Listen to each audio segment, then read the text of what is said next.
Ethereal has joined the round table.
CivFR has joined the round table.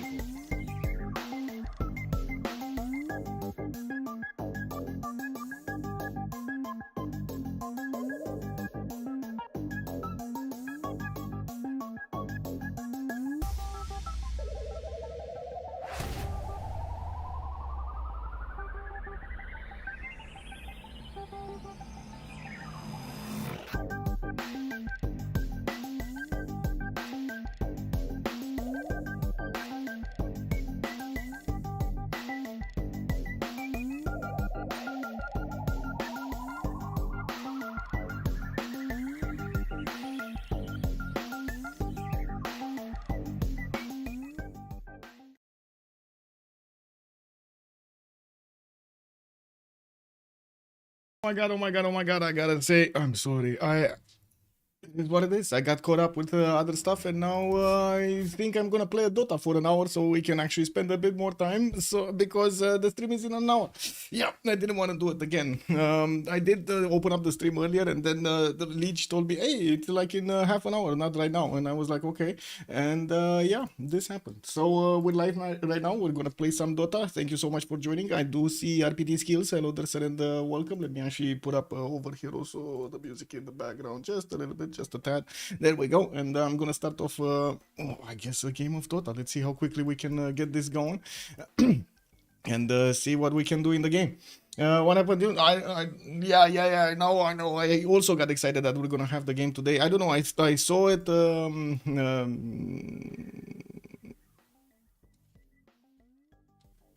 I cannot explain it. It is what it is. I cannot explain it. I honestly thought it's 2030. I saw 2030 in my mind is 2030.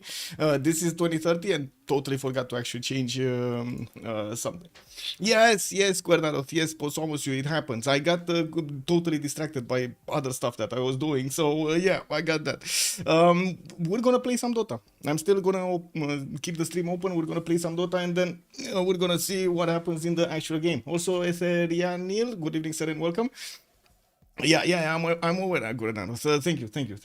It is what it is. I guess it is what it is. Let me actually take off over here the map because I mean it's gonna be a Dota map, so it is what it is.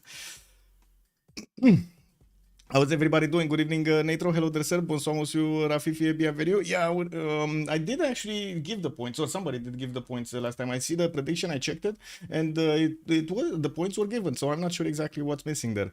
Also, let me see. Fortuna Belli, good morning, sir, and welcome. Hello there, and good evening. Good evening, also YouTube. I gotta say, I'm sorry, we're gonna play some Dota, and then we're gonna play some. Let me actually change the titles over here so it makes it a little bit easier. Dota before. Kick W. There we go. So, you know, people are not going to be confused about this. They're still going to be confused about this because, you know, the stream title Civ6 and then we have Dota. Anyway, now let me actually change the stream title also over here. Dota before. While we're waiting for the game to start here. Any preferred heroes of lane? Does anybody know? I guess we do have quite a few players here of Dota, or at least you've had some opportunity to take a look at the game. Also, closing, can we do a charity for Rafifi? Maybe a prediction so we can donate. Oh, yeah. Nitro, hello there, sir, and welcome. I can get a prediction going. Let me see. Prediction. Start a prediction. Let's see. Will I win the next game? The next Dota 2 game. Let's be specific about this because otherwise, you know what it is. It's a simple yay and nay answer. Let's actually see. This is gonna be a hard one. Because what happens if Rafifi doesn't actually win? What happens? Different game today. We're just playing Dota 1 hour before. It usually takes, if I remember correctly, like an hour to actually get this going. I could actually play a turbo, which is a little bit faster, but I think we still need the hour, right? We still need an hour to start. Actually, okay, let's go for a turbo. Maybe this is gonna be a bit too fast, but whatever. Let's see. No pressure whatsoever. I do also want to say I've seen these are the quarterfinals, and we're gonna have I think three games that are gonna need to be played out. Let me actually read again what's happening here, or maybe Guarnarov can tell us what did happen then. No, not this. Let me see. Golden Age versus Arcane. Let me see. La classement final de division sera donné une fois que tous les matchs de la saison ont été joués. Okay, le bracket sera donné dans top 6. Okay, the top 6 are getting in. Is this la division sobre la troisième? Okay. Doesn't actually say if it's, but I think it is. I think it is. Yeah, pull a best of 3. So they do have a best of 3 in the games, and then a best of 5 in the finals. That's what's gonna happen. So we got the game one today from the quarterfinals. What can I tell you? Wasn't listening. I was asking if it is gonna be a best of 3 between Golden Age and Arcane. If this series is gonna go for a best of 3. Anybody has a preference in a hero? Let's see. The first one to say anything here will actually make me pick my hero. Let's go. Let's go. Challenge me, chat. Challenge me. Come on, chat. Tell me a hero. Let me know. All games are best of 3. Okay, there we go. And we got a confirmation here. All games are best of 3. Nice. Thank you, Gornaros. So nobody actually telling me a hero? Come on, man. Okay, where am I? I got this, I got that, I got that. Oh my god, these guys are picking everything other than supports. Let's actually go for a funny support. Let's get a witch doctor going. Okay, so I think I need to change the sound, right? You don't actually hear the sound. Audio, this, what is it? That's a lot of audios. Yes, I know, a lot of them. This one. This should be the correct one. Yeah, this is the correct one. Let's see. Someone called the doctor? Yes, indeed. Wow, someone called the doctor. Okay, so with this guy, we're gonna need to get that death ward. Then we're also gonna need to actually buy stuff over here. Let's put it to buy right now. Click, and no, not this. Actually, I don't need this extra one, but I do need this and I need this. There we go. I think I'm missing something, no? Alright, whatever. I'm gonna need to get some health on this guy. Oh, I didn't need the Mantle of Intelligence. Now I know what I'm missing. I needed to get the circle. It's fine. It's we got a lot of pluses here. Hardy carry. Yeah. Let's go. Everybody pluses over here. Turbo style. We get this turbo style. It looks faster than I thought. Wait. What looks faster than you thought? Also, you guys are wait. Should I go down? I guess I'm gonna go. Nah, it should go up actually. It's fine. It's fine. We got this guy. Okay, let's get the things. Oh, look at that guy shooting at me. Lol. Anyway.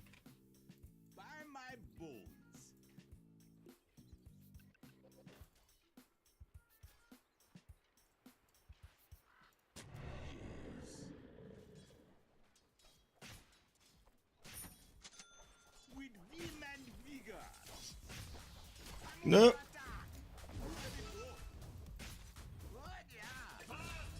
Man, this guy. Okay, I have Pudge here. I have the great Pudge here next to me. Okay. I'm gonna need to be careful. Usually with Pudge, you need to be careful at some spots. Like, for example, this one that I'm pointing at. Do you see it? Yeah, you do see it. That I'm pointing at is a bad spot because he can actually grab me from there. And then there are some more places in the bottom that he can actually grab me from. So what I'm gonna do, I'm gonna try to keep creeps or this guy actually in front of me. Yeah, there we go. He actually, well, wasn't paying attention. Rip. Let's actually see if we can do some damage here. This Maledict is actually amazing. If no.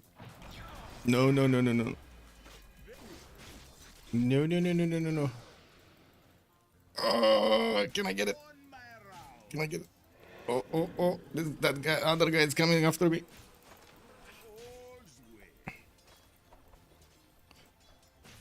Easy. We got this. Gonna need another one of these little trees so I can eat better. Orpheus, bonsoir, monsieur, bienvenue. Now Fortuna will get your 2000 points. Oh my god, wait. Are you betting on me winning or me losing? What are you betting on? This is gonna be funny.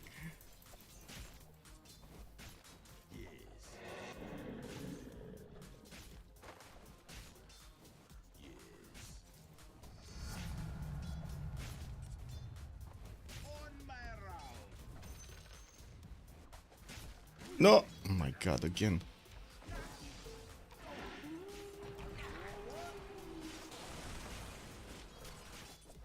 I think this guy is gonna pop, no? No? Seems not. Lol. Did I miss the Maledict? Wow. Oh well. I guess it happens. That's another spot that I'm gonna need to take care of over there on the bottom right in the forest. You've seen Pudge stay there? Yeah, yeah. Bad guy. Bad guy. Very fine. With vim and vigor. I love this, by the way, in the turbo that you can actually get the courier so fast moving from the top to the bottom. Oh my god, it's amazing that you can actually do this. I'm just gonna need to wait for the other guy, the Lycan, to actually join bottom again, because I really don't want to handle Pudge alone.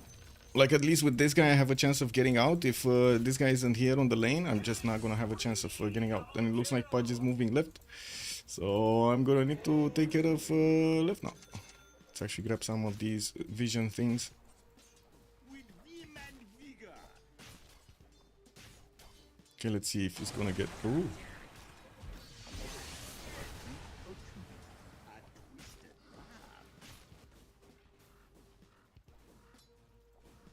Very fine. Okay, I need to put this somewhere. Okay.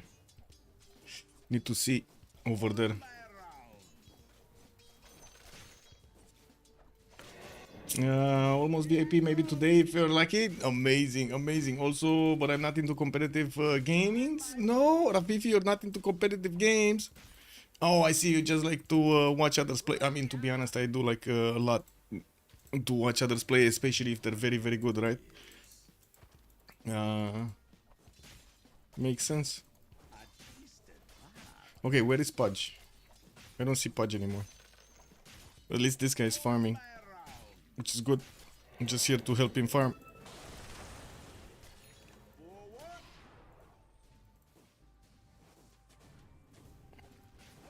Aha, there is Pudge. Okay. Let's take Pudge for a ride. Oh, shit. No, this is not good. This is not good. I'm dead. I'm also dead. Yep.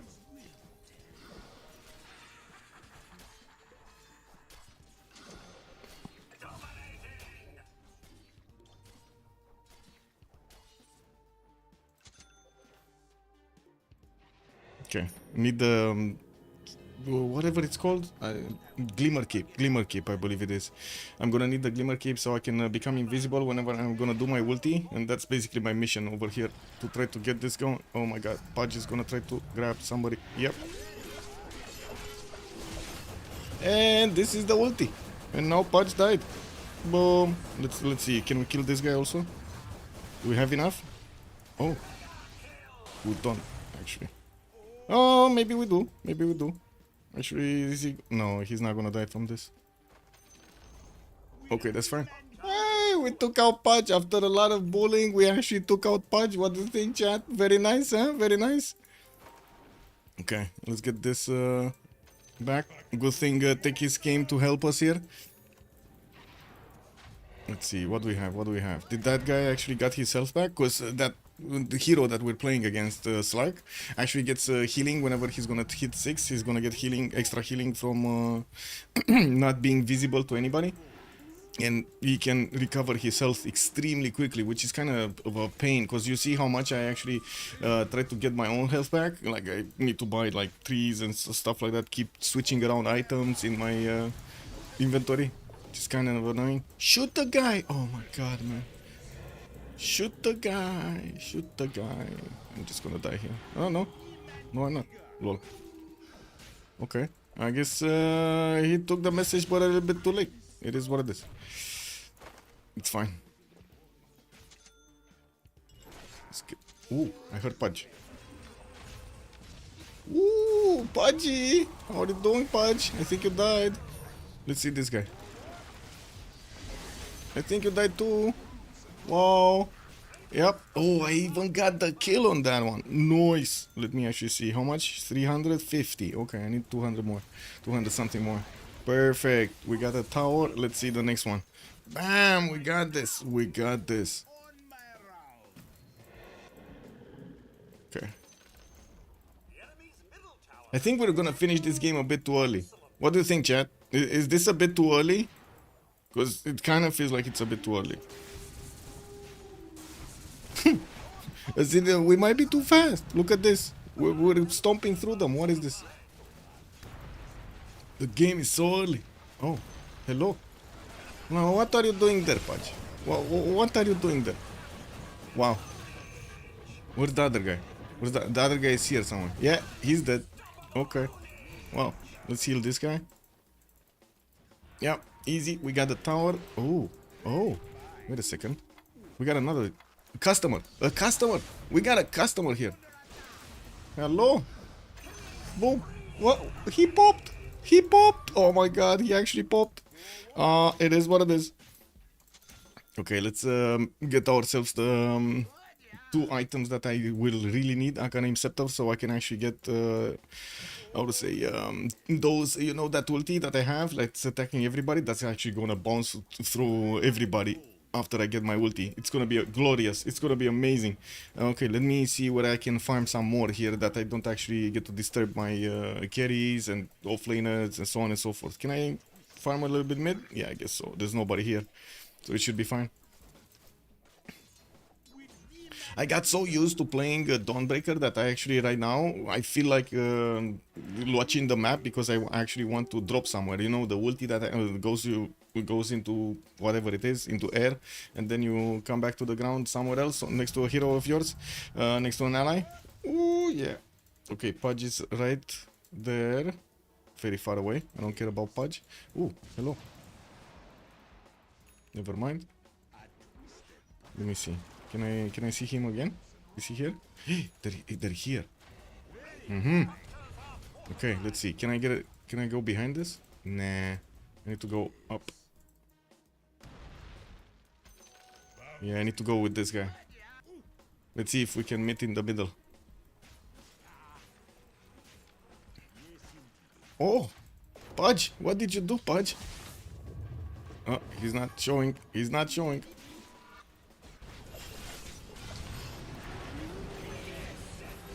Oh, what happened? What happened? All your ultis on me? Aww. Hey, look, take this. He popped again. Oh my god, man, this is so simple. What is this? Anyway, let's actually do this. I told you, this is a fun hero. This is actually a fun hero to play. Every time and every time. You actually, I mean, there are, maybe there are, like, if you do get, like, an extremely good Pudge and stuff like that, maybe you do get some problems with him. But most of the time, extremely fun hero to play. Oh my god. Where is Pudge? What is he doing? Here. We need to bully Pudge. We need to bully Pudge all game. Let me actually see if I can get this. Oh. Oh, I missed it. Here, take this. Oh yeah, he popped. He popped. No, another one popped. Hey, stop shooting at me. It is what it is. Maybe we can take this. Are these coming to me? No. Oh. Here I come. By my bulls. Okay, no more that guy. No more that guy. Oh, somebody popped a bomb somewhere. Did you hear that? It is what it is. On my round. Okay, let's see. Next up, what do we have? Still need to wait for my thing. For, like, I need 3,000 gold. That's what I'm banking on right now. And I think I'm gonna need to actually buy some more of these clarity potions. Because, oh my god, my money is down the drain. Sometimes I actually do like to get that ether lens. So I can actually put my ulti further away from me. It helps so much, actually. It helps so much to get the ulti. For example, on 2 different levels, I stay up and I put it down and so on and so forth. Or the other way around, I stay down and I put it up. So They cannot hit me, but my ulti hits them very powerfully, like all the time, which is amazing. Let's actually see if we can get some of those scenes going here. Maybe we're gonna get into that situation in which there's like 5 of them, and I put my ulti in between them, and they're gonna be like, gonna be taken down. Let's see. Let's see next. What do we have? What do we have? Come on. Do we have any vision here? Oh, this guy actually put vision here. Okay. Maybe I should get some more vision, right? Let's put wards everywhere. Start hunting them. This word thing is not really that used in Turbo, because I mean the game is quite fast and nobody actually wants to spend time to hunt down opponents. But to be honest, it's very useful. Let me actually put some over here.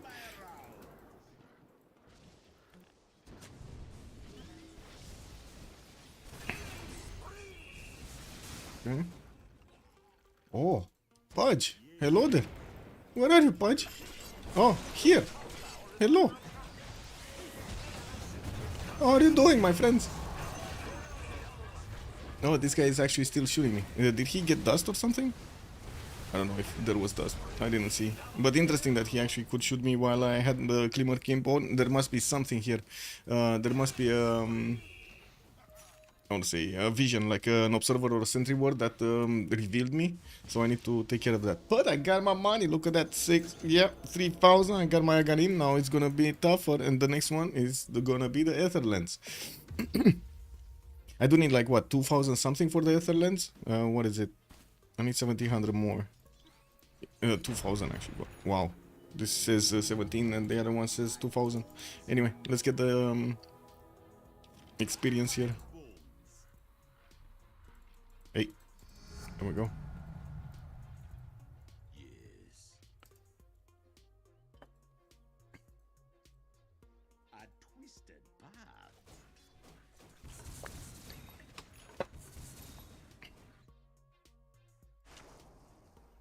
Forward.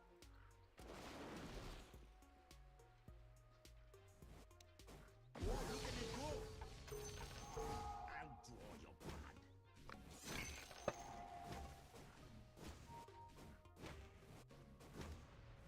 All's well.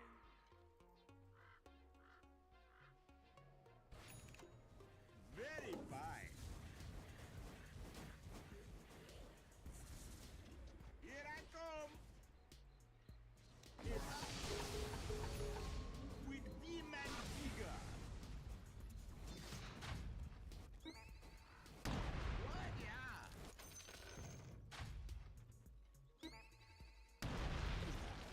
Oh, look at it go.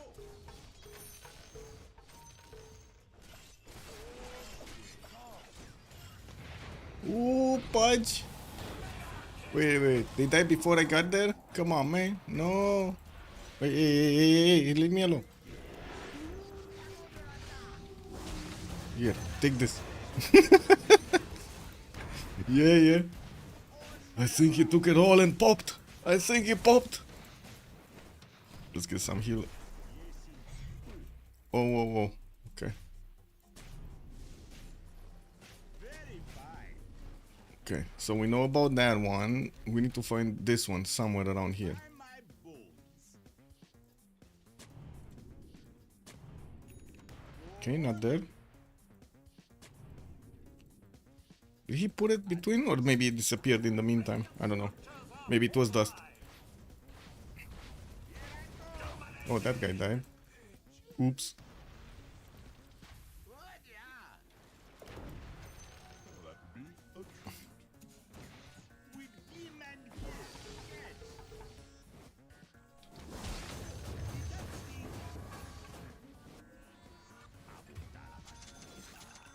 Yes. Hey, got my Ether Lens. Now it's gonna be much easier to actually recover my mana. That gives me so much more mana and also recovery rate. Fine.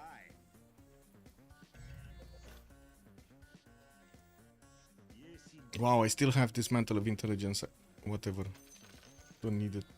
A twisted path. I do need to put here a word though. Come on.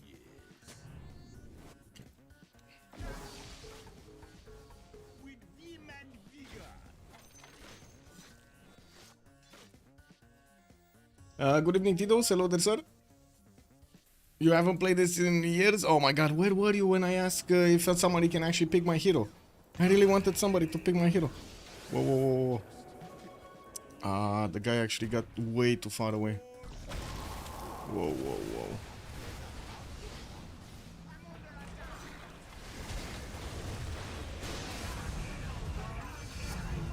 Well, I died that time. It is what it is. Oh, where's my grease, Chris? Whatever. Oh, this guy is gonna die. Oh man, that was funny. I was just about to say that he's gonna die, and then he tries to fly out of there, and he's like halfway, you know, through the flight. He's like splat down on the ground. Yeah, it is what it is. Let me see.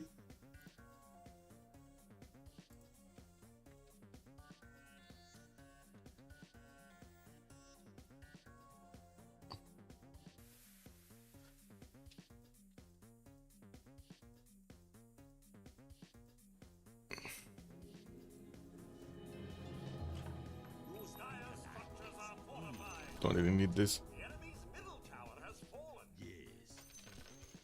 The enemy's middle barracks have fallen. But I will need something more. Marichello, thank you so much for the prime and the tier 1. Much appreciated, sir. Thank you so much for 7 months. 7 months. Oh my god, thank you, thank you.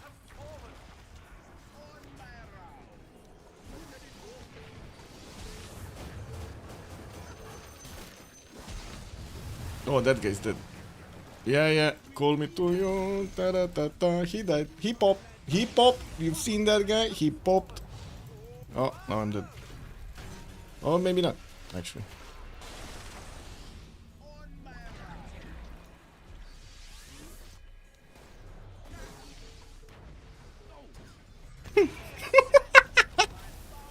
Oh my god, this is stupid. Here, take what do you want? Oh, he died. Oh, what happened, bro? What happened, bro? Oh my god, that is their base. Oh, guys, we're finishing too early. We're finishing too early. We got time for another one. Oh my god, we might actually have time for another one. Another good thing about Turbo, I can just leave at any point. Titos, prepare yourself. I need to know what kind of hero I need to get. I usually play offlane, but I can play any. Well, I can play most heroes actually, not anything. Most heroes.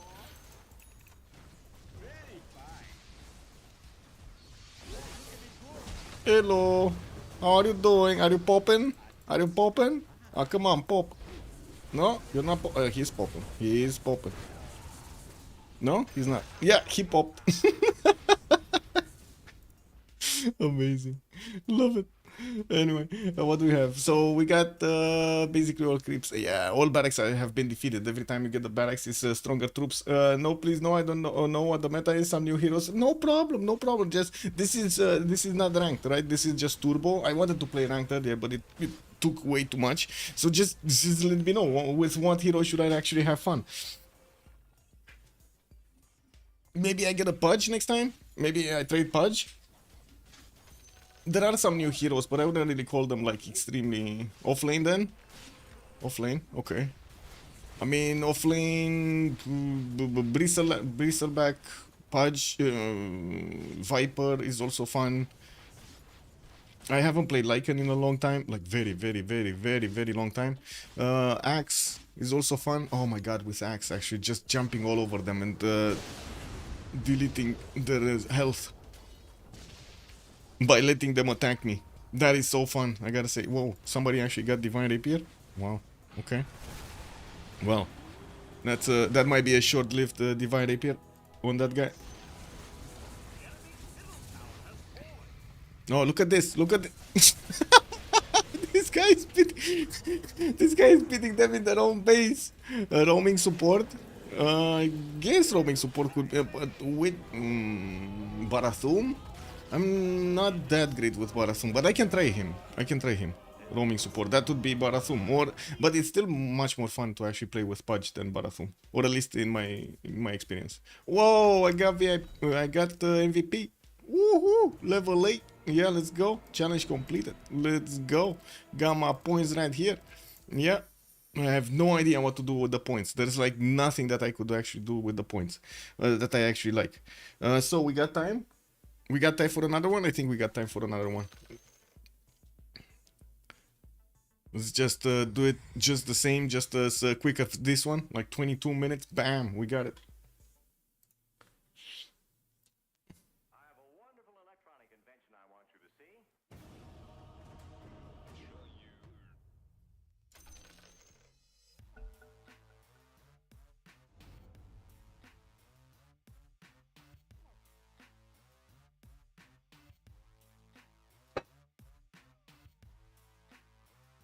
Your turn to bat.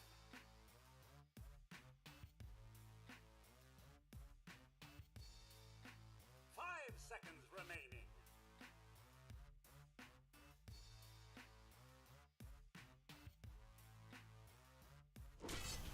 Okay, we got Pudge. Pudge offlane. Let's go.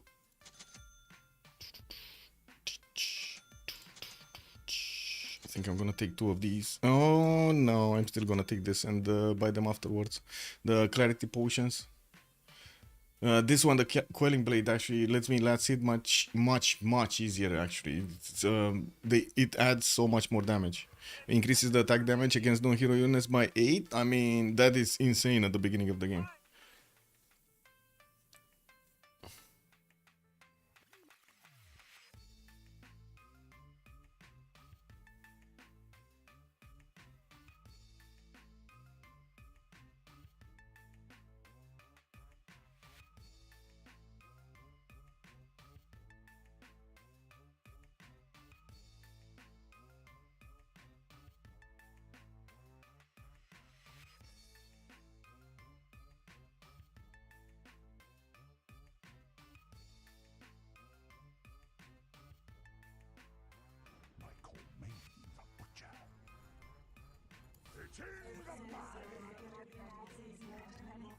Well, let's see if anybody's actually gonna buy a word. Yeah, they did. They did. Let's see if they're gonna put it in the correct place so I can actually see. Usually, if you put it on the edges over here, you can actually see on the other side, right? So I can see where to hook. The hook range is quite big. Look at this. Oh my god, this is an incredible hook, right? And I did get the, I would say, extra damage per range over here. Distances damage, like 12% for the first level, and then you get up to 30%. And I can also increase the range by buying that ether lens, right? It's gonna be glorious. Let's see if it's gonna be glorious, actually, because, you know, it might not be that glorious. Who do I pull? Hello! What are you doing, my friend? I guess nothing, because these guys were AFK or something. Whatever. Let's go offlane. Oh, wait a second. I got a tiny with me? I got a tiny support? I actually got a tiny support, guys. I like keeper, fast, I can even travel. Yeah, yeah.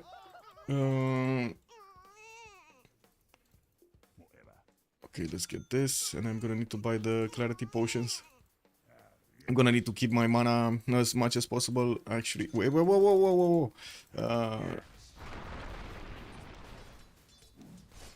Hello. Oops. I don't know, my man. What did you do? Okay. So I can get this. I can get this now. And I can build myself a second bracer. That's gonna be nice. That's gonna be pretty good. Wow, this guy, man. This guy actually wants to stay in the forest against me. Wow. Okay. I mean, against the Pudge, he wants to stay in the forest. It's incredible. Amazing. You're gonna need at least level 3, though. I don't think I do enough damage with my hook. As you've seen before, I don't take away enough of his health, even if it is quite far away. What are you doing, my friend? What are you doing, my friend? Mom. Bam. Bam. Oh, you died. I'm sorry. I'm sorry. Yeah, easy peasy. Let me actually see.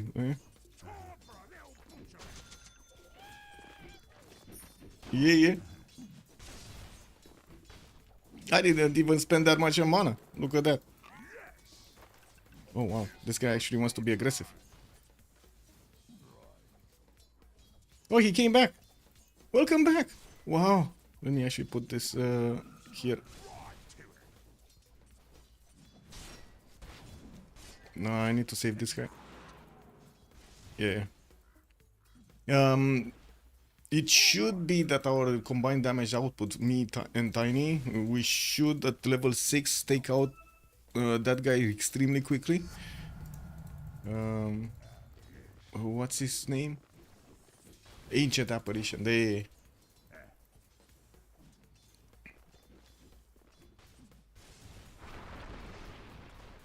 Oh, he's on the other side now. No, missed him. Oh well. Need the clarity now.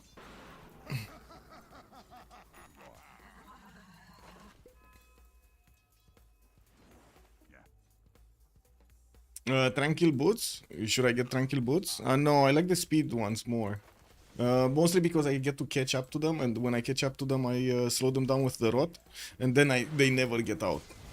And this is quite an aggressive hero. Like, you need to play him aggressively. Oh, this guy is gonna die. Yep, he died.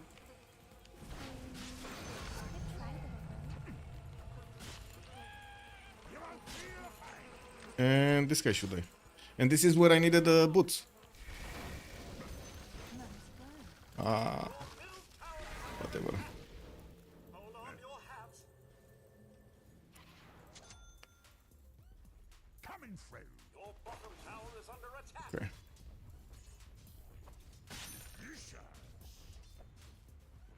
Yes. Warlock back. I need another 3. But yes, it would be good if I can get some more health from something. And can I get... no.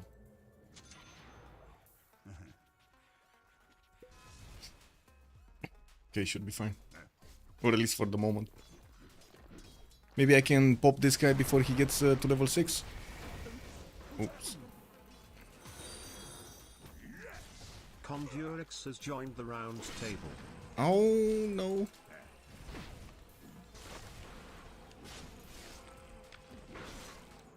I'm gonna need to get out. Yeah.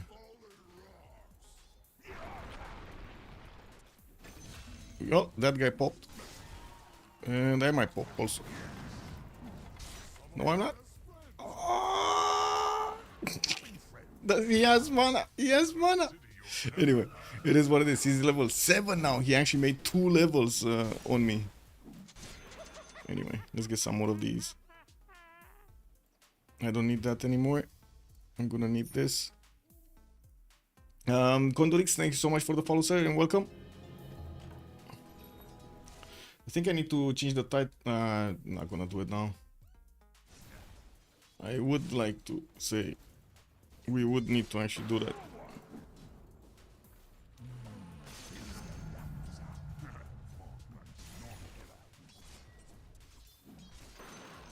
We can sell these. Another amazing thing that you can actually sell stuff while you're on front line. You don't need to actually go back or to store.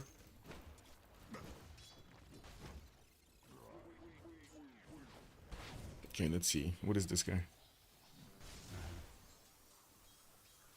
Here somewhere. You know what? Let's actually get these. It's gonna make it much easier if we actually have vision over there all the time.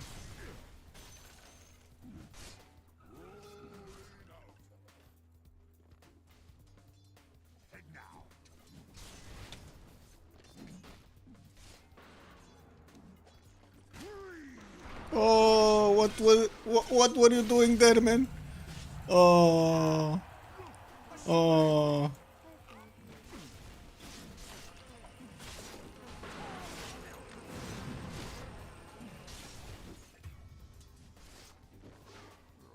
Your top tower is under attack.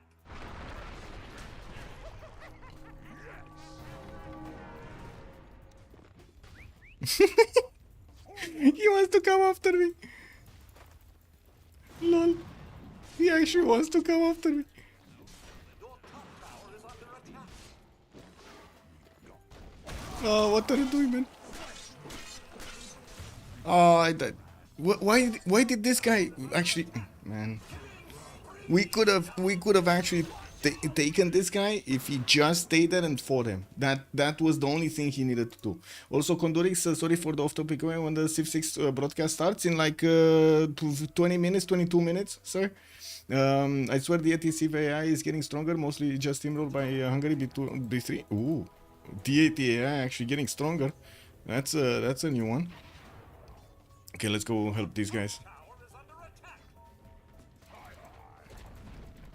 Can we? Oh my god, we can't.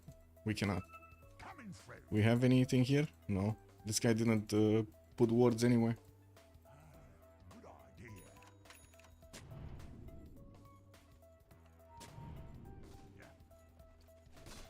Hmm.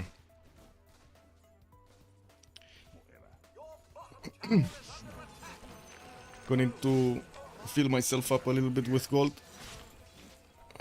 But I would prefer if I get the gold from actually taking out opponents here. That would be my job.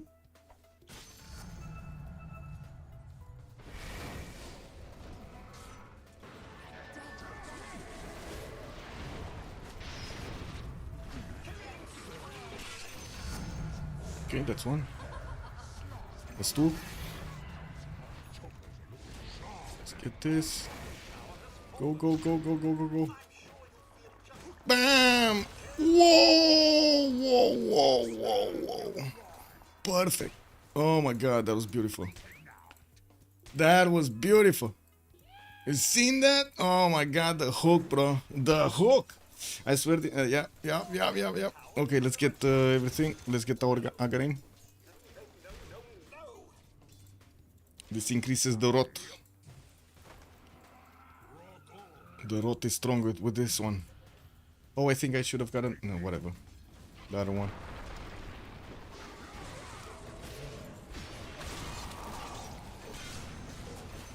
Ah, couldn't get that one. So sorry.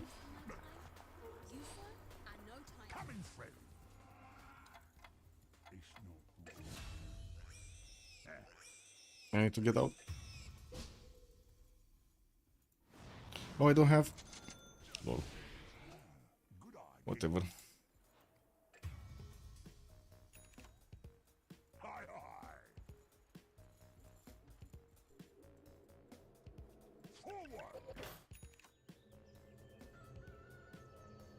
Maybe I should have just gone to my base to get the health back. And yeah, just going here.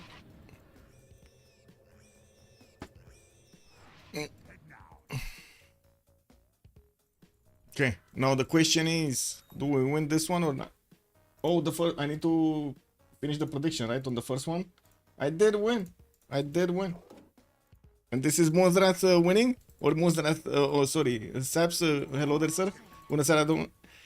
Yeah, I'm so sorry. I'm so sorry. I actually, needed to play this. I don't know what happened today. I was probably too excited to actually start my stream up, and I had one attempt at 1 hour earlier, and then another one right now.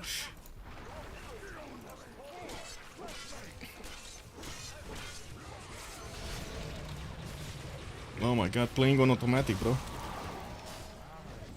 Yeah. I mean, maybe take that one. Oh my god, this guy, man. Yeah, playing on automatic. It is what it is. Anyway.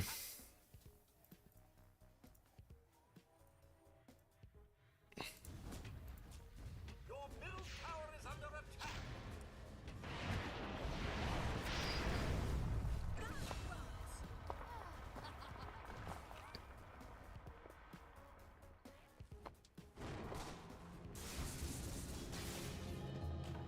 Chin chopper, chin chopper.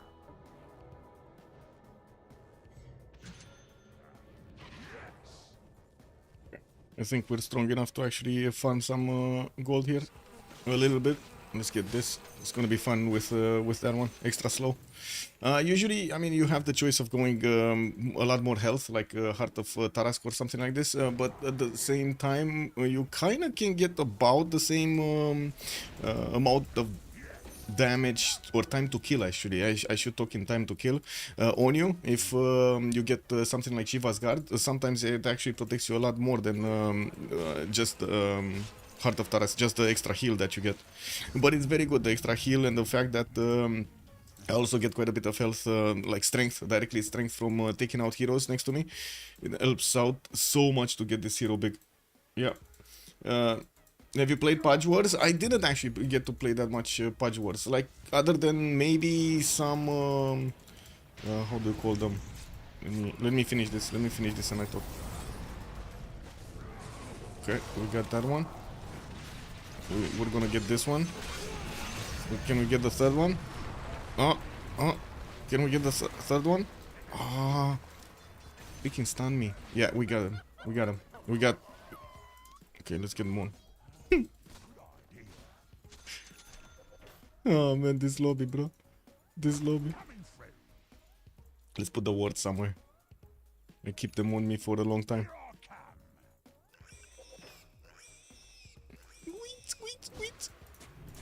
Ooh, there were wards here. Look at these guys, man, actually spying on me. Oh my god. They've seen the truth. The reality of the matter. Wow.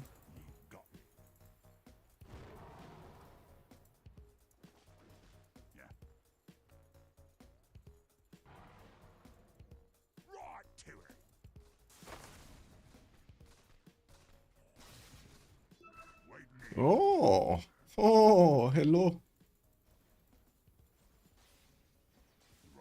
I think I need a lot more health though. Like, a lot more health. Let's bring some more health here. Don't even want to target him. Oops. Yet. I don't want to target him yet. That's what I want to say. Because if I bring him to me, he will probably kill. Okay.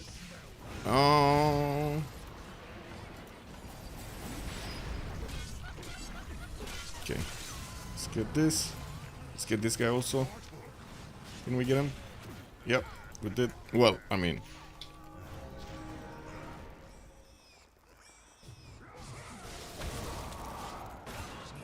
No. I need my armor. And would have needed a little bit more health. Definitely. Yeah, you should try. Lots of fun. Okay, okay, I'll try.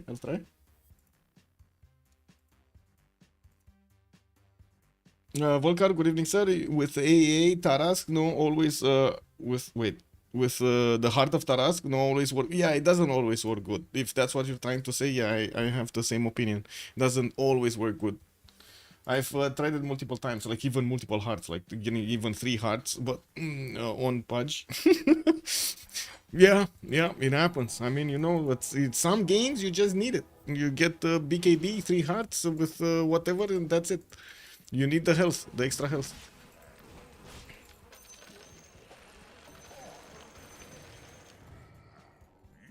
Okay, let's get these guys also.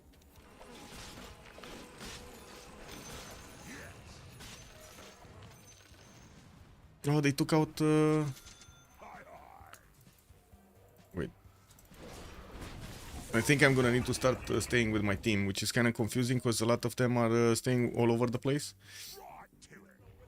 They're not really coordinating right now. Or at least I don't see them coordinating right now.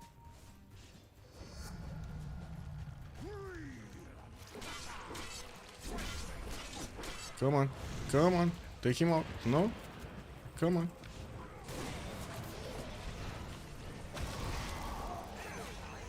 Okay, that's one.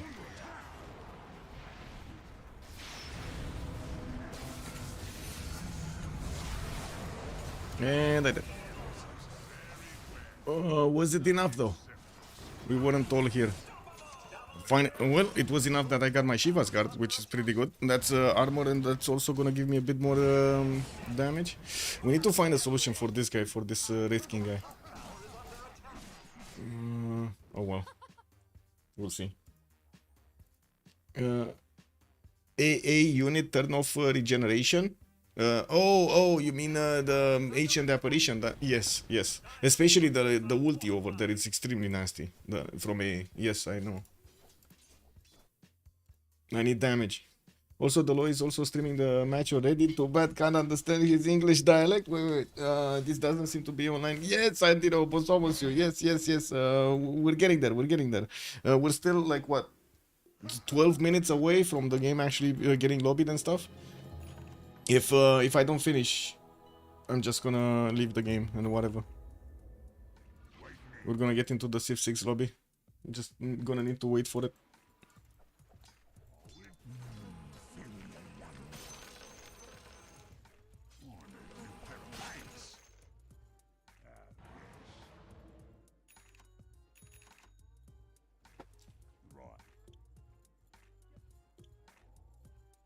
Need to put some words here. And these guys have words everywhere. No wonder they're kind of like taking my guys out. Let's get also the other thing here.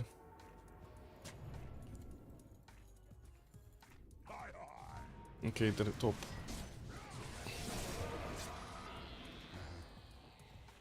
Exactly.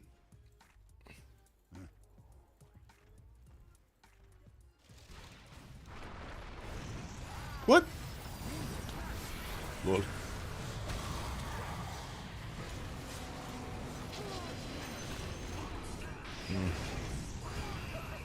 Well, at least I got AA. Amazing.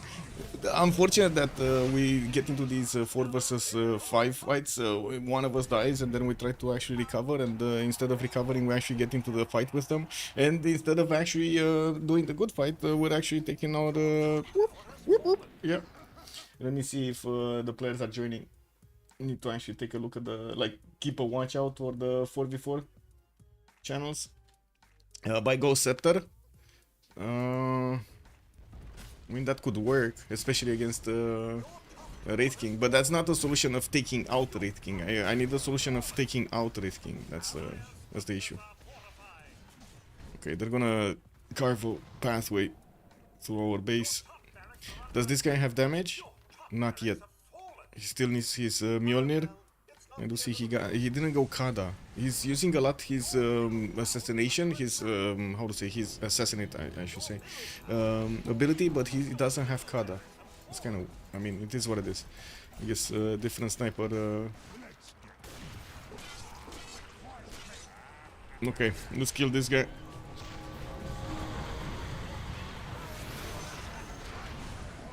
There we go. Oh, beautiful. You see? Everything worked out. And I got my blink also. Just need for it to actually work.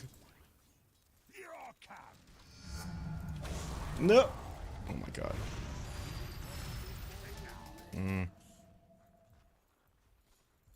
He stopped moving.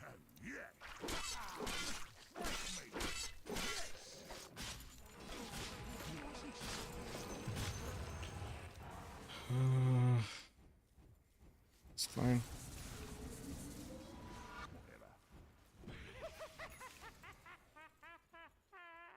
Okay, I think it's time for Heart.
Well, it looks like my team is actually still in fire mode. They don't really want to go anywhere, which is kind of annoying. Like, we should be in their forest right now. Oh, at least they are coming to us. Oh, hello. Where are you going, my friends?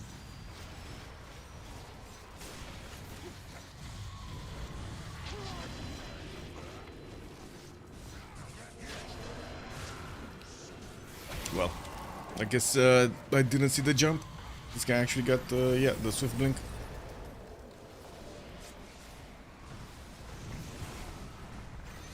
Okay.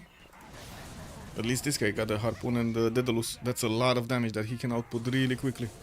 Let's see him here. No, not enough though. Not enough to actually take out the Wraith King. Anyway, what's the status? Do we get this game or not?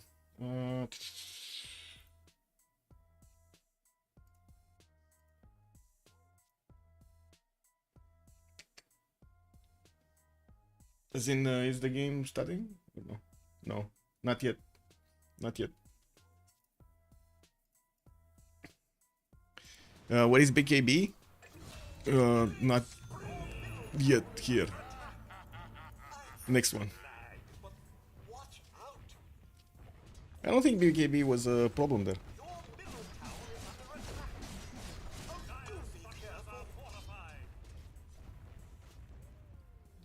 It was more me not noticing he jumped on me just like a few seconds later, and the others not actually joining the fight as quickly as they could.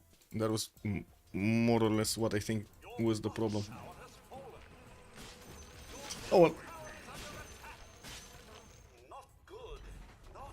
Let's see, can we grab one?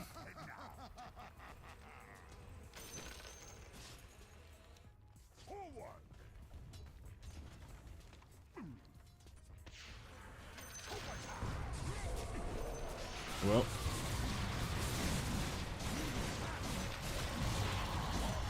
Well. Wow. Yeah. Let me see, maybe they actually finish quickly and we get into the game, in Civ6 game. Beautiful beginning, couldn't follow up. It is what it is. And there we go, we got the match. It is what it is. 1-1, 1 lost. That's how it goes.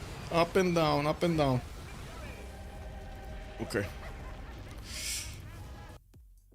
Yeah, GG's. Okay, let's switch accounts. Let's get back into the Civ6 mode, and I'm gonna put up actually the animation in just a few seconds, so we get to wait for the stream to start, and we're gonna talk afterwards. I'm also gonna cut this from the video, from the VOD, so we don't get to see the Dota game. I'm so sorry about this, and I hope you understand that. Yeah, I got a bit too excited to show the match. It happens. I got too excited to show the match. Anyway. Starting off. So, be right back. 10 minutes or something until the players actually get into the lobby. I get in and we start talking.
And we're back with some Civ6 action. Long time no see, chat. How has everybody been doing in the last 10 minutes? Good evening, everybody. I do want to say tonight, the first game out of the best of 3 series between Arcane and Golden Age in the quarterfinals of the CivFR Squadrons is going to be played out. We do have them starting their pick and ban phase here, and by the looks of it, yeah, we do have, oh, there we go. We do have over here them getting these leaders chosen. It does seem like we're going to have Rich Highlands as a map for tonight. The players are going to want to go for the long game. They're going to want to go for those GDRs and the tanks at the end of the game, and I'm pretty sure we're going to see some helicopters. We definitely need to see if any of these teams will actually go for something like towards culture, towards Diplo. Those 2 victory conditions definitely are available on the Rich Highlands, and it is going to be depending on what kind of civilizations they do have in their roster. We do have here Golden Age on the left side and Arcane on the right side tonight, choosing in the speak and ban phase, with Aztec and Theodora being taken out by a Heroic Age in the first few bans. We do have Russia on the other side, so it looks like Arcane do want to cover that possibility of the culture victory. We also have Ethiopia being picked over here as a ban for Arcane. I do have to say they're going to need to pick up 5 civs each as bans, and so a total of 10, so we can actually see what kind of picks they're going to have in the game as civs. We do have them needing to pick up 4 civs afterwards, and then another 4 bans, and then another 4 picks. Now we also did manage to get into the lobby here. I'm just going to need to switch slots with Popshoe at some point, or maybe I can actually do it right now, so we can get into the correct slot and then see what's going on. I do also want to, let me see, open up chats in order so I can actually see both chats. Let's summon Wilfred, the Lawyer, summon Canada, Maya for the win. The business calling it out on the Rich Highlands. Well, let's actually see if the players are gonna go. I think they're actually gonna go for white civs, and I'm pretty sure they're gonna try to get civilizations that do have bonuses in their unique districts, or something that would give them more housing. For example, like Rome's replacement aqueducts, the baths over there being half cost. That's insane. That is amazing on the Rich Highlands, because you don't always get fresh water from rivers, from lakes, and you need to place those cities on hills next to mountains and so on and so forth in non-freshwater positions, which of course having a free monument, having half cost aqueduct will help you get that extra housing much easier than others would do the same. I do see Spain being taken out by Arcane. Cree is also going to be taken out by the Heroic Age. Ooh, I should say Golden Age. Yeah, they did a little bit of a pun there. It is what it is. And I do want to ask, is everything fine over here? I think it's everything fine, right? Maya doesn't care about water. Yeah, that is so true. The Beasley is calling out, speaking. Preach, the Beasley, preach it. Yeah. Pakachuti, enter the house. Do you need housing? Yeah. Well, let's see if Inca's gonna get in or not. I'm pretty sure we won't see it, because I mean it's extremely rare to actually see it in the games these days. And I do notice another 3 bans have been taken out. Chandra Gupta by Golden Age, and also Mapuche. That would be the last ban before the picks. They're gonna set the tone of the game, so they're setting themselves up to pick something here, like Tokugawa. We do have on the right side also Arcane taking out Zulu, while they're still thinking about the last ban before the choice. And I would really say they really need to take out Tokugawa here. I think this is a must. There is no choice. There is only taking out Tokugawa. Does anybody here in the chat feel differently? I kind of feel like they need to take out Tokugawa. Let me, while you're thinking about that and they're thinking about this, I'm gonna just grab a coffee. Just give me a second.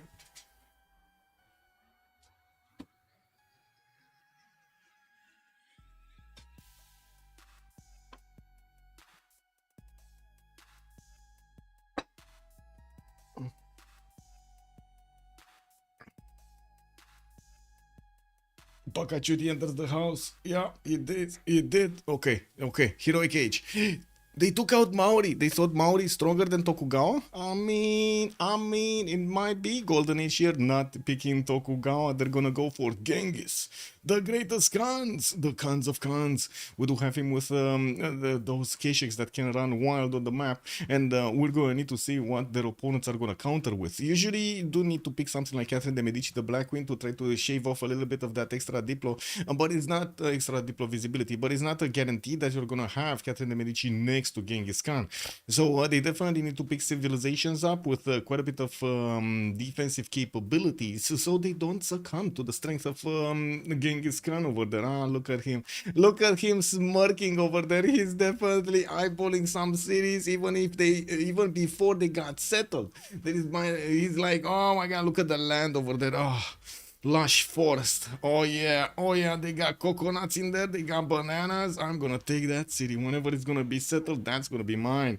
That's what Genghis Khan is thinking right now. Well, Arcane here with Eleanor, England. Oh my god, they picked up Eleanor, England. I don't know what to say. I was definitely expecting something different over here than Eleanor, England. Was thinking, oh, they're actually gonna go for something aggressive. They need to defend themselves against the great Genghis Khan and so on and so forth, and they're just gonna go for Eleanor. Yeah, a goal over here would have been actually quite a strong choice. Rafifi was pointing it out. Yeah, it was completely forgotten. Goal, definitely a strong choice. It does have quite a bit of defensive capabilities, not to mention a lot of production at the beginning of the game. And why no one is playing Inca? I would say there aren't that many people that like the mountain spawns, and there aren't that many people that like the RNG of the mountain spawns. As in, sometimes you get terraces, sometimes you don't get terraces, sometimes you get plains, sometimes you get grassland. Kind of iffy. Always problems with amenities. Yeah, I mean, you can imagine there are quite a few issues over there. And Tokugawa got picked up by Arcane. I gotta say, man, and Golden Age did give up on Tokugawa the second they did not pick him as a first civ here. It was quite surprising to see Eleanor, but I guess they still had a second choice lined up anyway, right? So they could pick Tokugawa in any case. We do have Golden Age needing to respond to this with two nations that not only are going to make the gold, but they're also going to have a lot of culture. Eleanor is a culture civilization, getting half-cost amphitheaters and how to say, the buildings in the theater squares, they're basically half cost. It will get a lot of bonuses also from its works towards other stuff, towards stats, which is amazing. We're gonna need to see if throughout the game we're actually gonna have him with the possibility to go for a culture victory. He could just end up somewhere in a corner or somewhere behind his allies and they cannot reach him. They just anti-Inca. Yeah, they're definitely anti-Inca. What can I say? Vicky Age of Steam. Oh, they're gonna pick up Rome. Trajan here definitely makes sense. We've talked a little bit about its half-cost baths. Definitely, this is gonna be the map where he can shine. We did have a few players actually choosing Julius Caesar over Rome this time around. Looks like the Rome original persona Trajan is gonna be picked up. And I do see they're going to need to go now for the next 4 bands. They do have 2 on each side, and Arcane is going to have the honor of picking next. And we will also have them with the honor of picking their 3rd civ, while they're going to need to wait for Golden Age to reveal their full draft. Afterwards, we're going to need to see what Arcane is going to put in the last choice. Well, we still need to wait for them to actually go through this pick and ban phase with 4 more choices to go. Looks like 16 seconds until we're gonna see another choice from Arcane. It's funny because they ignored Ambiorix, Alexander, Kublai, and some Malis. Yes, they did, and I still don't believe actually the Malis are banned in CivFR Squadrons. Are the Malis banned?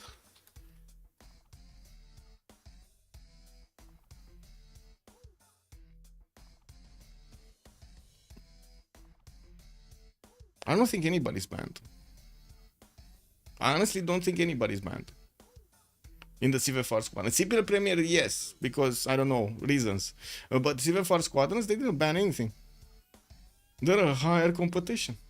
I'm waiting for a not yet. I see, not yet. No, yeah, they're not. Look, they're not. There's no ban in the CivFR Squadrons. Big man over here. We do have Babylon being taken out by Arcane, and well, I do notice Heroic Age is gonna need to pick up their next ban here. They do have 2 more choices to go for, and only 9 seconds to pick up the next one. Good evening, sir. Why Mali should be banned? Well,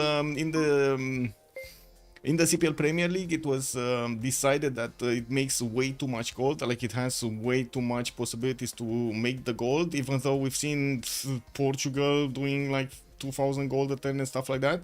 They did get the hate going on Mali specifically, so they banned both of the Malis for some reason, Sundiata Keita and Mansa Musa. In the CivFR Squadrons, they weren't banned, and sometimes they got picked. They didn't really shine, so I'm really questioning why didn't CPL Premier allow those civs in. it is what it is.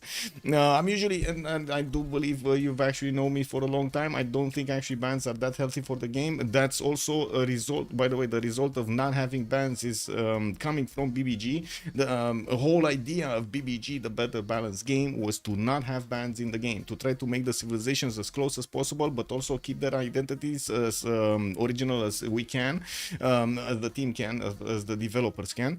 So we are gonna have a varied options on the table here, getting different civilizations to synergize with each other, using their bonuses accordingly, but not too much. Like they shouldn't be outshining every one of the other civilizations. And I think this is having no bans is a testament of how good BBG did in the last few years, actually toning down the high rollers and how to say beefing up the low rollers civilizations, the leaders I'm talking about. We do have the last bans here. Looks like Kublai Mongolia going to be taken out, and also Sundo Korea, while on the right side Arcane is going to take out Egyptian Cleopatra, not Ptolemaic. And we do have the goal showing up here on Arcane, so now they not only have a lot of production, culture, and also gold generation, but oh my god, man, they're going to have quite a bit of defense also for the goal over here, with quite a powerful timing later on in the game. We're going to need to see what kind of sim is he going to have. Maybe he's going to get lucky with a lot of quarries possible to improve around his initial settles, and I'm pretty sure that will spice up the game quite a bit. And it looks like on the Golden Age, guys, we do have Japan. This is Hojo Tokyo. This is the original persona of Japan, which does get, of course, the samurai, does get the extra adjacency towards his districts, does not get extra adjacency to the commercial from the rivers, and also has a lot of half-cost districts, right? The Holy Site, the Theater Square are going to be half-cost. The encampment also is going to be half-cost. It's very, very, very, very interesting to actually play with Japan here, and we've seen it multiple times how it can be so adaptable throughout the game. We're going to need to see how they're going to try to use both Tokugawa and Japan. They're on different teams right now, and we're also going to need to wait for Heroic Age to finish their draft. They do need another pick here. The bans are for the cats. Yeah, it is what it is. Okay, we got this. Let me actually see on YouTube. By the way, hello everybody on YouTube. Volkan, any simmer is good. Kublai on any civ can sim good. Wow, Grand Columbia gonna show up as the punch dealer over here from the side of Arcane. We're gonna need to see if he's gonna have the opportunity to get some Llaneros going against his opponent there.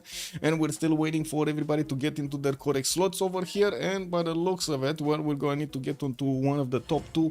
Bobshu there is keeping our slot warm. It's fine, right? It's fine. Okay, he moved by himself, so now I can move here. Perfect, beautiful.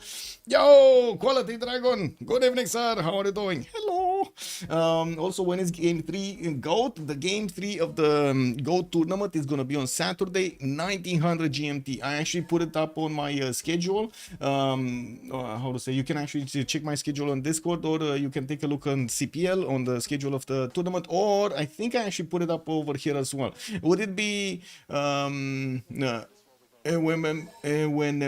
1, 2, 3? Would it be useful if I actually put up the how to say, the premiere for the game right now, like the upcoming session for the game from now until Saturday on YouTube? Would that be helpful?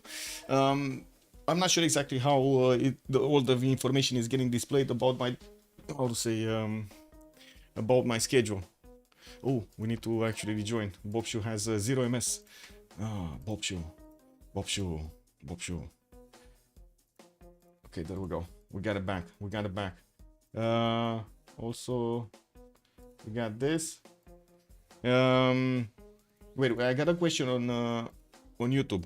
Quality Dragon, very good for the late night civ. Yes, it is. Also for watching late night civ. Yes, I mean this game is gonna be the first one out of a best of 3 series, and I'm pretty sure both of these teams do want to move forward in this playoffs of the CivFR Squadrons. We only have 6 teams, from what I understand, that got enrolled into this. The first 6 from Division 1 from their side. And let me actually take a look here in their organization, so we can actually see the the brackets. There we go. Can you see the brackets? No, you can't. There we go. Now you see the brackets. We got Golden Age with Arcane going first. Also, Ulysse will go against Singe Clownesque. I believe they actually already played yesterday, if I'm not making a mistake here. D Shark will also need to fight the winner of the top 4 and 5. 4 and 5. I have no idea who 4 and 5 is. Is Golden Age and Arcane? I guess that's the winner from these ones, Golden Age and Arcane. And then Ferritos is waiting to fight Ulysse and Singe Clownesque. And then we're gonna have, after the semifinals, these guys going against each other. We're gonna have the best of 5 grand final over here between the winners. Okay, coming back to the game, we do have them getting into their correct slots. There's still one missing, Tokugawa, and I think he's just gonna need a few seconds here to reconnect. Bobshu is gonna go for Rome. We got Xifi on Ambiorix, Damori on Eleanor England. Ling Xia is gonna go for Japan. Tokugawa, we don't know yet. Oleg Ketal Amigo, Overdose, right? This is Overdose. On Genghis Khan, Baptiste on Victoria Age of Steam, and Apil is gonna play Simone Bolivar, var. Oh well, let's see. The final will be long. Yeah, the final will definitely be long. Is there someone missing? So good that actually Lee just if Tokugawa is in over here. Yeah, we will see. Wow, Kaka. I see. He's making Kaka. He's going. Oh, I see. I mean, you know, the man has his needs. The man has his needs. Yeah. Sometimes smelly, sometimes for the better. You have to be careful as there are 2 Englands and 2 Japans. Yes, I know, it's gonna be confusing. It's definitely gonna be confusing. He's at the bathroom, nature calls, yeah. Well, I guess we're gonna need to see when he's gonna get in over here, if he's gonna be concentrated, right? He needs to get his concentration going. I also gotta say, a lot of the times we've seen actually Xifi try to get so many games won just by himself. We're going to need to see if it's gonna be another one of those tries from him. Well, I kind of feel bad for the man. I gotta say, I kind of feel bad for the man. Man, he's been doing everything he can to get the win. Who is the best from these players? I mean, it depends on what kind of best you're talking about, because there are some players that are extremely specialized. For example, Damori is extremely specialized on the naval civilizations. He doesn't really like to play the land that much. Yes, he can do, but he always picks up naval civilizations with the harbors, with that particular build. Then I would say actually, how to say, Apil over here is also very, very strong. We've seen him multiple times, not only attack but also defend against much stronger opponents and surviving the game, adapting to it properly. Xifi, again, very, very good simmer. And to be honest, I can't really say there's any bad player in the lobby. Like, I've seen them multiple times that I can't say there's a bad player. Yes, maybe they're more like the player names do sound a little bit more familiar to me, and maybe to you also, because I've spoken them multiple times and we've actually seen so many games with them and so on and so forth. And we've also seen these players in different teams. But other than that, I don't think there's a bad player in the lobby. Beat the Beasley saying you? I see. Everyone was asking who's the best from these players, and the Beasley already saying, yeah, it's him. The Beasley is the best player from these players. We're just still waiting for the last pick over there. And I gotta say, also Jessica, hello there, ma'am, and good evening. Trajan finally in the house. Yes, he did get in. And we got Mikado here. Okay, Mikado is gonna be the last player. So we got also Mikado, very, very good player. Xifi, Damori, Mikado with Ipul coming up today. Let me actually put this up over here and talk about exactly who is who on each team over here, because I might get confused and I don't want to. So Golden Age is going to be Baptiste with Bobshu, Lingxia, and Overdose. While on the other side we do have on Arcane, Apil, Damori with Mikado, and Xifi showing up today for them. Let me double check my 0MS so I don't have any issues with anybody in the lobby here, and we're going to be fine to just jump in. And there we go.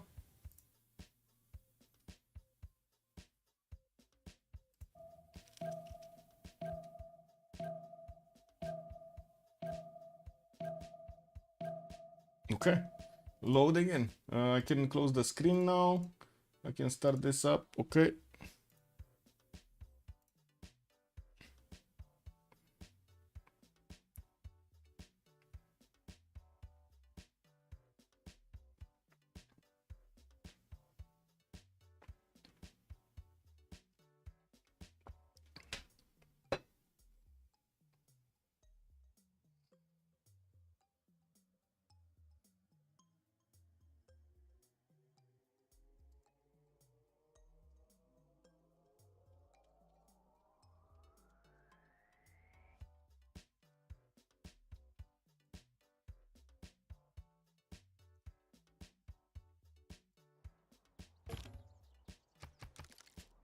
Okay, so we got the map, first map. Let's put up the prediction over here really quickly for how many remaps are we gonna have. Start the prediction for how many remaps? 0, 1, 2. And let's put it only for 5 minutes. So if you wanna get more points over here by correctly winning, how many of these remaps are we gonna have? Just throw your points over there in the chat prediction. Also, I already see both Rafifi and Nitro are saying left, so we're gonna go left. Any news on the hat? I did not get a new hat and it's still there, but I kind of feel comfortable right now without the hat, so I don't know. Anyway, let's go talk about Apil here. He does have his Grand Colombian nation about to actually settle next to some mountains and the Gulf of Darien.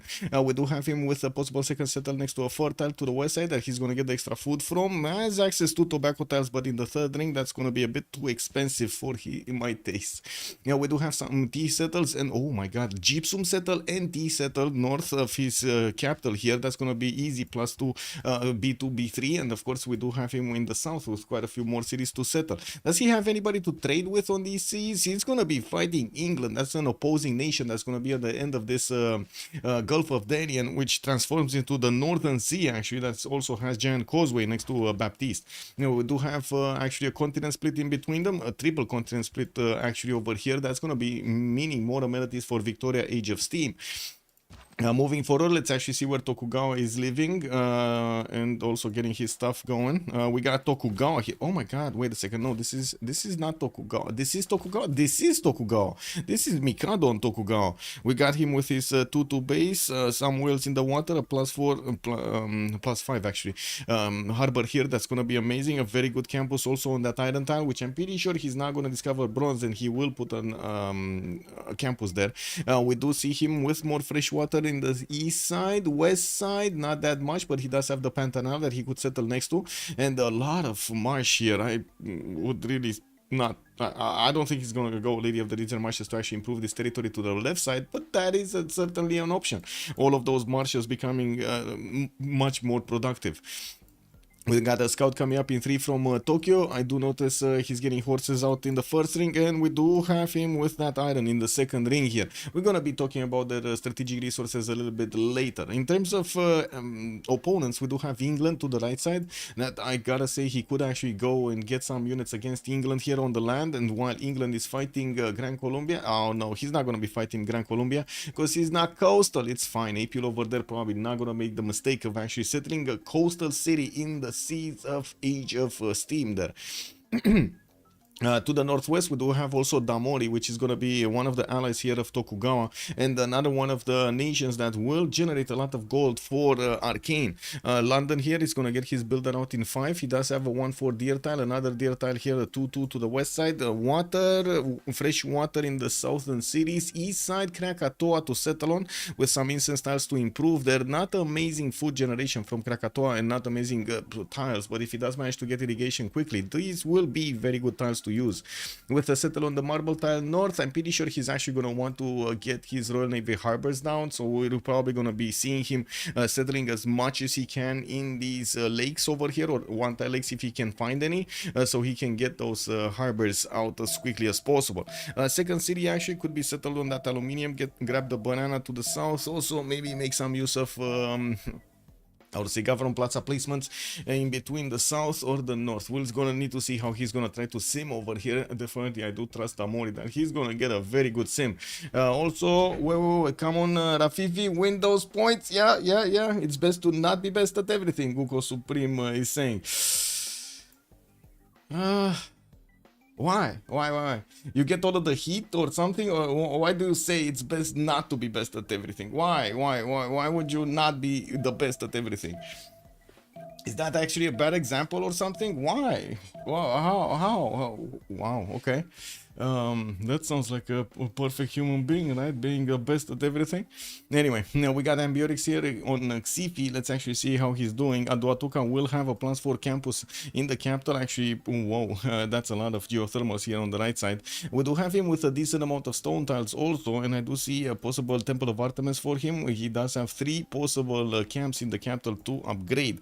Now, I do have to say here his initial oppidum is not going to be that great. We do have him also with that stone tile in the third ring here, and that is going to be a plus 4 instead of a campus, because he does have the horse tile and of course the stone to improve, but that's 4th ring. He's going to need to settle another city east side if he wants to get that core improved and give the extra production to Aduatuca's oppidum. Maybe he's going to try to figure out some other placement for his oppidums to yes, only have like plus 2s or maybe some plus 3s. We're going to need to see what kind of sacrifices here CivFR will do so he gets his sim up. We do have also him to the western side of Rome. Golden Age Rome here is going to be his opponent, and they do have a decent amount of distance between them, but not that much. This distance, especially with horses, can be covered quite quickly, and I'm pretty sure Rome is going to want to get cities in this I would say not parallel, how to say, in this area over here on the river, the lake, and then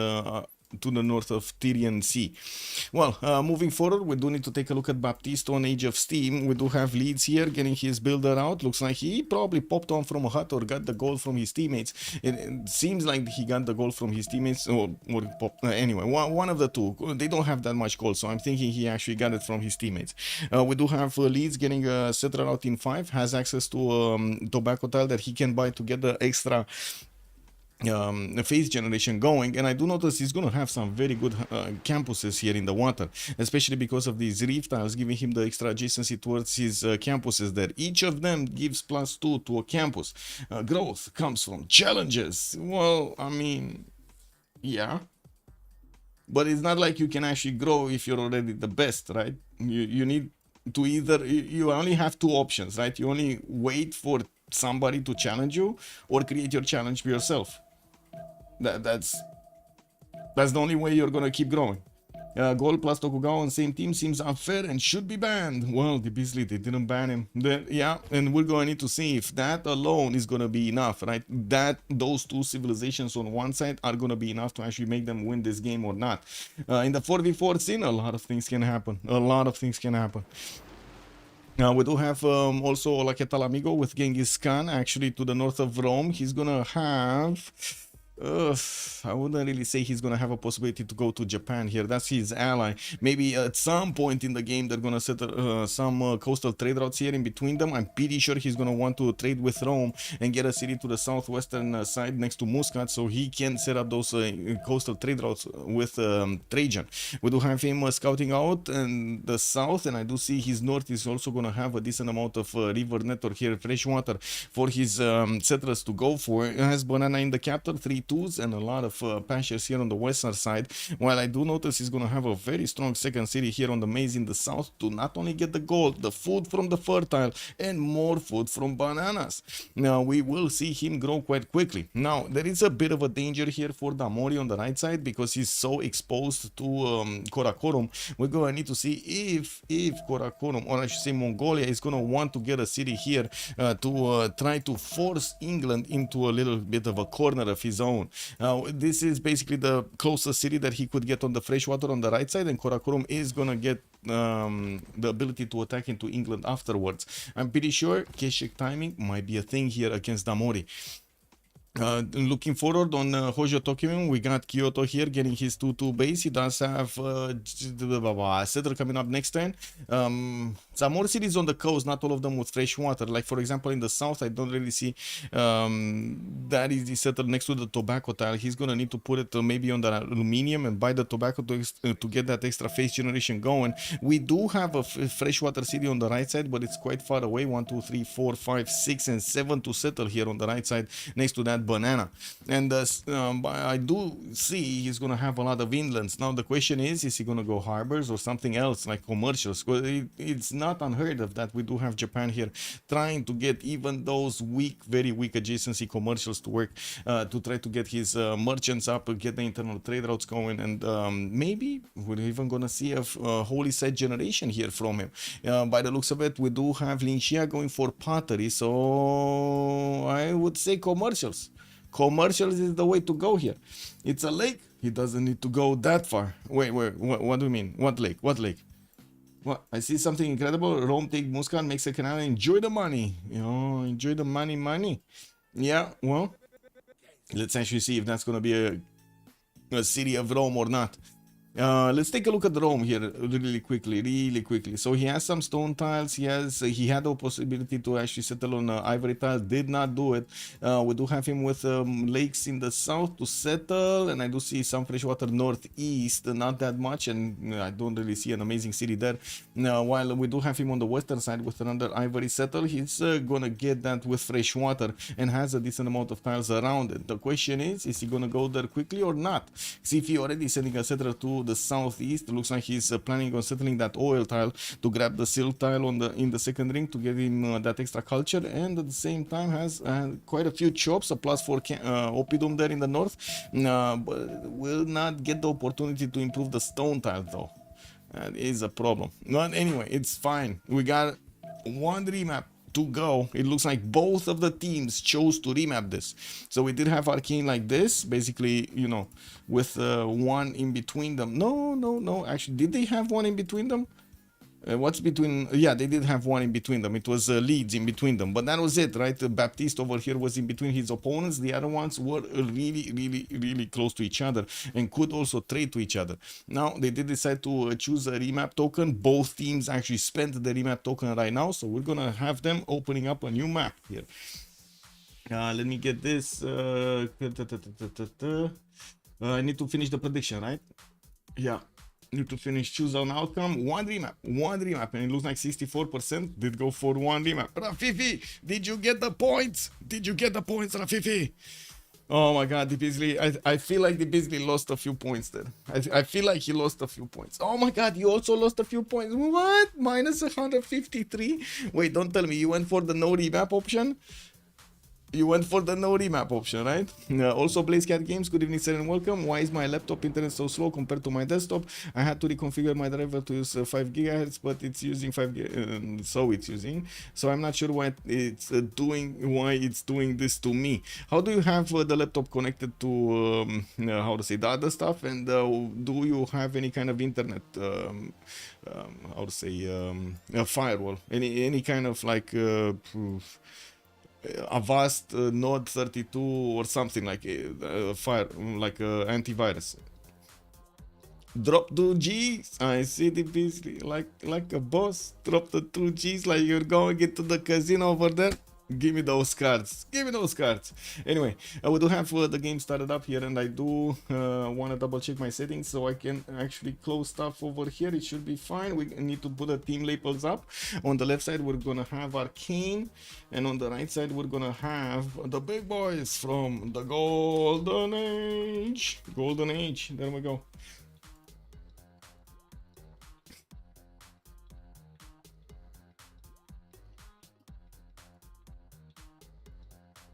Okay, we're going right. Orpheus said it.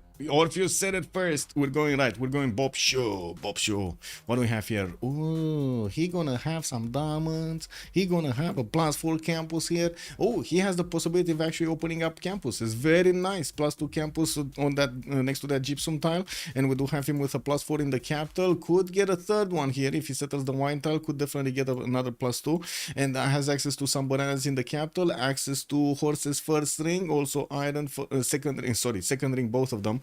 Torres del Paine a little bit further to the northeast, but that has quite a few tiles for him to actually get from. And I do have to say he's gonna have Eleanor here to the southwest. That's gonna be an opponent. Total choke to actually cover. That might not be an option for him to go through against his opponent there at the beginning of the game.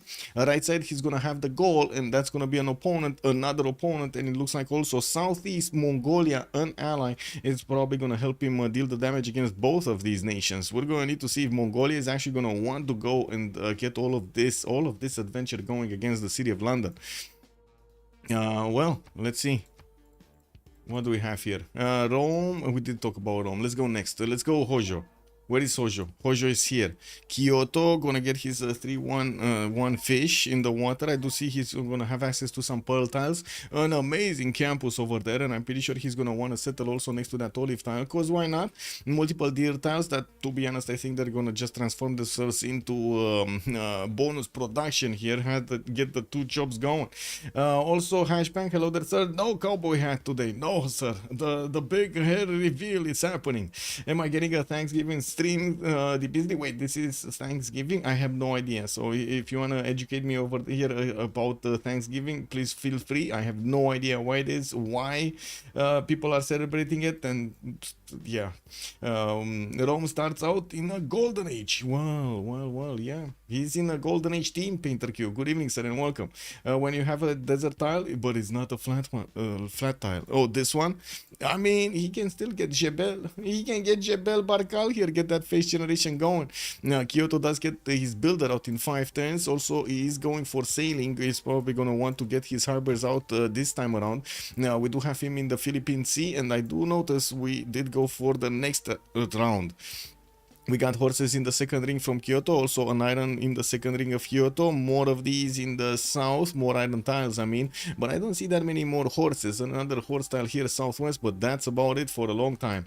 It's quite close to also Simon Bolivar. That's going to be an option for Gran Colombia to maybe do some damage here to Japan, but also for Japan to try to get into Gran Colombia's territory and, well, make his demise be much faster.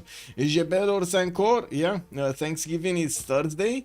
In 2 days, you mean? It's when we thank the Indians for casinos? Okay. Again, I have no idea what it is.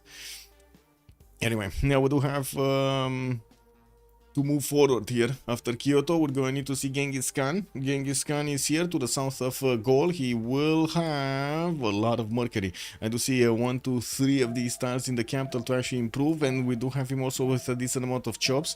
He settled on a horse tile because he only has a 1-1 base from what I can see, and needs animal husbandry to actually see that extra production and food from the horses. Getting a scout out in 1. I do notice he's going to have some more of these mercury tiles in the second city, and to be honest, this is a very strong religious idols. We got him with like 1, 2, 3, 4, 5, 6, 7, 8, 9, 10 possible tiles over there. That's so much gold from this. Has a city over there on the right tile southeast to get extra food generation going, not to mention a decent amount of tutus and chops, and also access to another marsh rice tile here. In the north, we could probably settle on that 1, 2 so he can get the other tiles, but he would need a little bit of food there, and we'll see how he's actually going to develop and place that northern city. West side, easy to go next to Cahokia, maybe even take that city out. Does seem like he's gonna have the choice between Mohenjo-Daro and the western city, Cahokia city-state, to take out, well, I should say take for himself, right? He wants to actually settle these cities and take them for himself. A decent amount of fresh water all over the place here with 1 tile lakes or some 4 tile lakes here. It's gonna be nice for him to get going. Has a river in the south that's going into the tundra. That's not gonna be amazing, but still a maze settle can be done, and has access to some mountains for better campuses and other stuff. Let's move forward towards the Victoria Age of Steam, which is in the water with Manchester. He's getting his scouts out. I do see 2 of them already got trained and sent on their way in the English Channel. He does have access to turtles, 2 of these turtles, so he could definitely share one. And I do see another city here on the wheat tile with fresh water and a decent amount of tutus around them. That's gonna take a while to get to, like 1, 2, 3, 4, 5 to get. Okay, that's not that big. Wait, 1, 2, 3, 4. Yeah, it's fine. Now 5 to get. settler is coming up in 7 turns from him. Still no Pantheon. It's gonna take a while to get there. And well, we're going to need to see how his scouts are gonna figure out the land here and how fast they will get those settles. He's relatively close to Tokugawa to the northwest, and we might actually see some sparks flying between them a little bit later on in the game. I'm pretty sure not at the beginning. Both of them are gonna be concentrated of getting their sim, their initial you know, base going, the 3-5 cities, then jump into like 7-8, and then maybe try to do some bonking, get some you know, coursers out on the map here. We're gonna need to wait for that to happen though. Looking next, we do have also his strategics iron tile in the second ring from Manchester. Horse tile is directly in the capital on the left side, and I do see he's gonna have some of these reef tiles to give him the adjacency towards his campuses. Not bad, but not amazing either. Well, moving forward, we do need to take a look at Ambiorix's ability to get those Opidums. Oh my god, this is a much better spawn. Oh my god. We got the goal in the house here with the +6 Opidum on the left side, 2 stone tiles and one of these iron tiles to improve. A second settle on the wine, could get another +6, or if he settles next to the wine on the 1-2 over there, could get another +6 next to the volcano. That would be so much production just from his first cities. Has a copper settle also, right, but that doesn't actually have access to other than a 4 Opidum. Again, not bad. 4 adjacency Opidum, pretty good. So he has 2 +6s and 1 +4 in the initial 3 cities. That's pretty good in my book. We do have him also with some settles on the left side, maybe the cattle, which is again gonna have access to another +4. Oh my god, whenever he settles cities, he has access to +4s. Unbelievable. And he could actually get them close to each other also. Like he could settle cattle, get an Opidum here, could settle this 2-2 tile, get third ring out on the cattle tile, get another +4 Opidum, put the +6 over here. Oh, improve the mines, get more and more. Yeah, the goal might make some money. Money. Yeah, Michael for president, get on TikTok. Tolkien Rukan, good evening, sir, and welcome. Wait a second, I need to get on TikTok these days. Oh my god, can you imagine how bad the algorithm of YouTube is? If people are telling me to get on TikTok to become famous, can you imagine how bad it is? Oh, wow. Anyway, yeah, the apocalypse happened on YouTube at some point. We just didn't see it. Also, I though was goal earlier with a religious idols. I didn't see it, so he's making the goal for Arcane. Well, let's actually wait and see who's gonna make the goal for Arcane. Atuka gonna get his 3-1. I would definitely see on Arcane Tokugawa and Eleanor making the gold. I gotta say, between them they should make a lot of gold. Looks like Sifi is gonna choose to go for the copper first. I don't think he actually discovered the north, so he doesn't know about the +6 Opidum that he has over there, but I'm pretty sure he actually knows about the one on the left side. At least he knows about the +4. He's going to need to discover bronze working if he actually wants to know about the iron. Do the volcanoes affect the gold's Opidum's adjacency? No. Like if it clears the stone, yes, if it clears the stone and there's no more quarry on the stone, it doesn't get any more adjacency. That, yes, in that sense, yes, it affects the game. We got this. Okay, we got this. Oh my god. Age of Steam at bad position, probably restart. Yeah, true. Also, Mikado Pantheon is quite obvious. Quality Dragon was calling out the Tokugawa Pantheon. I guess you're talking about the previous map because we didn't go here. And Jessica, were you saying right? Or were you actually telling me to go right? Which one was it? Because it looks like we listened. Jessica, we listened. Yeah, we did. Yeah. Good boys here. We're good boys here. Anyway, let's actually see what's going on. We got Eleanor Damori to talk about, and Eleanor here gonna get his 3-2-1-1 turtle tile, 4-1 fish. Gonna get that settler in the north, and gonna put it right next to the marble tile. But the looks of it, that is gonna be a freshwater city, but not on the coast for his harbors. We will need to see him putting those harbors a little bit further than ideal, and he's not gonna get the best adjacency for them. Now, well, we do have him also with horses second ring in the capital. Another settler is coming up in 3 turns here. Could easily get it on the gypsum on the left side, but again, a bit of a problem with the food generation going there. And to be honest, this is kind of weird spawn. Wait a second, he didn't see his chocolate hills? He must have seen his chocolate hills. I mean, he's in Caguana. He must have seen...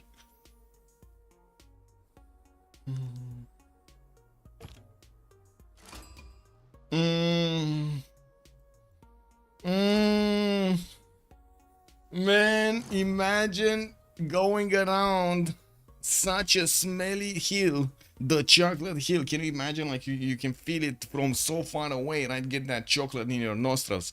But then, and he would have had a spice tile also, spices next to chocolate hills, extra gold, extra food, extra production, extra science. Could have had everything he wanted. Settle on the aluminium tile or over there on the coal tile and got everything from the chocolate hills. Well, now he's gonna be a sad panda. He doesn't know about it. And look at him, he's actually pillaging the lands of Caguana while he's giving up on one of the best temple givers over here from the beginning of the game. Damori might actually need to get another scout going soon, because that settler is coming up in 2 turns, and the best location is being covered. It's being covered. The Choco Spice, exactly. We do have him also getting a Pantheon. That's going to be God of the Sea. He's going to get his extra production on his coastal resources. And I do notice he's also moving on the marble tile to actually get that extra culture and also benefit from a better harbor. That will give him the fresh water and will also give him the access to 2 turtle tiles to improve. One that is going to be next to his, or quite close to his city center, where he could actually get some adjacency later on to a campus. Usually Eleanor does start off with harbors into theater squares, does bypass the campus at the beginning of the game and gets it a little bit later on because he really wants the books, right? Really wants those great works in his cities. We do have also to move forward towards Tokugawa here. Okay, Rome settling here. That's gonna put him, oh my god, wait a second, that's actually very close to that is very close. Does he even know about this? Damori is putting a city right in the face of Rome, like right in the face of Rome. Incredible. And we did have a war declaration being sent, but I don't know exactly why. They must have seen something. Oh my god, Banana King Japan. Still nothing here. Anything here? No, doesn't look like they actually are doing. Oh, I see the word. Okay, so Gaul got into the territory of Mongolia. Mongolia got extremely offended about this, and Xif is getting pushed out of there. We're gonna need to see if this scout is gonna manage to get out with his life there. He does have a promotion soon, so I don't think these Mongolian scouts will have enough strength to actually take it out entirely. Anyway, yeah, we might see some first move shenanigans there. Looking at Tokugawa, we do have him with the second city Sendai settled on a 2-2 base. He does have 3 of these bananas with 3 2s on them, 3 food and 2 production on each, with a monument coming up in 8 and also another settler in 2 turns from Tokyo. We do need to see where is he gonna settle next. Did he also not discover his north, or what's going on here? He does have a western side, also a city next to a coffee tile, but that also brings us up to the subject of his harbors. Is he going harbors? No, he's going commercials here. Writing and foreign trade coming up soon. We might see some campus openers. He does have a +4. This is the +4 between the mountains, the rainforest, and the geothermal and the reef fish over here. It should be a +4. 1, 2, 3, 4. Yeah. No, he's not putting them down right now. Let's see. Maybe he needs gold to buy them, so he's gonna need to acquire some gold from his allies if he wants to get that in.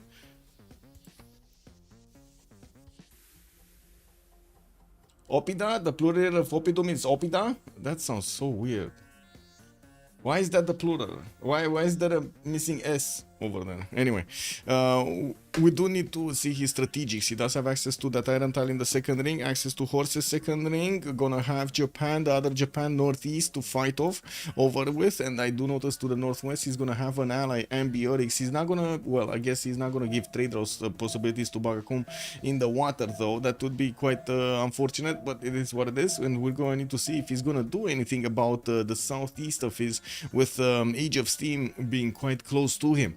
Apule on Gran Colombia, we do have him here with already campuses coming around. Looks like he's getting his trader out from his second city, Cartagena de India, while we do have Bogota getting a settler out next there. Oh, well, settler out already. He's also trying to make a builder. Has access to horse tile in the first ring, iron tile second ring. Campus is gonna be a +3 next to the mountains and the rainforest, and I do see he does have a scout that he could actually use to escort his settlers. Has that rice settler, a 4 food one to the south. Could even try to actually spread around these cities a little bit more and get this one, the 2-2 base over here next to the bananas.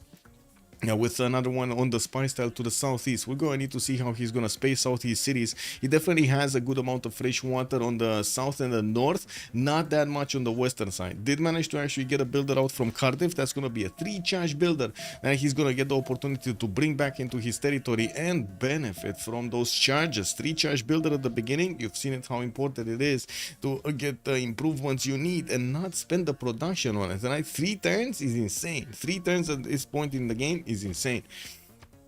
It's insanely important. That's what I mean. Let's see. Is he going for the right settle? It kind of looks like he's going for the right settle. Does he even know about all of these? Yeah, he knows about the tiles in the south. He actually made a bit of a zigzag here with his scout. Got next to Jerusalem, which also had a builder, but probably a bit later. Then Apiel was there with his scout, and now he's trying to bring back this builder in the lands that he's just gonna be about to settle. Okay, we kind of finished with their strategies. We kind of finished also with their spawns. Let's take a look if they do have any more pantheons here. God of the Sea, we've seen it. Age of Steam did go for Goddess of Tides. So next to these turtles, we're also going to see an added point of culture. We do have him also with access to the pearl tiles to the south of Bristol here that he's just about to improve here with his last charge from the builder. He does need a bit of gold to invest into that tile, and he's probably waiting for the next turn.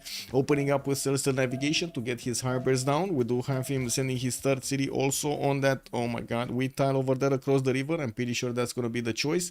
And we do also see him with possibilities to settle across the English Channel to get some more cities going. I'm pretty sure cattle tile here will be settled. I'm just curious, when will it be settled? We got religious idols also for Japan. Looks like his 3rd city will be going on that geothermal to get a 2-to-1 base, access to amber tiles and multiple incense tiles to improve. That will make some for some very good tiles a little bit later on. Now we're going to need to see also how he's going to get to set up everything here with his commercials. I do notice at the moment Mikado is going for currency in 15 turns. He does need the trade route or somebody else to actually boost that for him.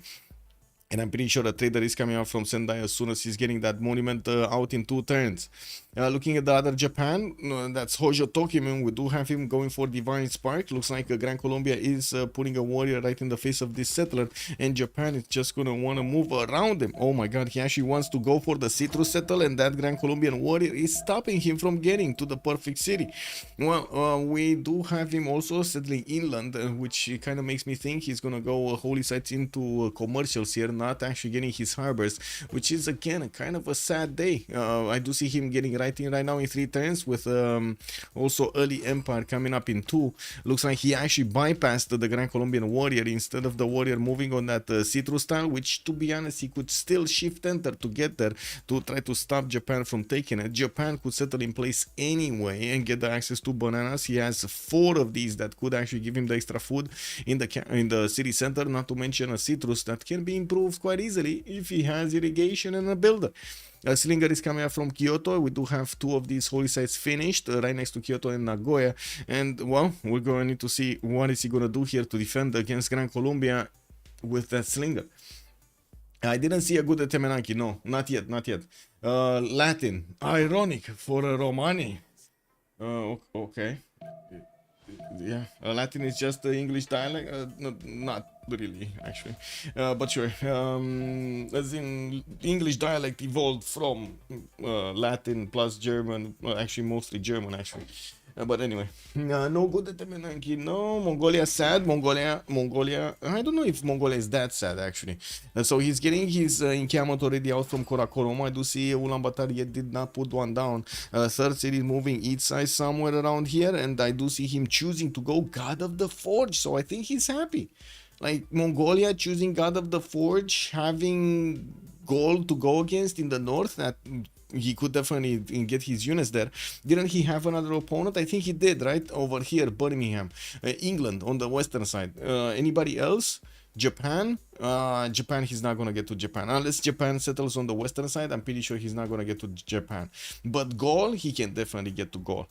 Even though I do have to say Gaul over here is quite a strong nation on the defense, has that king of the Eburon Strait that gives you the extra strength on those units. It's very hard to push. We're going to need to see if the extra intel from Mongolia is actually going to help out here Mongolia do that damage. I'm quite sad we didn't see him going for religious idols here. I do believe strongly strongly believe he would have gotten so much faith and gold and much more value than he would get from God of the Forge here. Which kind of shaves off, like the bonus from God of the Forge shaves off after you don't build any more classicals, right? Anyway, we do have a trader from Karakorum. We do have that second city about to get down here, and there is a possibility for him to take either Mohenjo-Daro or this city, Cahokia. This Cahokia city is on the way towards England, and oh, finally England did get the city on the Choco. Spice settle. He does have access to now 3-3-1s and also a 3-2-1 Spice tile, getting his monument produced there quickly. He has a fourth city moving west side towards that gypsum tile to get the stats, to get the extra amenity from there. He would have had actually 2 amenities already in his empire, 3 amenities in his empire, right? The turtles, the orc, and the marble tile, and this gypsum tile that he's gonna be about to settle here. We also notice Rome is coming from the north to see what kind of lands we do have here around Birmingham. He has the cities extremely close by to his opponent, even one in a non-freshwater. No, this is actually freshwater. There is a river to the north of the city of Antium that I did not see initially. We do have Rome with still no Pantheon. We do have the Governor Liang establishing inside of his city's center, and I do see he has one builder moving around to try to get the improvements, while Gallic Opid Gesade is actually taking down his slinger here. He's also going to have the trader in problematic position. Well, the slinger is still gonna die if the Gesate wants to attack into him next turn, so I'm pretty sure Rome needs to get it back in the city. Yeah, there we go. He's shift entering on the rainforest while he's gonna try to get another slinger. This is the trap for the Gesate. If Xifi is gonna click fast to take out this slinger, we're gonna have Rome get that 2 slinger shots from his units if the Gesate actually steps on the commercial. Let's see what happens. Is he stepping? He's not stepping. He's actually stepping out of there. Okay. And of course, Bobshu immediately putting a slinger right in his face to try to attack into the Gesate as fast as possible. We're gonna need to see Xifi shift enter that unit out of there, because he might actually die to the slinger attack, especially since it's full health and it does deal that 15 damage. History is written by the winners. Yes, yes. Is it the Chad Civ6 stream here? Champion yet? Good evening, sir. Yes, it is. We're going to need to see these boys going for the quarterfinals here in the CivFR Squadrons, which is basically the mainstay 4v4 competition from the CivFR community, from the Francophone community. And we do have Arcane on the left side with Golden Age on the right side, fighting for supremacy on this map. We are still needing to wait for them to get to turn 31 to switch the era, get all of the pantheons going, and also the era score bonuses. I do notice we do have Japan here missing a few points. Genghis Khan is also missing a few points, and Bobshu surprisingly is missing a few points. We're going to need to wait and see if they do manage to get that golden age going. Now, Japan, Hojo will get his moksha out in 3 turns in that city center. I do notice he's also 2 turns out from picking up a great prophet to give him the religion, so he should be fine on getting the religion quite easily. Genghis Khan also did put down his triple encampment setup over here. Balgasum, Karakorum, and Ulaanbaatar, all 3 cities of his initial settle are working on encampments right now, with Moksha establishing in the northern city, Ulaanbaatar, in 3 turns. I don't see it. Well, at the moment he doesn't get actually an extra title. And we do have him also starting to improve his Mercury tiles. He has enough of them that he could actually trade them to his allies, and he's getting his builders that he will need to send on the horses and or iron tiles, so he can actually get those resources in his empire. Now, we're also going to need to see what will be his choice of an enemy here. Is it going to be Gaul? Is it going to be Eleanor? Is it going to be, you know, Tokugawa right side? We have so many options for him. I don't think that Bobsho will push through England. You don't think Bobsho is going to push through England? Bobshu, wait a second. Bobshu is Rome, right? Rome. You don't think he's actually going to push England at all here? Yeah, it might be. I mean, this is the 2 tile choke city. It's very hard for Bobshu to actually get his units through, and of course we're going to need to see if that will be his option or will not be his option. I can only say they're so close to each other that some action needs to happen at some point in the game, right? They're basically sharing borders over here, touching borders, right? Does England make encampment or England not fear Rome? It doesn't look like at the moment England is making an encampment, or at least Eleanor, right? You're talking about Eleanor. 11 science with 11 culture. We do have him still getting his Royal Navy dockyards. In the text screen, he's going for animal husbandry, and I would imagine he's going to want to get horseback riding also. Getting Magnus in the camp next turn. Multiple builders, 1, 2, 3 more builders are coming around here, and he started getting his traders out. Some Royal Navy dockyards did finish. I do see 2 of them got finished, and Plymouth cannot build one because it doesn't actually have a tile from where to build. Anyway, now looking at Tokugawa, we do have him moving east side with another settler, and probably that Maystyle could actually settle the 1-3, so he gets a much better harbor going. Although I don't think he's going harbors, right? We did have Mikado going for commercial, so yeah, he's just going to settle Gifu on the Maystyle and grab those 2-2s. He's going to need to start improving those tiles, including these olive tiles, not to mention the incense tiles, so he can get those amenities in and make them much better tiles to use. Now, with religious settlements, he did also get 2 extra tiles more than he would have gotten by settling his city, and he's getting more production towards building settlers, which is very, very important. I'm quite surprised we did see him settle Gifu on the right and not settle that coffee settle on the western side. Although I gotta say, maybe this is because Mongolia, he just didn't want to actually get a defense going and wants to make use of the one tile chokes that he has here. Muzrat, good evening, sir, and welcome. Also, let me see, do we have everything in order? Yeah, we should have everything in order here.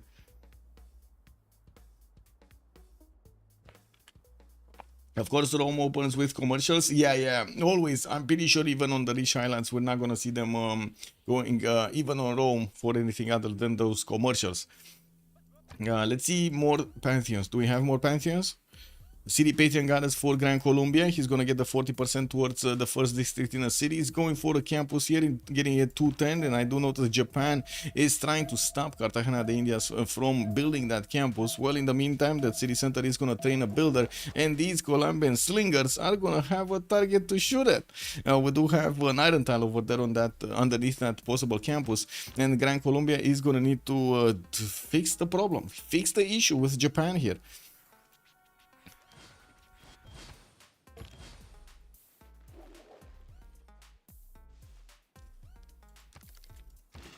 Wow. Well.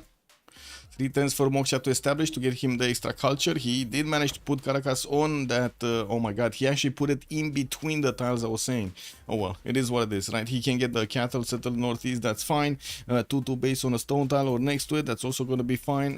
No access to extra bananas though for Caracas. That might be a bit of an, how to say, a drawback here, but it's fine. He can actually put 2 cities in the south, 1 on coastal, so it shouldn't be that big of an issue.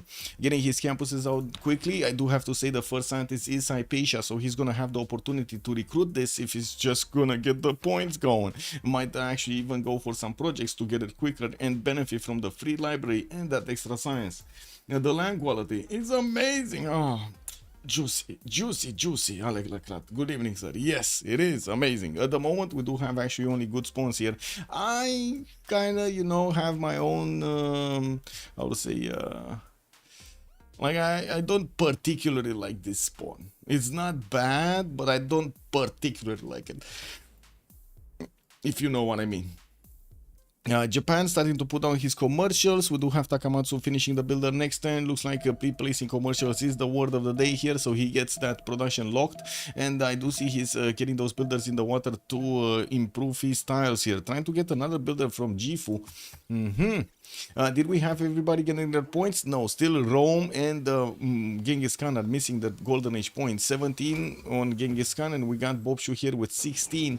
It looks like both of them do need to acquire some of these. Gavron Plaza coming out from Rome. Oh my god, this could have been a +4, but it's only a +2. When the Gavron Plaza is actually going to be a +3 when the Gavron Plaza finishes, so he's not going to get the bonus from that. I do see he improve his horses. Still no Pantheon yet. How did this horse get an extra production point? No, an extra food point. Kick W, man. Anyway, oh, Liang, that's how. Yeah, he went for Liang, right promotion on the food. Yeah, there we go. And he has in the capital 1, 2, 3, 4, 5, 6, 7, just 7 resources. This doesn't look as strong as others. Well, I guess 9 with the Wital in the northeast, but again, this doesn't really look like it would be that strong of a city for the young opener. We're gonna need to see if the stats are gonna be nice here. And well, I do see him wanting his Gavron Plaza at the moment. Doesn't have any points other than a merchant here in Marcus Licinius Crassus. And taking a look at his text, he's 1 turn away from getting political philosophy, so that should put him over the necessary points to get the golden age. He should be fine. We got 4 more turns to go. Looks like next turn Rome is gonna get his points. On the other side, Genghis Khan is still trying to get state workforce, and he probably did get boosted because of discovering 3 city-states to get political philosophy, although only 2 turns will remain for him to get that civic, and he will probably not have enough culture. Like in comparison, Rome, it does have 13 culture and was getting that culture for quite some time to get to political philosophy. On that spaceship also, hello there sir and good evening. Rome will get political. Yes, exactly. Rome will get very political. He might switch tiles across cities, turning tiles after all. For Caracas, yes, he might. He will probably. Genghis does not need a big game. Eddie Coffin, good evening sir. Is that a prediction, Eddie Coffin? Is that a prediction you're doing over there? Genghis is just gonna need 3 cities, gonna take out his opponents as quickly as possible. And I do notice how he figured out to actually get his golden age here. He's gonna get a boat. He's gonna get a boat. Makes sense, no? Makes total sense. Bobshu and Apule both will try to switch the membership between cities to mean the membership? Tile membership. Oh, ownership. You mean ownership. I see. Okay. Yeah, I guess it does make sense of membership, but just to make it a bit... I think I'm right, but I don't know if I'm right. You guys tell me if I'm right. Membership refers to like people stuff, and ownership refers to physical stuff, anything else other than human. No? Why Rome not putting commercial close to river? I'm not sure if he actually... So he does have mining. He just didn't want to take out the forest. Or he wants to keep these tiles for campuses, aqueducts, something. Like he could put a bath here either on the marsh tile or on that 2-1, so he could actually get an industrial zone here. But just the same, he could put it to the southeast and get that yield over there anyway. I think he's planning on putting 2 campuses between Ravenna, the mountains, and this geothermal. I think he's planning to put 2 campuses, and the Gavron Plaza, of course.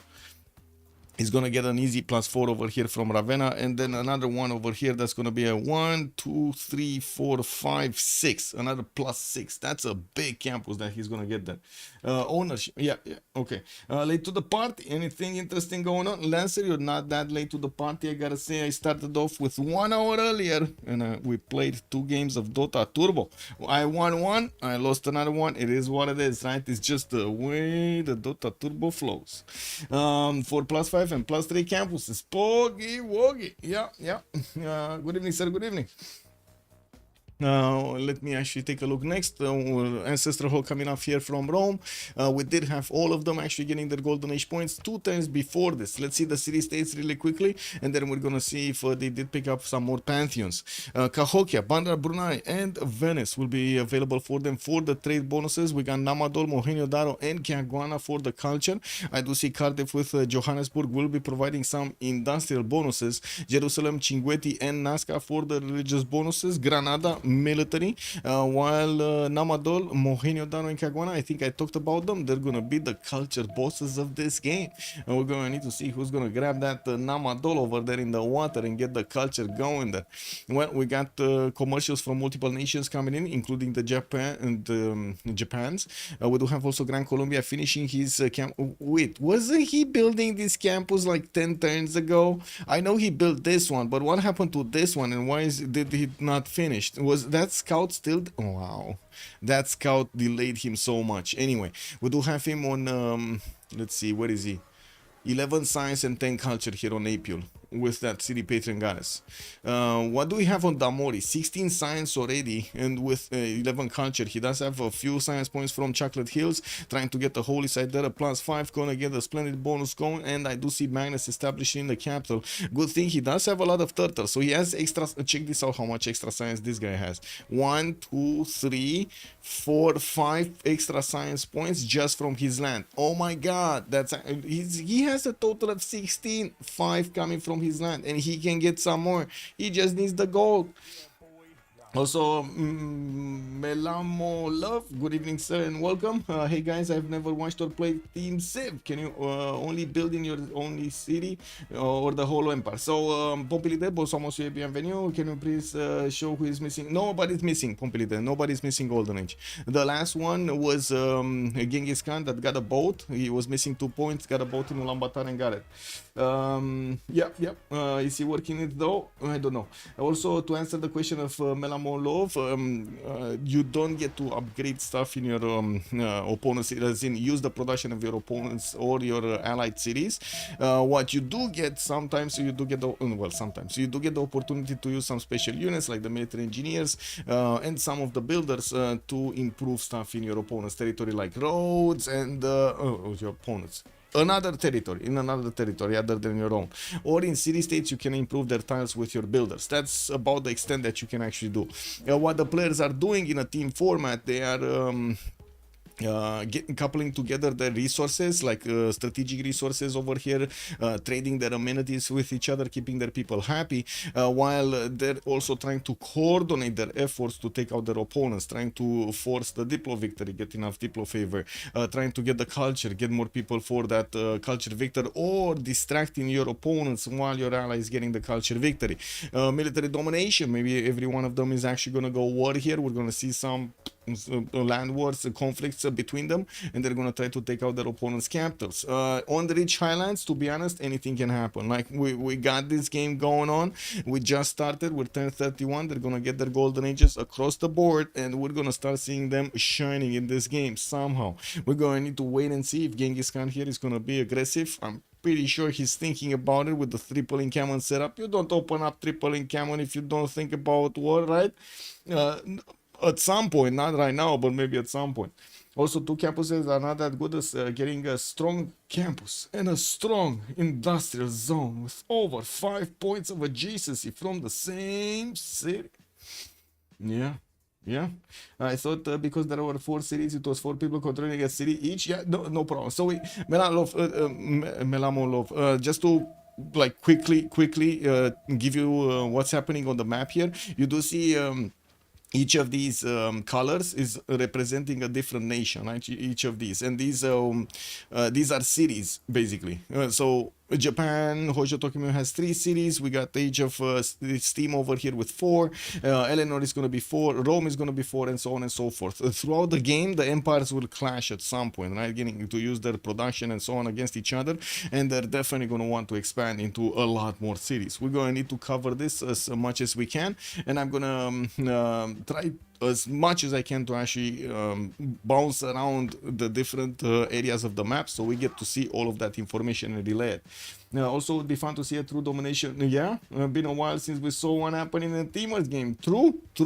Okay, let's see Apule here. We do have him with still 3 cities, finish his 3 campuses, got the Gavron Plaza immediately down from Bogota, increasing the adjacency of both of those campuses in the rainforest. Oh my god, this is gonna be a very strong Chichen Itza city.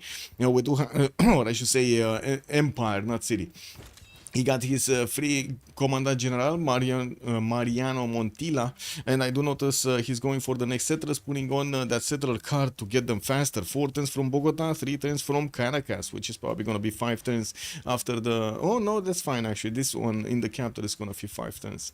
Anyway, Magnus establishing Cartagena. He went Moksha first, so he has extra culture, alongside with his Penbrush and Voice Golden Age. He's making 19 science and 27 culture, and 11 gold with 37 points of production. Of course, he's gonna be eyeballing all of these cities with freshwater first, and then we're gonna see him try to expand into some non-freshwater positions just for the sake of the city count and getting those campuses, theater squares, encampments, whatever he needs in the game. Mikado, 12 science, 18 culture, on Penbrush and Voice, Tokugawa, 4 cities strong, Liang opener, 1, 2, 3, 4, 5, 6, 7. 7 resources in the capital, 8 if you count that rice tile, 10 if you count the extra fish tile in the third ring. Doesn't seem like he actually has the big bonuses we are expecting here for Governor Liang. But anyway, in the meantime, he is gonna try to push back that Japanese warrior from the right side. He's quite close to his opponent here, Hojo Tokumen, and I gotta say in the southeast, he's also about to be touching borders with England Age of Esteem here. We do have him getting his markets for the extra trade routes in his commercials, and I do see new builders are also going to come out to improve those tiles that he has around his cities. We're going to need to see how he's going to set up everything here, but I guess we're going to just need to wait. 51 points of production does make him quite ahead over here in the lobby. What I gotta say, he's ahead the round table. of most of the players from Golden Age, but he's not ahead of Damori, and he's not ahead of Xifi here. Oh my god, we're getting to Damori's territory. Tomcom Badil, good evening, sir, and thank you so much for the follow. Also, All Triangle, bun somos you. Bună seara, domnule. Good evening, sir. I'm hungry for pizza. Oh, yes, get the pizza going. The chicken pizza going. Yeah, given the ideal land, which seems to be considered to be the best free simmer. Ooh, that's a hard one. That's a hard one. It's kind of a close race right now. Tokugawa, I would say, would take that shine.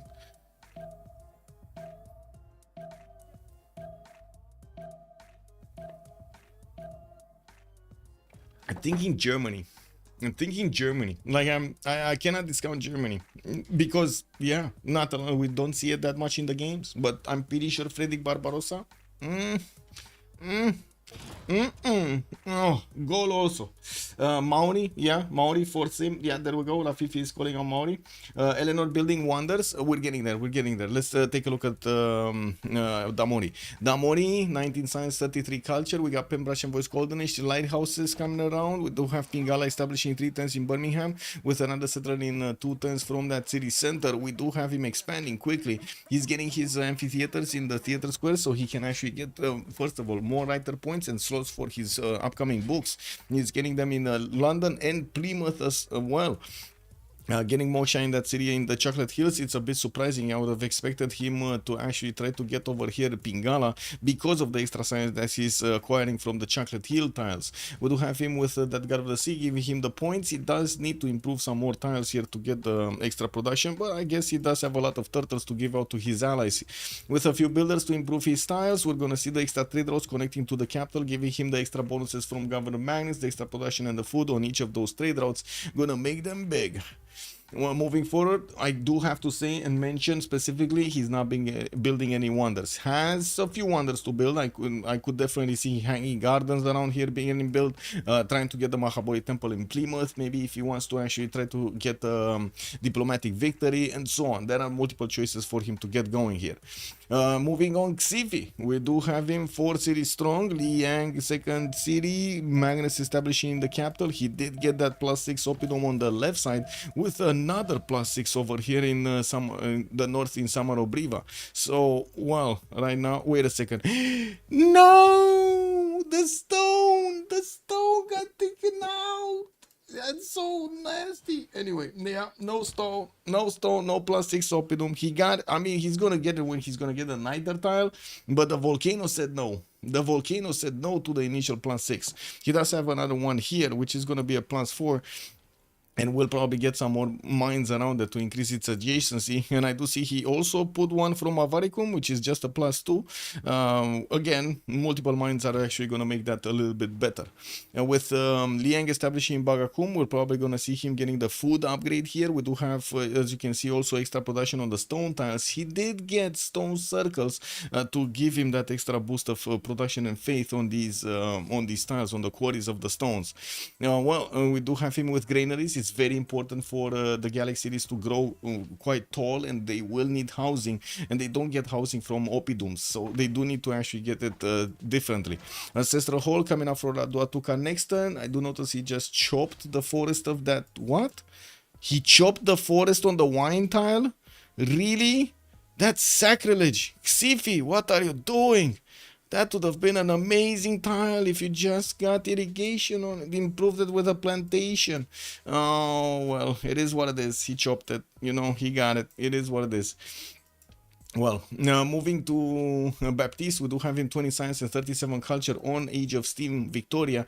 I do see him getting his lighthouses, 4th and 5th and 6th settlers coming around from his cities. Has multiple cities to settle, no problem with amenities by the looks of it. Did also get his government plaza in a way that he's gonna beef up one of his campuses to a +4 adjacency, and has more adjacency towards his Royal Navy dockyards. Very good tiles to use here, and also having access to turtles that will also get the extra culture makes him get so many yields from these how to say, improved water resources. You know, we do have Moksha establishing leads, and I do see Magnus Capital. Let's see what he's gonna get next. Doesn't have that many units, doesn't need that many units. And we do have a few units that are holding on any kind of Japanese invaders here, which, to be honest, it's only a slinger and some cats just, you know, fooling around next to a mountain. There's nothing really big coming from Mikado.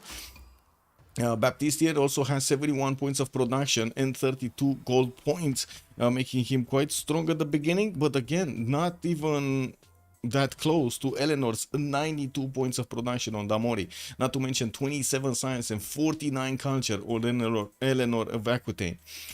We got Genghis Khan that needs to reveal to us what is he gonna do, getting his Ordus. Korabalga soon gonna work on the first one, getting also another campus in Ulaanbaatar, that's gonna be a +2, and I do see him going for his next settlers. Has quite a few builders to start improving his tiles here. He did get initially the Mercury tiles improved, and I'm pretty sure he's gonna need to go for his strategics. He did open up iron, just didn't improve it. Now, with the first horses coming up from Ulaanbaatar, he is on God of the Forge, so he's gonna get extra production towards these units. While I'm pretty sure we're gonna need to wait and see which is he gonna choose as a target, North or somebody else. Thank you so much for the follow, Melamolov. Much appreciated, sir. Chopping rice style with improvement is a crime. Yes, yes. Why should gold preserve the woods? They got plenty of production from Oppidums. Lancer, I don't know.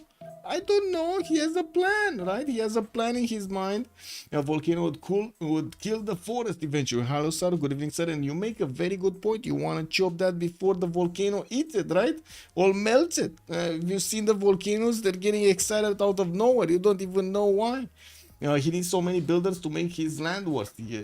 Yes, that is true. This is kind of a weird land for Mongolia, and of course we're going to see if he's gonna take one of these city-states down. I would assume he's gonna take out Mohenjo-Daro on the right side, if you would ask me. Getting these granaries to get that extra housing going, he did choose to build a Warlord's Throne in his capital, so he can just keep pumping out Keshix when the time is right. I'm very surprised we don't see him getting the 4th and the 5th city out, and I do have to say he is only 42 points of production, even though he did manage to get Ordus in his encampments. It's just not covering for the extra production that his opponents are benefiting from right now. He's barely like half of the production, less than half of the production of his opponents. Pantheon choice was really weird. Yeah. Mozrat also highlighting big message. Okay, we got into highlight message mode. Beep, bow, bow. Highlighted message is being read aloud. Bad Pantheon Mongolia. Religious idols would have been great. Plus the Grand Master Chapelle for faith by military units. Very bad, very bad. Yes, I do agree it could have been a little bit different here. We're going to see how he's gonna try to milk the advantages that he has on Mongolia here. Also Cool Whip coming in with the negative news over here. Welcome, sir. Think Mongolia is irrel already. I've seen it, I've said it, and will have 0 impact as well, which is very sad. Apil just found a relic for himself there. Anyway, 17 science, 27 culture on Genghis Khan. Pembrasian voice doesn't seem that strong right now. And he did manage to get another 2 points of production, but again, not that strong right now. We're getting to Damori Selenor also. Well, let me finish Ningxia and Bobshu, and we're gonna talk about Damori also. So, Hojo did get the religion, got Stonehenge with multiple holy sites. I do see at least 2. A third one is getting built here in Omori. He's also getting quite close to Gran Colombia on the right side, also trading punches with some of his units. Uh-oh! Woo! We got Gran Colombia coming in. Apule!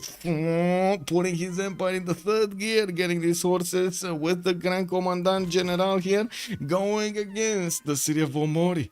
Ling Xia, what kind of religion does he have? Defender of the Faith will have an extra +3 on his units, has ties to get the gold and the production from the shrines and temples. He's building them right now, getting the temples going for the +4 production in that city center. And I do see him. Wait a second. Whoa.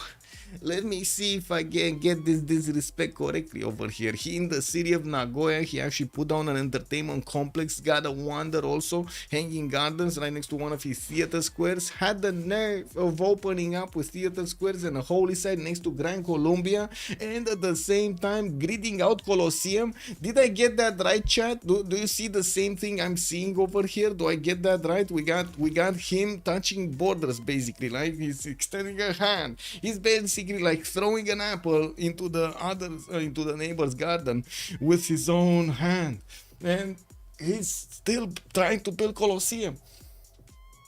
And that's a nice Colosseum for Gran Colombia. Yeah, it is. Tornado spawns, I'm surely. Yeah, tornado spawn. Look at his food, 35 food a turn.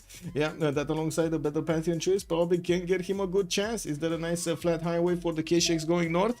Not really. I mean, some. So you get this. 2 hills are stopping him, and then the hills next to Divodurum. So you could get this. You could get in like 4 turns, you could get to the Gallic borders from Mongolia's territory. Yeah, surely there's nothing bad going to happen over here. Yeah, we do need horses from Japan to get the defense up. I do see Gran Colombia putting some archers in the forest, shooting out, getting a shootout against the Japanese archers. And of course, I do see Ling Xia did go for a Monumentality Golden Age, benefiting right now from 50 points of faith a turn. Well, we do have Bobshu, 23 science and 31 culture on Rome, Pembrasian voice Golden Age, 5 cities strong, getting 6th, 7th, 8th out from his cities. Now, while I do see he's also getting his army of builders, he's actually not that convinced he would need to get more horses or not. Looks like he's trying at least one. And we do have a project here for the scientists, even though Rome did pick up Hypatia early, he also did manage to get Zhangqian. This is amazing actually. He not only will have a free library from Hypatia, and +1 science on each of his libraries from the moment he actually activates Hypatia, but also will get oh my god, the extra trade route capacity for an extra trade route here, which is again gonna be amazing. One less market to actually build at the beginning, giving him the opportunity to connect more cities quickly. Go prediction, will throw my points and go to sleep. Okay. Let's get the prediction going. For who will win, we're gonna need to delete all of the options that we had on Sunday, and we're gonna put over here Golden Age on one side with Arcane on the other side. Submission period, we're gonna have 30 minutes to wait and see the result of this one. I always forget Rome has the training post gold bonus. It's a really nice one. Yes, it is, and it also increases the distance that you can send those trade routes from, or to, I guess. Rome also has a really good Chicanitsa. Yes, but he's probably gonna need to. They're probably gonna need to decide who's gonna get it, right? Is it gonna be Gran Colombia or is it gonna be Rome? We'll see who's actually gonna be first on it. Rome here will have an opportunity to get his cities to, or I should say, units to Gran Colombia here, maybe even through the Mediterranean Sea if nobody's gonna get this. Oh, wait a second. Rome actually has Eleanor, no, to the south. That might actually keep this bay in check. We'll see how things evolve. with the horses of Gran Colombia getting close to the Japanese borders. I do notice one horse is watching, eyeballing the archer in Omori. We do have Ling Xia also getting a builder with monumentality to chop another horse. He's getting victory established in that city center. So those units of Gran Colombia don't do that much of a damage. I gotta say, Gran Colombia here, if he does manage to actually cross the river with his two horses, he might just get into the main tiles of Kyoto. And there isn't that much that Kyoto can do. As in, Japan would need to block that with 2 units, right? At least get this one here. I don't know why he got it in the city center. This one needs to be on the desert hill. So he stops this, because he's just gonna shift enter, right? So Gran Colombia moves across. This one moves across. This one moves across. And then we're gonna have him next turn setting his movement on the iron tile. And he's gonna get there. And on the, how to say, on this hill tile. And he's just gonna get the line directly towards Kyoto to pillage those tiles over there. Pillage the Government Plaza, pillage the campus, and pillage the holy site. Oh well, we'll see. The Commandant General will need a few turns to move. No, it's fine, actually. It's all good. He just needs 2 turns. Okay, now we did need to take a look at Damori because chat was asking us, right? He's getting his 6th and 7th settlers out. We do have him with builders. He was the first one to get very close to 100 production. Still not over yet. He's 97 at the moment. And with the new improvement that he's going to make with the builders, and I'm pretty sure with the new settlers, he's probably going to get over 100 in the next few turns. We did have him establishing a religion in the city of Plymouth. That would be Zen meditation and sacred places. At the moment, he doesn't actually have a wonder to get the extra bonus from, but I'm pretty sure he's planning on getting one in the city of Plymouth. He does have a border with Rome, and we did manage to get to commission one of his archers here. Got another city on that coast towards Rome, and we're going to need to see him putting down an encampment, so he tries to get a general here. We will need to also see, try to track where this settler is going to go. Looks like he's getting closer to Caracas here, so they might actually get a connection. I would imagine a Reina city on that wheat tile would look quite nice, wouldn't you think? Yeah. Anyway, Damori here with 101 points of production. He's already 31 science and 80 culture. Definitely making much more than the Golden Agers. We do have also England, Age of Steam, getting his city over there on that hut. Just popped a hut. I have no idea what he got, but anyway, might have been a builder, might have not been. We did have him with more cities in the south, some of them with actually no, all of them with freshwater. He did get Hull in the on the inland and got Portsmouth here, both on rivers, and he's gonna get to settle one on the western side of that coast, which is gonna give him an opportunity to actually go against Japan on the coast. Oh, Baptiste is gonna try to take on Japan on the coast. One has harbors, one does not. And so we're gonna need to see probably how Tokugawa here is gonna try to get an admiral. If he's gonna get attacked in the capital, right? Is this with BBG? This is with BBG. Yes, this is with BBG, with BBM, with all of the shebang over there, all of the cheeseburger traits. Okay, what do we have? We got Gran Colombia taking out that archer. It looks like he did not actually manage to get into the borders of Kyoto, and we did have Japan chopping out another horse, while he is gonna try to block the movement of these units towards the city of Kyoto. We do not see enough damage from these units of Gran Colombia to attack into his opponent and that would be strong enough to actually take out his opponent's units. With the Governor Victor established, that's going to be more defensive. Governor Victor has the ability of putting the whatever it is +3 promotion on it. I forgot how it's called. And I do see Kyoto bringing another horse to the fight here will definitely help him out. Now, the city of Omori might actually get attacked, which is going to be a problem. We do have, there we go, a bit of damage being done to that city center exactly as the horse got chopped, and immediately, and that's why I was calling it a problem, because as he attacked into Omori, we did have Japan getting the opportunity to attack into the horse that just lost its health attacking into the city center. We do need to see if Japan here, Ling Xia, is actually going to keep on simming. Apul, in the meantime, is trying to get his feudalism builders out, building up his library count, and getting to recruit Zhang Heng. We did have him starting off on these. Ooh, Great Writers are getting recruited by England already. We have 2 of them recruited already, Chuchi and Metamorphosis. Anyway, now, by the looks of it, we do need to take a look at the other ones and see how Genghis Khan is going to try to get this this going? First of all, going for Mohenjo-Daro looks like over those, yeah, he did go for Mohenjo-Daro. Did not go for Cahokia, Southwest. Now, we do have him getting new horses out, and I'm pretty sure he's on the way to getting both apprenticeship and, stirrups, and also trying to get his crossbows done. Not ballistics. How do you call crossbows? Ow, what's this? Machinery, right? And castles. I wanted to say castles and stirrups, but somehow I got into whatever, machinery and ballistics and whatever.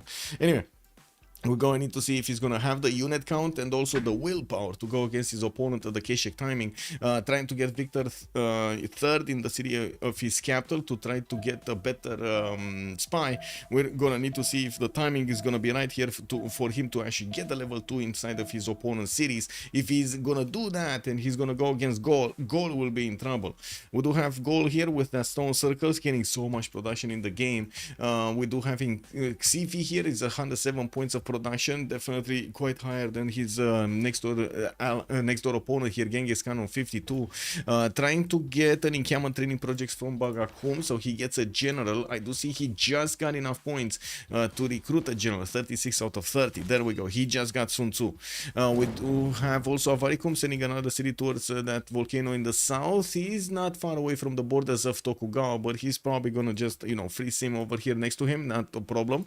And did manage to plug in Magnus in Samaro Briva. Looks like this is a puddle jumping Magnus. He's moving everyone in the city, getting the jobs done, then moving forward and so on. And we do need to see what kind of other governor he's going to plug in Doatuka. He did choose to go for Ancestral Hall, so he doesn't really get bonuses from the governors inside of the city centers. He's getting bonuses from settling cities, building more settlers, and getting builders from those cities. Statue of Zeus coming out from Bagakum. I do have to remind you that anti-cav units are usually the correct unit to try to defend yourself against Mongolia, and we're going to need to see if he's going to manage to defend against Mongolia even with the extra production that he's going to get from Statue of Zeus and also the free units that he's going to get to benefit from. Temple of Artemis also got placed somewhere. I didn't see where though. Aqueduct from Manchester. Looks like we do have a bit of a preparation here for those IZs for Age of Steam, while he's putting down Royal Navy dockyards everywhere. We got Rome sending a few horses to say hello to England, and immediately England did react with one of his own horses to beef that siege defense to 40 strength, trying to get more theater squares. In the meantime, he did manage to get Pingala somewhere. Yeah, Pingala is in Birmingham, so he's getting that extra science. That's why he does have a decent amount of science right now. I do also have to say Baptiste is catching up quite quickly on the production screen. We do have him at the same number of production points as Eleanor of Aquitaine here. Mikado 100 strength also. Looks like the attack of Gran Colombia into Japan's defenses did fall off. We do have Japan still with 26 science and 39 culture with 64 faith and 87 points of production, and he's still going for Colosseum, guys. He's gonna get Colosseum next to Gran Colombia. He has 2 more builders with feudalism able to chop the Colosseum with Magnus inside of him. Wow. Okay. I mean, it happened, bro. It actually happened. Also, Volcar was saying, oh, Natsa Dorian, bună dimineața. Also, let's see. Wildfire also, good evening, sir. The best city in the world. Yeah. Gold needs a mausoleum of Halicarnassus, definitely. I do also see to use his engineers one more time. Civ6 scout again. Oh my god, I guess we're going to need to see if we get the Civ6 going again. Gold can just build spearmen, a lot of them, and be okay. And with Zeus statue, he will be even faster. Yes. Now the question is, will he be ready for what's coming? Because I'm pretty sure we're gonna have over here Mongolia try to get his units out soon. We do have some campuses coming in for the extra science, while he's only 7 turns away from getting stirrups and having the ability to upgrade knights and also build Kesheks, right? Jan, Jessica, Jan, Jessica over here just confusing me, totally confusing me. In January, we do it in January, Jessica. Yes, I don't know what though. Japan gonna go for culture victory in between 2. Oh, I see. I mean, I think he just wants the extra amenities and the extra culture. I don't think he's gonna go for a culture victory, and also the fact that he's gonna get so much culture is gonna be good for him. It's still a big how to say, big sacrifice. He would have gotten at least 2 more cities with the production he got into this Colosseum. Good thing is he did manage to defend against his next door opponent here. Gran Colombia pushed him back, even if Gran Colombia did have superior units with Commandant General. And I do see he kept on building settlers, but slowly getting his 6th one out right now here to the south of Nagoya. Still 6 turns to get the Colosseum. He's probably gonna get the 3 chops next turn, right? The stone and the 2 forests. That should be it. We also did have, by the way, an entertainment complex and that Colosseum with the hanging gardens, giving the bonuses to these theater squares, making one of +6 and another one of +3 here. But that's before Colosseum is going to finish. So that's going to be a +8. There we go. Colosseum just finished. That's going to be a +8. And this is going to be a +5 here next in Fukuoka City. So immediately we do have Linxia jumping up to 60 culture and 34 science. 104 points of production. Much better amenities here in all of his cities that are getting hit by Colosseum. And we do have like all 6 of them getting hit by Colosseum. Okay, well, another holy site in Omori. He's gonna get that extra production going, and I do have to say at the moment they're not doing very well in the gold screen. You know, like Linxia is only 20, Olaketalamidon Genghis is only 8, Bobshu is 19, and we don't have them yet setting up those coastal trade routes. It's not gonna be long though until we're gonna see some. Well, I do notice Roman units are gonna see this English horse and probably gonna run scared back home. We do have Ariabata also recruited by Rome, and I do see horses are getting out in the northeastern cities. His Trajan here is also trying to build the pyramids in Mediolanum. Does have a few chops for them. I gotta say 1, 2, 3, 4 if he's gonna spend the gold on those tiles, but he's gonna get a new builder and he's gonna get more charges, another charge on each of his builders from then on. With multiple markets coming around, he's getting the traders to connect to his capital, building up the great library in a tile that we thought he's actually gonna get an industrial zone. Looks like he's gonna be happy settling that bath to the southeast of Ravenna, and probably the industrial zone is gonna be on that 2-1 rainforest that he's about to chop here. He will need bronze working, and I do have to say he did manage to get bronze working because I do see an encampment here in Ostia. He knows about his iron tile. He knows about his iron tiles. Japan still sitting on 4 cities, finally getting 4th and 5th and 6th, 7th, 8th out. He's gonna double his city count in the next few turns, getting also to 1 turn in industrial zone in the capital. That's gonna be a +5, giving him that amazing bonus. Did get Temple of Artemis in the face of his opponent, actually his ally Ambiorix, and will benefit from 1, 2, 3 amenities in the capital. Actually no, this is not the capital, this is Takamatsu. This 2 amenities in the capital. There's 2 amenities in the capital. But still, the extra food generation and the housing is going to be good. That's a 10 pop city that Tokyo is benefiting from. Apule discovering castles and mercenaries on 246 cities, Gran Colombia. We do have him settling a city, Maracaibo, right in the face of his opponent to the west side. While at the moment, he's getting those horses to go against Bandar Brunei in the north. We do have 5 horses commissioned to actually go, deployed actually, to go against Bandar Brunei and take that city down. Bandar Brunei is... Nobody actually has that city. Is it Bandar Brunei or Johannesburg? Maybe he's going Johannesburg here to take out Baptiste. Yeah, I think he wants Johannesburg taken down, which is getting walls, which is gonna make it harder to actually get in there and take it down. In the era score tab, we're starting to tick down the clock until the next era. Only 6 turns to go until we're gonna switch from the classical era to the medieval one. We do have Mikado here, 10 points off from getting golden. Apule is still dark. We got him with needing 12 points. Damori is 68, 67. He got his golden. Sifi is still in the dark age, needing quite a few points there. I do see Genghis Khan needs 9 more points for a golden. Baptiste 16 points. Linxia is only gonna require 6 points, and I do see Bobshu there with 10 points. 10 points missing. Does Japan know about the English new city on the coast? This one? Yeah, he probably knows. I mean, there's a Grand Colombian settler here, scout there. Yeah, they know. They know. Oh, he doesn't know about this one. You're talking about this one? He doesn't know about this one. He actually doesn't know about this one. And what is this in the fog of war? Mongolia? Naughty boy. Look at over those go.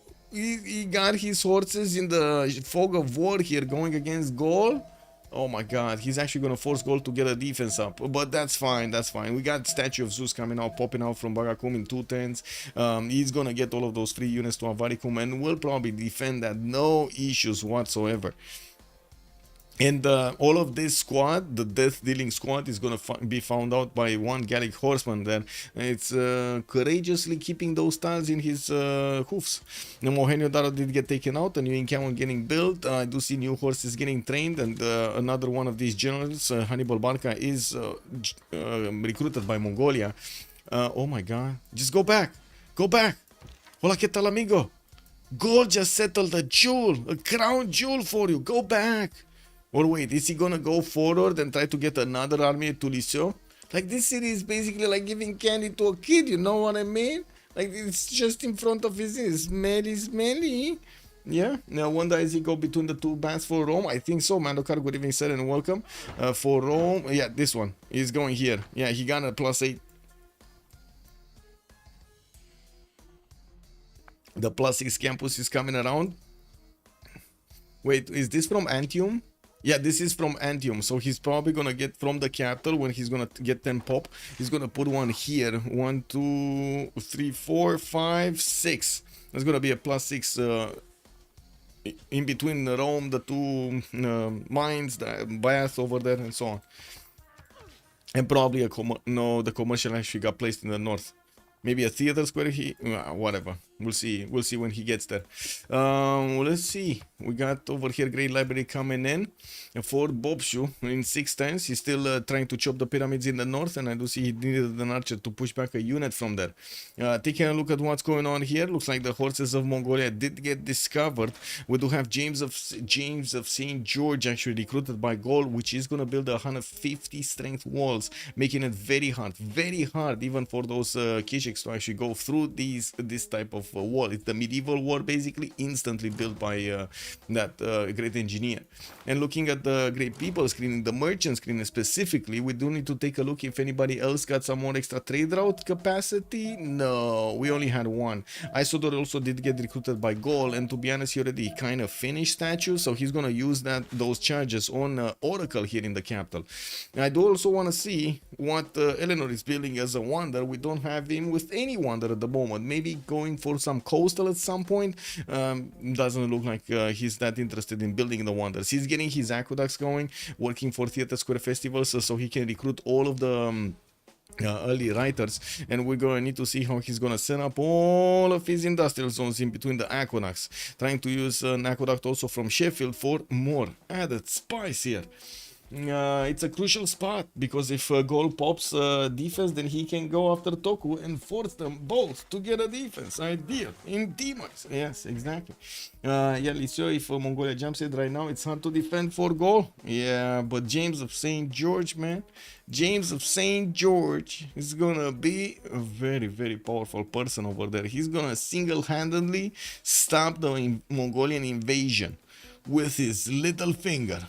He's gonna do a pinky swear with Mongolia over here, and we'll say, hey, pinky swear, we want peace, no?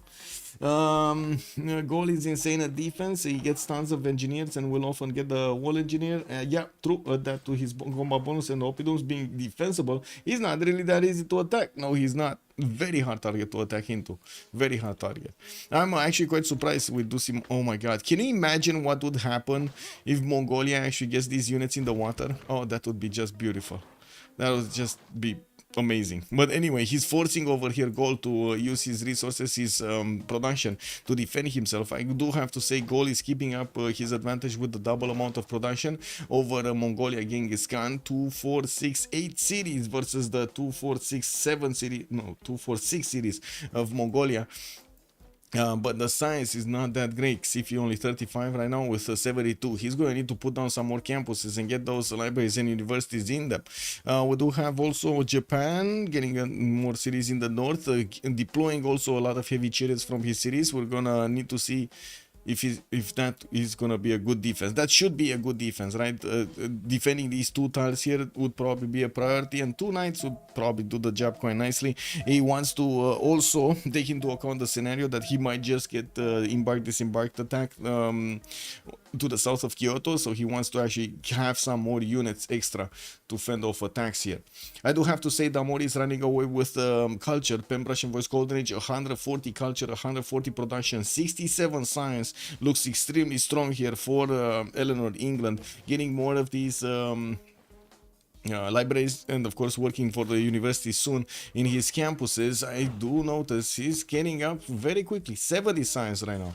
Oh my god, just look at the difference in points. Arcane Damori going so strong on this golden age, on this game. We got 3 more turns to go until the next the flip of the era, and well, looking at the era score, looks like Mikado is 1 point off, Xifi 3 points off, Baptiste is still 9 points away, Ola Ketalamigo is 7, and doesn't look like he can actually grab a Dark Age. He could have nicely get a Dark Age. He's gonna get stirrups and Divine Right.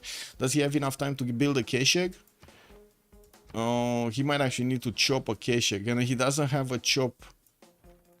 Yeah, he needs to chop, and he doesn't have a chop. Other than that, he would need to actually put gold into a Keshek, which is not ideal at all. And looking at the Eid stamp here, we don't really have them with that much gold. It looks like one of the units of gold here, the horse did get taken out. We do have Mongolia trying to get around with the horses. We might see him drag all of the army of gold with him.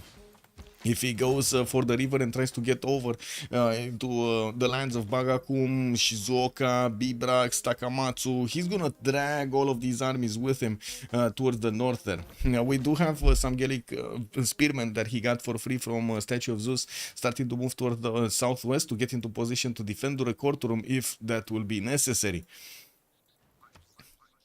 177 points of production also on Baptiste do look good. 136 on Ling Xia plus the 114 Faith, and I do see Bobshu did get to his 160, looking good right now, actually looking quite except like if you don't take the science and the culture into account, they look very equal in points right now in the production screen. Like both of them do have kind of a Nirel player here, on one side Mongolia, on the other side Gran Colombia. Gran Colombia looks like he still is looking to push into Japan, but to be honest, it does seem like he needs to take care of his science and culture first. And I do see a lot more horses being deployed. He probably did receive the order from his teammates that he should go to coursers and attack into his opponent's territory with more units to put pressure here on Ling Xia. I don't think there's going to be enough pressure being done by Gran Colombia to slow down Japan. Not enough though, not enough to slow it down significantly. Also, just one thought, a wall exists. Yeah. Also, Mandokar, I think it's more lucrative to just ignore gold and go straight for Japan and force him to stop simming. Yeah. I mean, he did manage to get 2 horses there. And I do see Japan is putting those heavy chariots in the tiles I was pointing out earlier. He's just going to stop this attack with these guys. Will get stirrups soon, or does he have? He already has stirrups. He can get the knight upgraded. What is he missing? Iron? He's missing iron. He needs like 3 more iron for one of these. Inkiaman training project from Takamatsu to get a general. Looks like in the Grey People screen we are already on the 75 pointers with Mongolia taking 2 of them. I'm not sure exactly who picked other ones.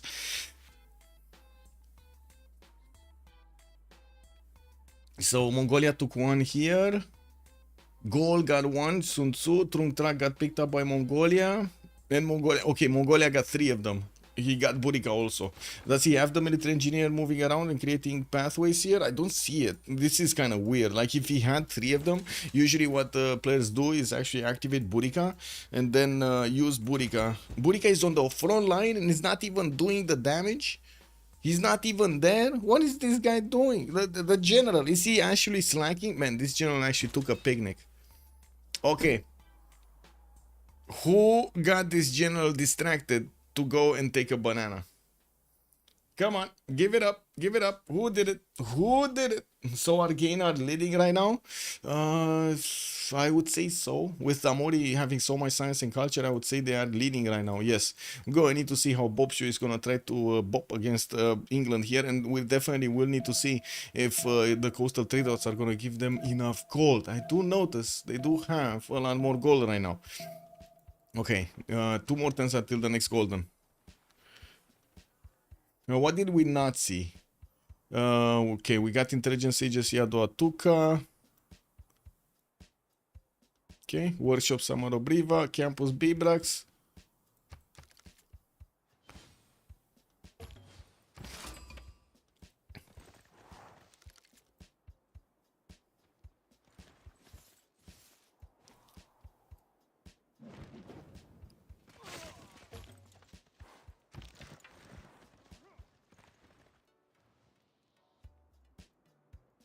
Okay, anyway, Kume from Rome did get settled next to Torres. He's still trying to build the pyramids here in Mediolanum, and we do have it coming up in 6 turns, and Rome might actually get a chop.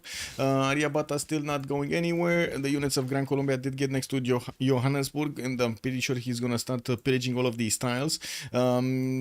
I mean, that's a 20 defense strength city with walls. It's gonna be painful for these horses, for just the horses to actually attack into it and take it down. There are so many on the way though, 2, 4, 6, 8, 10 units that might actually take over Johannesburg and then keep on going towards Rome. Remember, Gran Colombia is an opponent of Rome, and we don't have yet that many units from Rome coming around to defend this. If he's gonna manage to get to Corses right on time, and I do believe Apul is gonna get that technology, he's on machinery right now, very close to getting coursers. The fact is, he's gonna get to upgrade in the lands of Johannesburg as he is deleting the city center, and then go against Rome here, which is gonna have a problem with so many coursers coming in. Now, we did have him also putting some more pressure on Japan on the west side, while Japan is starting to get his encampments and also samurais coming out from his city centers. The samurais are gonna be definitely a unit that Gran Colombia cannot take on. So yeah, he's just fooling around, getting some more experience points, also forcing Japan to pay attention to this on the right side. What's happening in the era score? So Apul did manage to get golden, Mikado got golden, Damori got golden, Xifi got golden, Baptiste got golden, Ola Ketalamigo did get his golden age, Linxia got his golden age, and Bobshu got his golden age. So every one of the players got their golden ages.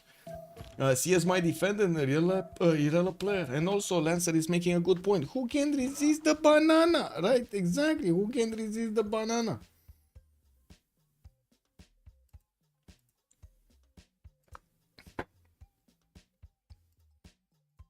The big banana or the tiny banana? I don't know. It might be both at the same time. Oh, and it seems like Mongolia is funneling through that tile I was talking about over there, trying to get over the river. It needs to move forward with these horses and trying to get into the main tiles of gold to pillage a few and maybe even take a builder, dragging all of the Gallic army with him. For some reason, Burika just woke up and moved onto that coffee tile here, getting in the face of the Japanese knights that are also gonna have a problem attacking to the horses. At least they're gonna be strong enough to well, not die when they're attacking. Intelligence agency in 3 turns from Korakoro. Mongolia deploying a few. Wow, he has units in Cahokia also, and taking down that city. That is gonna allow him to actually get these units to England. What we thought is gonna happen at the beginning, right? We thought this will be a plan, a possible plan.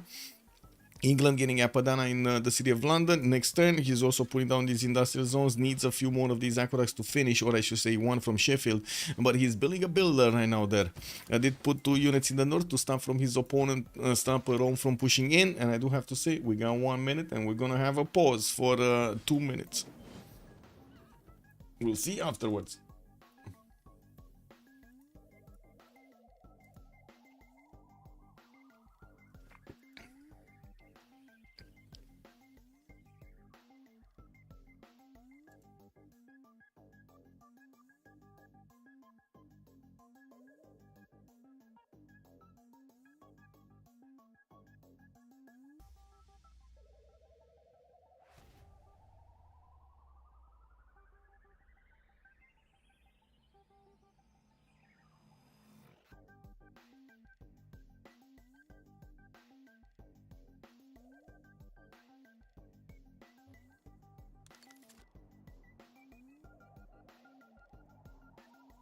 Well, Wait, what's the project coming up here? Are they getting closer to Newton? Yeah, I guess. Oh, Japan got both merchants, Ifadlan and Marco Polo.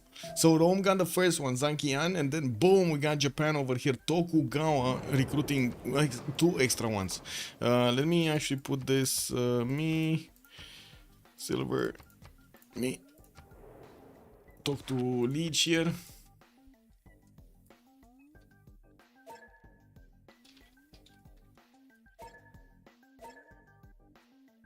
Okay, I go B, and we're gonna come back in 2 minutes.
Oh, good.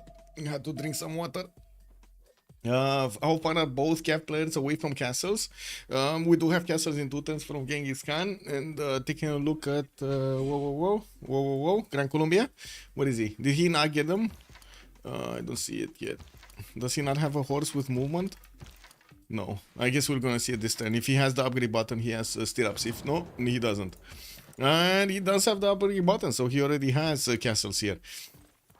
Let's see, in the Congress we did have Linxia not growing via culture, Mercury also granting no amenities, that's gonna hit Mongolia, and 2 diplo points for Hojo Tokimun. Well, we're gonna need to see if he's actually gonna manage to get that Mahabodhi temple here. He definitely can place Holy Site. Oh, there we go, he can get the Mahabodhi temple right here on the 2-2 base next to Morioka. That's fine, that's fine. Okay, so Apule, Drums of War this time around. He has 246 cities. He's going with those coursers towards Johannesburg to take that city down and be able to upgrade more tiles.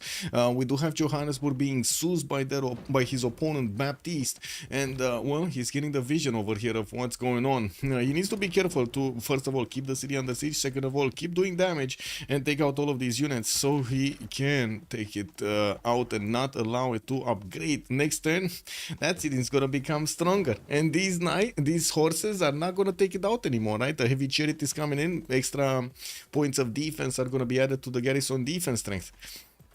We did have him with also Gregor McGregor, Commandant General, that is going to need to appear somewhere on the front line. West side, he sent some horses to bonk against Japan. Japan got samurais in return to defend himself here. And it looks like he did keep his borders intact. Mikado, Pembrash and Voice Goldenich, 91 science, 85 culture on Tokugawa. He's right now 2, 4, 6, 8, 9 cities. 2, 4, 6, 8 cities, 9. We do have him with an encampment in Sendai and getting his theater squares up for more culture. With Pembrush and Voice Golden Age, it's a bit surprising that he's going for theater squares right now, and he did not go for commercial and for the free inquiry. Well, he didn't really have very strong commercials, but he still has had some +4s here and there. Also, Mongolia is 2 turns off. I told him he needs to win. I don't get why he didn't win. Tyro, good evening, sir. You need to win, sir. You need to win. Yes, wait, who did you tell him? Who did you tell that he needs to win? So Mongolia will be able to upgrade about 6. Yes, these knights, exactly. We do have 190 points of production here also on Mikado, while Damori is 200. Damori is gonna get his 137 science and 124 culture to work. Freeing with the Golden Age this time around. It looks like those units of Mongolia are about to upgrade in the city borders of Cahokia after he's gonna take over that city center and of course have those few seconds before he gets to raise it. Also Hojo GMC or Monumentality again. GMC, 3 times GMC, and he did go for Pen Russian Voice. Okay, coming back here, Kilvak is Ivani coming up in Damori's territory. We do have him with over 200 production, getting universities up for more science and more markets for his internal trade routes. We'll need to put up a defensive screen on the east side, while in the north he actually kind of covered this with a few horses. On the right side, he only has a lonely warrior trying to make some form of a defense. Cahokia got taken over. We're gonna see all of these units, there we go, upgraded. And this should be a big red flag for Damori to get those units up here in Sheffield and Plymouth. It's gonna be a very sad day for him if he doesn't get that going. Trungtrak and Hannibal Bark are available for Mongolia to use to get that extra movement point going on those cav units, and also do the extra +5, get an extra +5 strength. Xifi, what happened here? 57 science, 93 culture. Looks like the attack from Mongolia did disturb him quite a bit, because at the moment he doesn't have the stats. We do have him with a lot of production, 222, and we're probably going to see him recover quite quickly, getting those universities up in his cities, and also managing to get libraries and of course new spies from Adoatuka. His cities are not going quickly enough, only like 7 pop. I don't see any of them are getting to 10 pop at the moment. So it definitely needs a bit more food generation going. A bit surprising, he did choose to go for Ancestral Hall, so he gets these cities quickly, but at the same time you do see his problems with the food generation here. Only 128 food per turn in his empire. Baptiste went for Free Inquiry Golden Age, 122 science, only 50 culture. We do have him getting some heavy chariots out for protection from Japan. Japan did send one of his samurais to Brighton, and I do notice he has a few knights deployed to Takasaki with a general that might actually do a significant amount of damage against England. We do need to see units from England taking up position between Stoke-upon-Trent and Brighton to stop this invasion from happening. And with traders coming around, he's also getting some amphitheaters in Leeds and finishing up his libraries here in Portsmouth. Pingala establishing Bristol, 205 points of production and 109 gold does put him, well, I guess in a good position here. Still, I don't like the culture. Well, I should say the lack of culture here. Anyway, yeah, I would have expected a few more theater squares. The thing is, Eleanor did manage to pick up all of those writers from the beginning, so it was kind of hard for Baptiste to get it. Those writers give Amori so much culture. It's insane how much culture you get from those writers.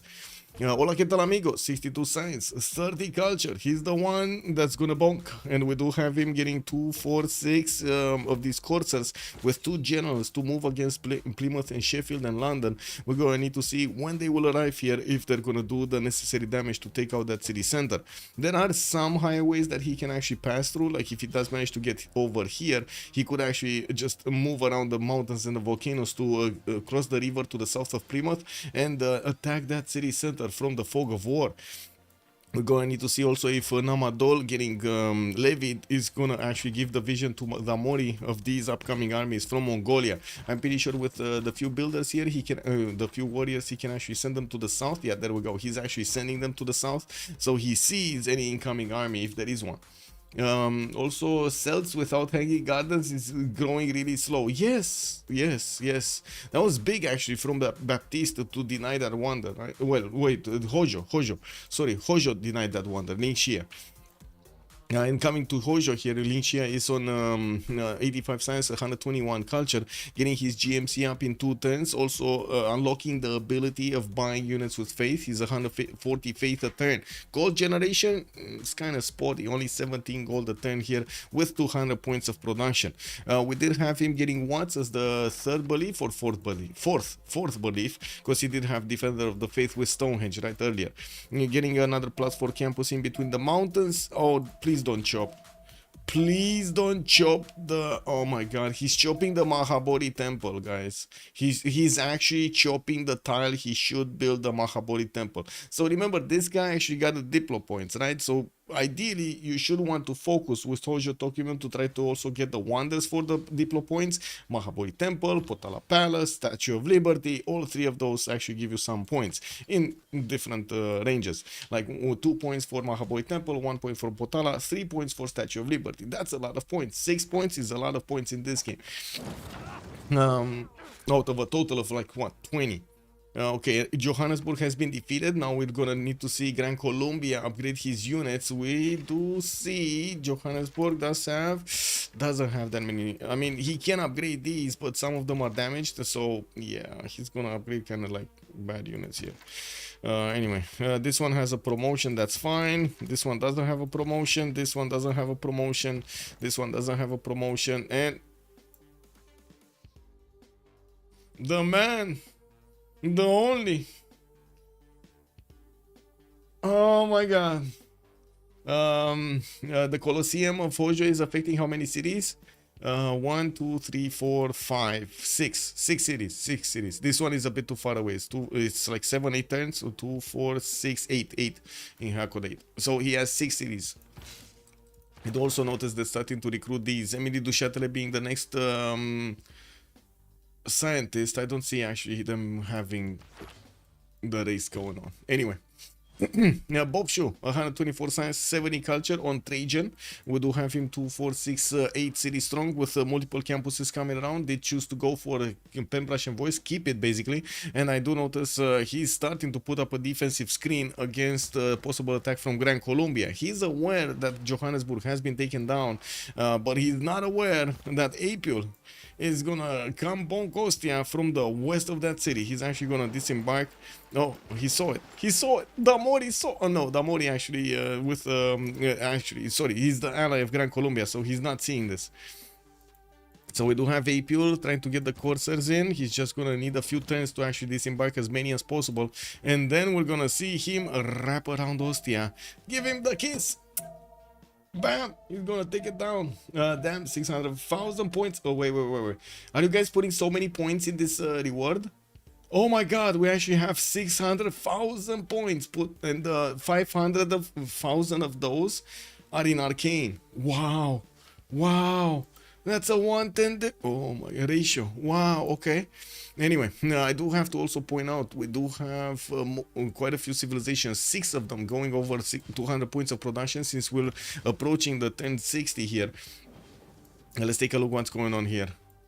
Okay, so Mongolia is finding the correct pathways in the south. Does he know about this? Okay, he knows about the territory here. He also knows about Namadol. I don't think he knows about the levy in that city center, unless Mongolia figured it out with a scout there. There was a warrior quite close on the right side. Anyway, if he does manage to actually get these units in good enough time towards England, he might actually do some damage. But England is managing to get some heavy chariot pre-builds from Plymouth and will have knights to defend. Here he might even get stronger units than knights if he's gonna manage to get enough science, and which, to be honest, he's kind of getting. 160, 140 is good enough science and culture. Oh, there we go. We got the Mongolian knights coming in. Let's see Damori switch to stirrups as quickly as possible. It's probably gonna be like 4 turns for these Mongolian coursers to actually get into the tiles of England, and that's how much England has to defend himself here.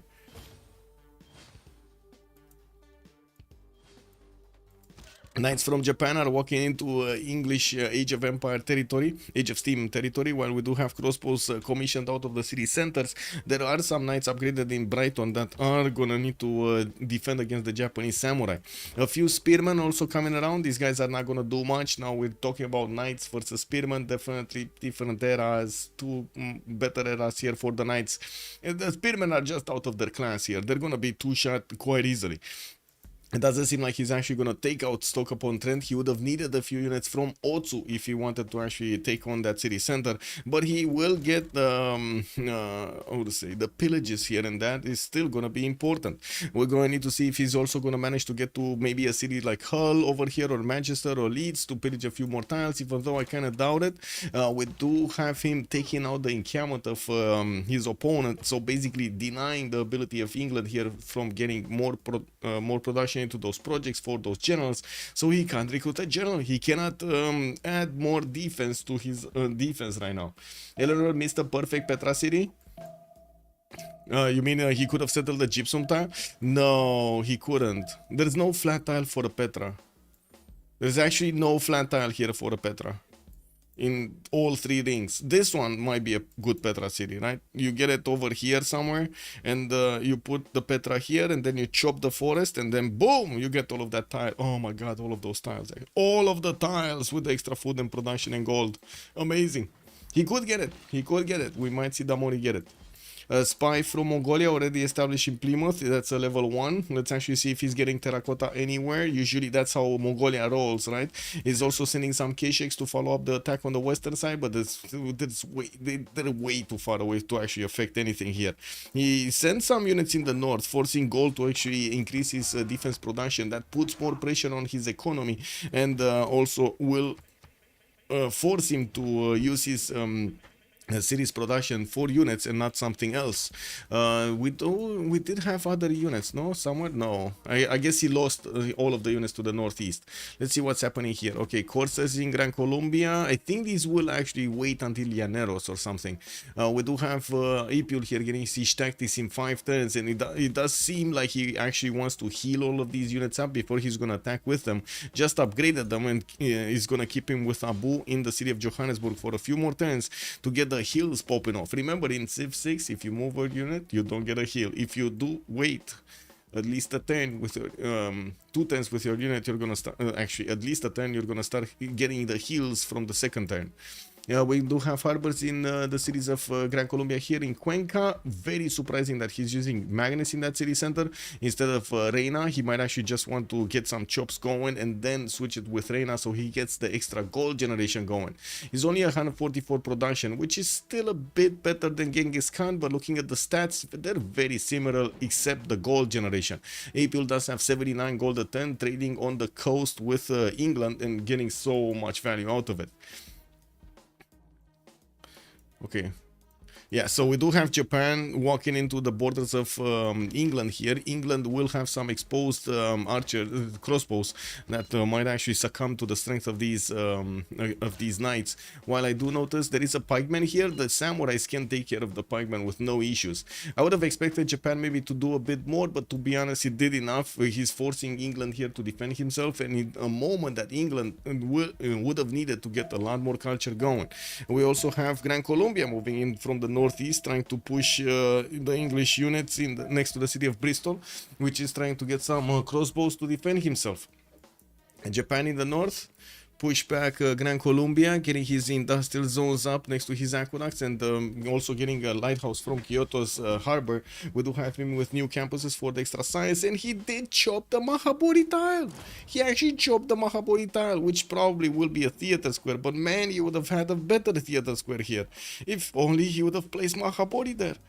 Yeah, that's kind of sad. Anyway, did manage to recruit El Cid here in Osaka, and we do need to see what's happening here. We got 3 knights upgraded from Damori.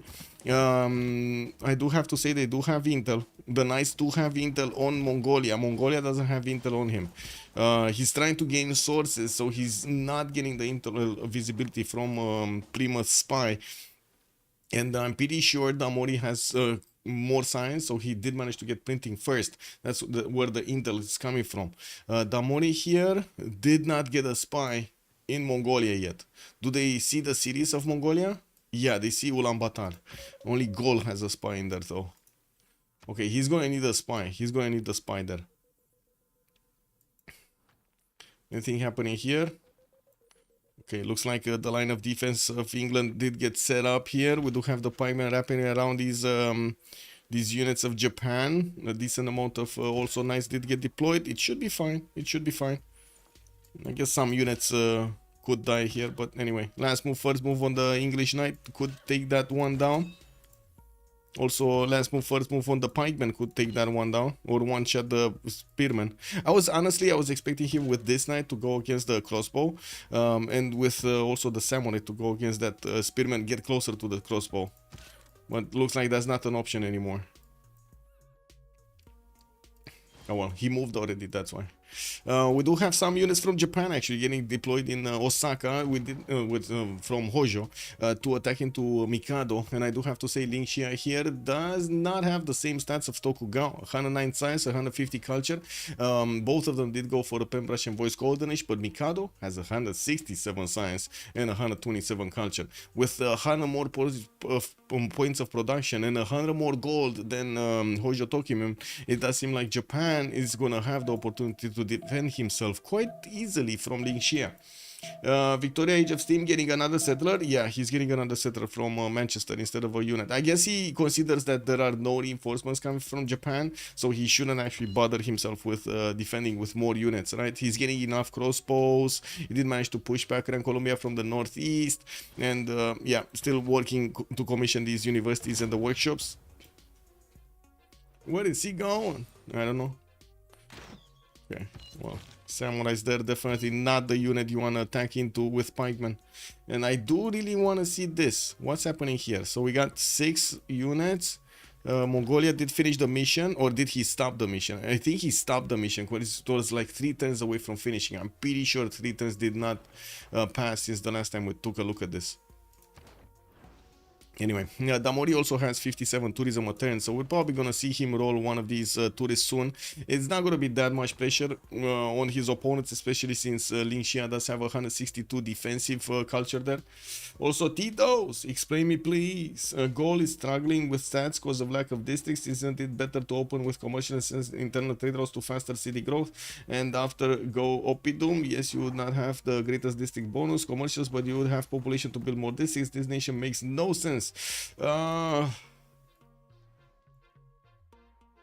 Yes and no.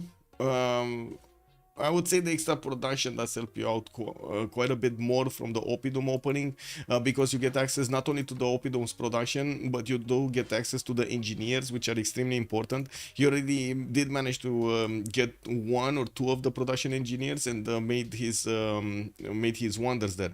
I do also notice we did have Ib Khaldun being picked up by Japan, but not Hojo with the Colosseum, but Tokugawa here, and we do have Isaac Newton the next one. Rome seems to have the option to pick it, but he's not actually choosing it yet.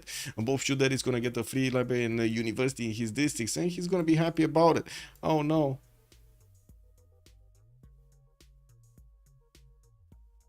Chat, we got a problem. Chat, we got a real problem. Mediolanum might actually die. Gran Colombia has 5 of these courses without a commandant general. I don't know how these guys are actually without a commandant general, but sure. I'm pretty sure Gran Colombia has multiple of those, but they're just deployed weirdly. I don't know where they are. Where are the commandant generals? Oh, Ostia is down also. Look at Ostia. Yeah. Ostia's going down. Rome did get pillaged on his aqueduct, and it looks like this disembarkment attack from Gran Colombia worked beautifully. We're gonna see a city taken out from Bobshu here on the left side, and then we got Gran Colombia getting into the tiles of Mediolano. Which ancient walls are getting built in 6?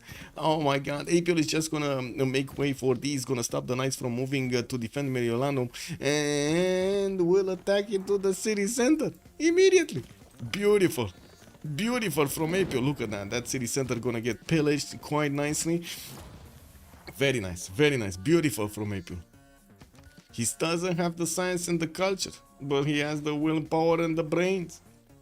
And there we go, one city taken out from Rome, slowing him down in the science and in the culture, and we do have him slow down in the production also. We're going to need to see after he loses Mediolano what's going to happen here. He's going to lose the pyramids. That's the pyramid city, by the way. Gran Colombia seems to be saying, what can you do? What you can do? What can you do? Yeah. Kind of funny that we thought that Rome's major antagonist would be Eleanor at the start. Yeah, and then from, across the map over here, we got Gran Colombia sending his units. Anyway, it does seem like we do have Mongolia in the south of Eleanor getting spotted. These Mongolian coursers should be seen right. No, they're not actually. They're not. Oh, he's seeing them with Caguana actually. He's seeing these two coursers with Caguana's vision. Okay. These coursers don't have enough damage to attack into the knights efficiently, so they would need to get a lot more strength on them. And I do notice some of them do have promotions. They will take out some of the tiles and some of the units of England, and did force Damori here to defend himself with units.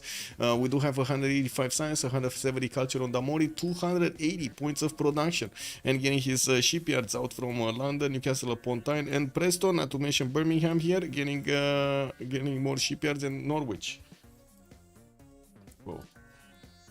Did this game again went into full screen mode without me telling it? Man, this game, bro. Where is it? Graphics? Oh my god, it went into full screen mode again. I hate this. Whatever. Like I like to keep it on borderless, and I have no idea why the game is not allowing me to switch this. I should be able to switch from full screen to borderless. Okay, Manual Landum did get attacked once. Let's see, are these coursers gonna get enough damage next turn to delete it? We do have two knights that are probably gonna take out the courser, so that might not be enough damage. I don't think AP will, unless he actually switches the courser, I think he will need to switch the courser. Okay, he's just pillaging. Oh my god. Bobshu, what did you do? What? Why, my man? Oh, this must have been a misclick. This must have been a misclick. He could have actually moved into the courser, right? Attacked into the courser. He just went the other way. Oh, he clicked onto the courser. That's so weird. Anyway, he lost the city. That's it. He lost the city. Next time that city is gonna die. We got more Grand Colombian courses starting to get into his. Look at that. They just bypassed the night line.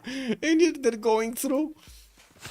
You can raise, yes, but I don't know how it affects the wonders. You don't get the bonus from the wonders anymore. There is no wonder there. It just deletes the wonder. And you can't rebuild it anywhere else. It doesn't reappear on the building, how to say, options. Looks like England is getting attacked here by the troops of Mongolia, which did manage to get nothing, actually. They did activate the spy. The spy is still level 1. He's not getting anything. We do have him with the ability to triple attack into the knights and take them down if he does have enough flanking. And by the looks of it, Indamori is starting to put into production a lot more of these coursers and knights to take up arms here to defend against his next door neighbor, the aggressive one. We did have him also putting in the water, I think, Colossus, yeah, for an extra trade route capacity, but he doesn't have the time to spend to get that going. We are ticking down the clock until the next era. 10 more turns. We got time to talk about every one of their options.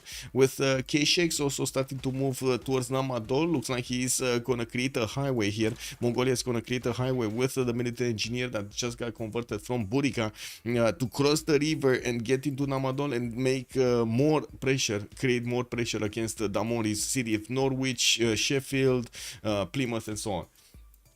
Yeah, okay. What do we have here? Llaneros, Gran Colombia. Where is Llaneros? Gran Colombia going stirrups in 2. Okay, it's gonna take a while. We do have these coursers that do need the military science upgrade, the Llaneros upgrade. You do see Gran Colombia just commissioning more and more of these units. He does have a few coursers to attack into Japan, but he's not preferring. He's preferring Rome. Rome is juicier here. Rome is definitely juicier. He's already about to take out the city. He's started pillaging his lands. We do have Bobshu definitely suffering. Could even get those units next to Kume. Check this out. He could even get those units next to Kume, right? The city is gonna go down from one attack, and then the other unit. Oh, okay, I see. He's milking everything first. Yeah, makes sense. I mean, you know, you kind of want to milk everything. Yep, milk it like it's too far away to hold loyalty? Yeah, for sure. Only the original builder gets the benefits of the wonder. Yes. Well, no. As in, if you capture a city like that has Forbidden City, you're gonna get the extra cult from Forbidden City. I'm not sure about pyramids though, but I think you do get the pyramids extra builder also if you do get to get that bonus. But you can't rebuild it. That's the problem. If you raise the city, you can't rebuild it. Problem. I mean, that's just the mechanic. I don't know if it's a problem or not. That's just the mechanic. Anyway, we do have more pressure from Colombia against, no, from Mongolia against England, and it looks like Damori is gonna need to get a stronger unit out. Siege tactics in one, Cavs are not far away. He did manage to get the walls commissioned in Plymouth, and I'm pretty sure Sheffield is gonna need to get some also. That's a man-at-arm that is not gonna survive for long. With Namadol also being chipped away, his wall damage is gonna be taken down. England will lose the extra culture that he's gaining from Namadol's bonuses on all of his cities on the coast, and he has a lot of bonuses, a lot of culture is coming from that city state. But still, Damori is very strong in the science, in the culture, and in the production screen, 278 points, while Mikado did jump up to 345 points. Looks like Mikado here is starting to get a very strong army to maybe attack into Lingxia. We do have Mikado going top 3, he's going industrialization, and I do see Japan, Hojo on the line next to him. He's trying to get his cuirassiers up way before his next door opponent here is gonna get them. This is gonna be a problem, a bit of a problem here for Mikado. If he's clicking industrialization and his neighbor is going cuirassiers, that's pretty lenient for wonders. I guess only one Diplo Wonder are very strict loot based. Yeah. Okay. They don't make samurais. Yeah, they need to make samurais to duel each other then. Okay, what do we have here? Mediolandum did get taken out, shaved off clean from this planet. We do have Gran Colombia with the ability to go Kume. Kume gonna get ancient walls next turn, so that city is not gonna fall. And it looks to look like the 2 crossbows did do enough damage against one of the units of Gran Colombia to finish the job there. But still, we do have more and more pillages coming in from Colombia to try to get back, first of all, his initial investment on the Corsairs and, well, get some profit out of it. I think Rome has just been critically attacked here. 2, 4, 6. He's down to 6 cities. 2, 4, 6 cities. I think he's in a critical stage of the game that will slow him down so much next. Is there any pressure on gold? No. We do have him trying to get Forbidden City with an engineer Imhotep and getting some new builders out. We do have him also getting his armories in his encampments and still only put down 1 encampment. The second one is getting built from Summer of Riva in 2. We did have him building a line of defense with pikemen, men-at-arms and some archers to defend against a possible Mongolian attack, while Mongolia just tries to keep on putting the pressure on his other next door neighbor England. We did have England managing to get enough units that he is first of all going to get the core ability, second on these units, making them stronger against Mongolia, and also will get to overwhelm the Mongolian army here. But don't think that's extra +1 stays if you lose the pyramids. No, if you lose the pyramids, it doesn't stay. It doesn't. It's for sure it doesn't stay. Lord Bowser, also good evening, sir. The extra builder charge for existing builders is a bonus for building it, like getting the builder. So if you got already the builder with a charge, you're still gonna keep it, but new builders are not gonna get the bonus. Yeah, the Mighty Liang, yeah. 7 charge builders are always awesome. Reina also establishing Cuenca for those traders to give him the gold, and well, we're going to need to start looking soon at who's going to get the golden age or not. Hojo here did manage to get more science. He's on 160 and 186, while Mikado next to him 210, 156. The difference in going techs here might actually cause quite a bit of a stir. We're going to need to see if both Japans are actually going to manage to equal each other, dance the correct tango here, or is it going to be a bit of a advantage for Hojo for getting those field cannons and also managing to get the cuirassiers up. We do have him with 2 of these crossbows that could turn into 3 crossbows that could turn into field cannons. With the new Armenians coming in, we do have a spy from Tokugawa getting into Kyoto's territory, into Hojo, and we do need to see what's going on here. Okay, so all of these coursers basically died. Okay. I mean, yeah. A new wave is coming in though. 5 turns for military science to finish on April. We definitely need to see these coursers getting in there and also get the support help of Commandant General. Gregor McGregor did help out taking out Mediolandum here, and well, we're going to need to see, or Antium, I don't know which one was it. Mediolandum, I guess. Yeah, Mediolandum. Anyhow. So many coursers coming up from April. He only has a single a single job in his mind, taking those Llaneros to Rome to finish the job here. We do also need to see if Damori, after he finishes the job with defending against Mongolia, if the next wave of Mongolian troops are going to be strong enough to punch through his defenses. We do have Genghis barely getting siege tactics in 5 turns. He's not quick to get military science, so he can upgrade these coursers into calves, making them much stronger. While we do have Damori going for industrialization soon, he's going to pad those points of production here, already double the amount of Genghis Khan. It kind of looks like Genghis, even if he wants to, he's probably not going to do enough damage against Eleanor. Both put knights across each other's samurais. Yeah, we were robbed. The samurai duel. Well, yeah. Can I say? I do see Age of Steam also did manage to get his defenses up here with the pikemen to defend against Japan's units. Spies coming around, and I do see a call for the Savant. Anyway. Did we just see all admirals being picked up by one single nation? Okay, in the other England, Eleanor does get Ferdinand Magellan as well. And I do notice there will be a free trader here on Age of Steam, while a free luxury. This is going to be weird to get because it's an admiral. It actually needs to swim. And these other bonuses are not really relevant in this game. Like the extra scientist is definitely not going to be an asset in this game, right?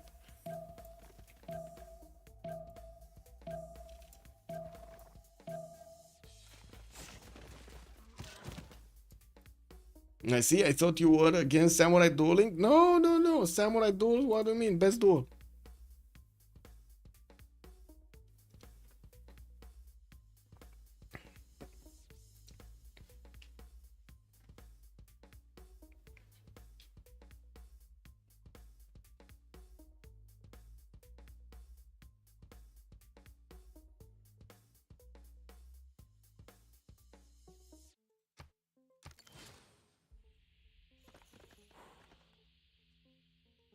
Okay, well, definitely Bobshu here is trying to get more of these units, and I do see him starting to build catapults, which usually means he's gonna try to go against somebody in a war, and I think it's way too far and gonna be extremely hard for him to actually do anything against Gran Colombia. Even if he does have more science, the Llaneros are gonna be very strong. We do need to see if maybe Simon Bolivar is also gonna get his how to say nationalism here, so he can core up his units. We do have him 2, 4, 6, 8, so 4 cores in Guayaquil. While he's getting a few more of these, he's probably gonna have like at least 8 core Llaneros that are gonna disembark here and go against Antium, while Rome will oh my god, he's trying to get industrialization and nationalism. Okay. While Rome is also going to get attacked in Velitre and to the north, from the north of Antium, with another wave coming up from Johannesburg. 2, 4, 6, 7, soon to be 8 of these courses are going to appear in that city center of Llaneros soon, and they're going to core up 4 of them. That will be a much stronger unit than Rome has to put on the field here. Much stronger. He's probably going to one-shot these banged up knights with those. South of Plymouth, we do see Mongolia is dragging out these English Corsair cores, and definitely you do see the Corsair cores do have the extra strength to attack into these. Some of them might be taken down. We do have new Mongolian Corsairs with a general that are coming in to help their brothers. We're going to need to see if they will manage to actually do the damage before England can actually take out these 3 Corsairs of Ola que tal amigo. There are tiles that he could pillage, so if he keeps on going to the northwest, he's actually going to get into York, into Newcastle upon Tyne, in the main very, very, very juicy campuses over there. Oh, pillage the library, man. Hola, ¿qué tal? Okay. Another wave? Wait a second. He's doing another wave of Corsairs against his opponent before the Llaneros. Why not stop for the Llaneros? You will get them soon, no? Military... Oh my god. Okay, military engineering coming up in 1 for April. He's gonna need to get knighted or something. Okay. Yeah, he's probably restless here. He really wants to keep on going, attack into Rome as quickly. And to be honest, to be fair to him, Rome is struggling so much with units. So much. Like, Gran Colombia definitely can take on these knights with the amount of units, like the sheer amount of units he has. Looks like he's sending some to Birmingham. He might actually get them into the borders there to upgrade. Maybe that's the plan. Looking here, still no attack between these two. We do have Japan about to get ballistics and on Hojo Tokyo Linxia, while Mikado is slowly getting to industrialization. He's on square rigging, and I do have to say, Tokugawa does have the core ability, but he does have Muskeman. The question is, when can he get ballistics? Because these Japanese knight cores will turn from Hojo Tokime into cuirassier cores, and he's also gonna have quite a few of them. I do see at least 3, if not 4 will get upgraded here. While Mikado is only gonna get to defend himself with a few knights, 2, 4, 6, 7 knights on Tokugawa. Looking at goal here, we do have the pikemen coming around to the Corturum Divodurum. I do see armories coming in the north, and yes, we do have some new traders with workshops coming up from Avaricum, and Licio gonna get builders to improve his land. Well, we're going to need to see how things evolve. We do not have an attack from Mongolia, just a few units that are just, taking experience points from attacking into these Gallic units that are defending. Not really much of anything else. Apiol is 4 turns away from getting his military science that will unlock the technology of Llaneros on him, and I do have to say Rome did put 2 spies in Johannesburg. He is aware of what's going on here in that city center.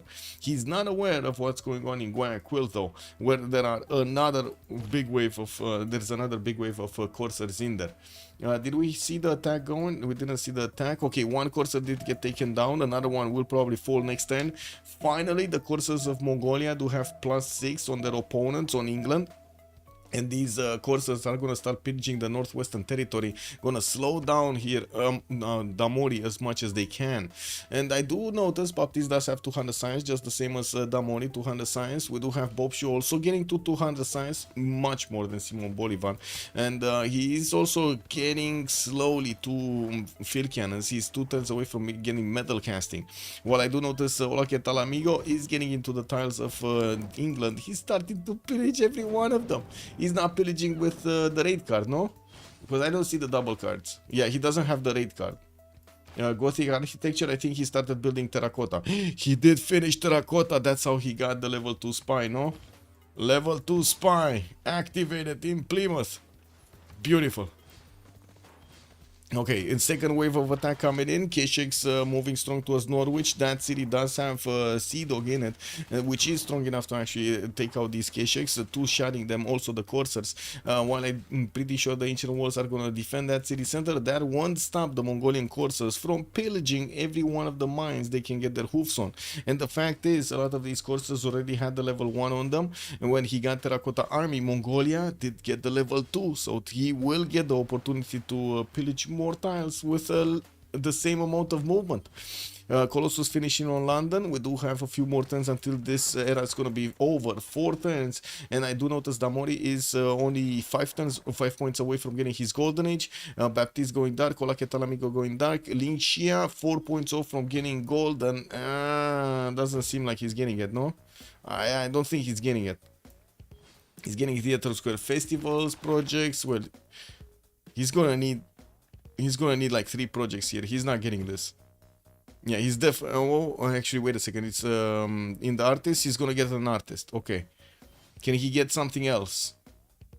No, I don't see him having points for something else. That's maybe this Mimar Sinan engineer.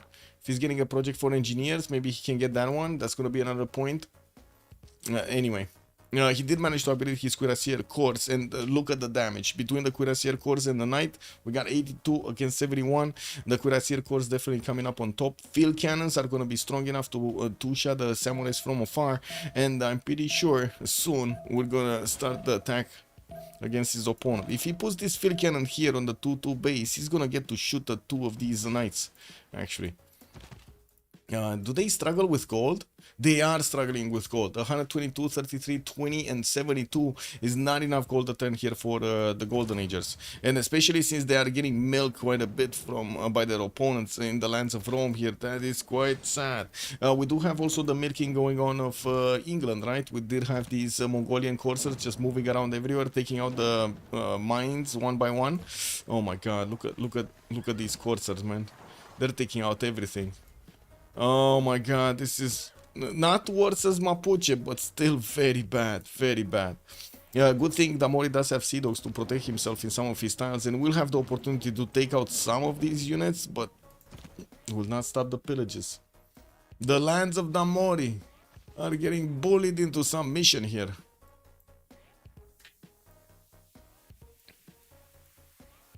Okay, universities coming in Velitre. I do see knights in Rome, knights in Rome. Oh, Llaneros. Woo! Roman Knight Corps is actually strong enough to withstand the damage. We're going to need to see the western attack with the northern attack coordinate to actually go against the city of Antium and Velitre at the same time. While more Llaneros are coming in, we will see them disembark here on the other side of the land. We do have the two courses deployed in Birmingham to take up the defense there, and we're going to need to see if they're actually going to move to the south to stop these Mongolian coursers. It might have been that Damori actually asked for help. The battle, guitars! Yep, capturing is not allowed. You can only capture one city state. Yeah, and if you can't hold loyalty, you're just not gonna keep that city, no? Mongolia already has the depredation coursers. Yes, he does. Yes, he does. He's getting everything here from England, from Damori, and it's incredible how much this actually changed the game, right? Damori was ahead quite nicely, keeping up his advantages against his opponent, and now he's gonna be I would say he's gonna need to repair like half of his empire here. I didn't lose a city, well, at least not yet. Will these Kesheks have enough damage? I don't think so, right? There are only like 4 of them. I don't think they're gonna have enough damage or time to actually take out Norwich, but they might. We'll see. Anybody else getting golden? Lingxia still needs 3 points. Damori did manage to secure it. Got Colossus, got an extra trade out capacity. And I do see him starting to build calves, which is gonna be a strong unit to take on these Mongolian courses, but not that strong. And another one. And another one. Oh my god, he's just pillaging everything. And another one. And another one. And another one. Oh my god, how many pillages. How many pillages happened at this turn. And we're gonna see some here in Norwich also, right? We're gonna see him. Oh yeah. 1, 2, 3. Oh my god. This is so nasty for Damori. Okay, the guitars are moving. Yeah, the guitars are moving. I do have to say Rome does have quite a pretty strong army here defending Velitre. We might have needed to see the Grand Colombian army go ahead, do the same thing and wrap around the mountains, but it looks like he was getting spied on by Rome anyway. And I do have to say the Llaneros did not core up yet. I was expecting them to core up. Looks like they didn't. And he does have 1, 2, 3, 4 cores here available for him to get cored up. Still no upgrades, no promotions. Okay. England still defending against Japan. Japan getting pushed by Japan. Hojo is pushing Tokugawa.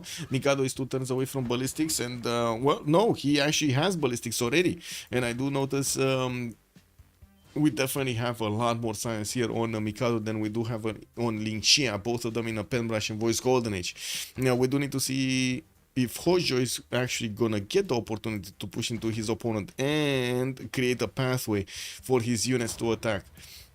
I do notice at the moment Japan is getting Alhambra. He's gonna finish it in 1 turn in Takamatsu, which is gonna give him a military policy slot in any government, which is gonna be very important.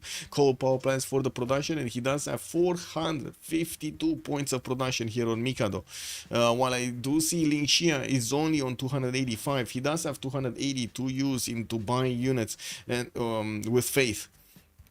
7 turns for Angkor Wat to finish in Nagoya. We do have military engineers from Lingxia also needing to defend them from the east side. We do have the Grand Colombian Llanero starting to get closer, and some of them do have promotions, but again they did not core up, and that means they're not gonna do the full damage over here against the Japanese defenders.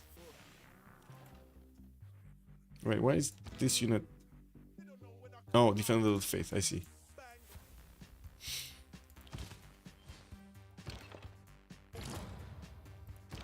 Okay, that might be a samurai down though. I want to see this. So we do have the K-Shakes chipping away at the strength of Norwich. We do have more courses, one with level 2 that, well, he's going to need to get into a tile that he could actually pillage. The Llaneros are getting into the tiles of Rome and starting to attack into the cores of Rome here. We do have some of them disembarking and trying to get all of that support bonus on them, flanking bonus on them. We will, again, I would like to say he would need to core these up. He needs to core these up. And Rome here with 250 production, he's trying to get his knights, new knights out as quickly as possible with also crossbows. Did click ballistics and will have cuirassier upgrades next turn. The question is, can he actually keep his knight cores alive? And after he upgrades into cuirassiers, will those be strong enough? I think so. I think so. I think with cuirassier cores, they should be strong enough to take on Llaneros, but yeah, not Llaneros cores. Llaneros cores are still gonna be stronger. Okay, here nothing much is happening. Some of the samurais are probably gonna die to the Gran Colombian Llaneros. Japan is starting to get some defensive cuirassiers and will also get the opportunity to upgrade crossbows into field cannons, so that should be more than fine. Yeah, that should be fine.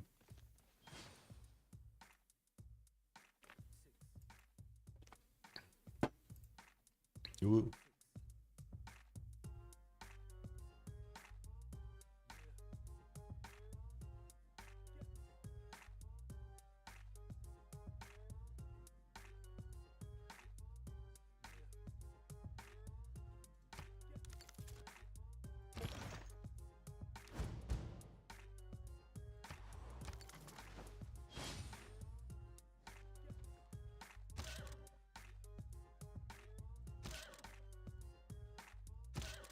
Well, anything happen in Eleanor?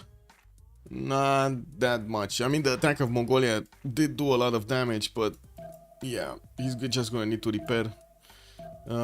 We do have Damori here, 180 science, 153 culture. Definitely is not happy with the result, but he is starting to repair, getting to rebuild his army also. New knights, new calves coming in, getting the housing for his city of Preston, and of course he's watching what's happening with Gran Colombia, his ally attacking to his northern opponent, Bobshu.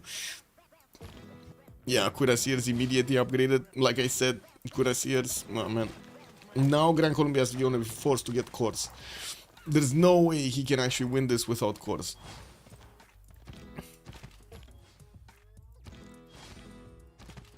Oh man, these cuirassier cores are the bomb. Where are his cores? He's 4 turns away from nationalism. Okay, that's why he's not coring up. 4 turns away from nationalism. And I gotta say, he's probably gonna lose quite a few of these Llaneros. Quite a few of them. We'll see. The two Japans, Linxia still doing the damage against Mikado. We do have him, Mikado, defending himself with that encampment. And I do notice Mikado did finish not only ballistics, but he's going for his... he did get military science? Wait a second. Does he have a horse somewhere? So we can see if he actually has an upgrade. I don't see a horse, so we cannot really check if he has that. If he has military science. Who's the first in text? We got 36 texts on Mikado. He's the furthest.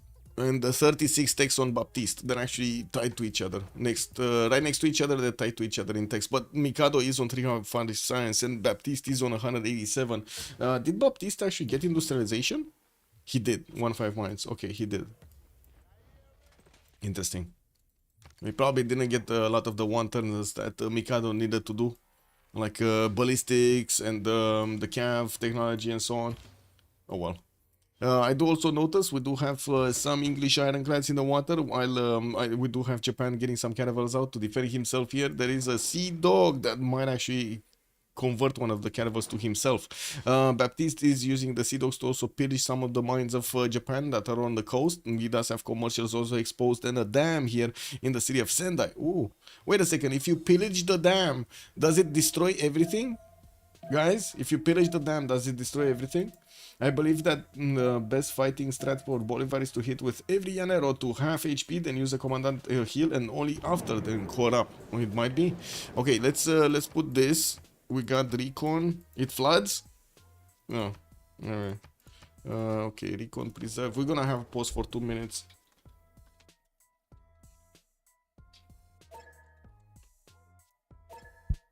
Okay. Okay. Next up. Submit. Okay. Be right back.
He deleted 3 Roman cities. Wait, 2.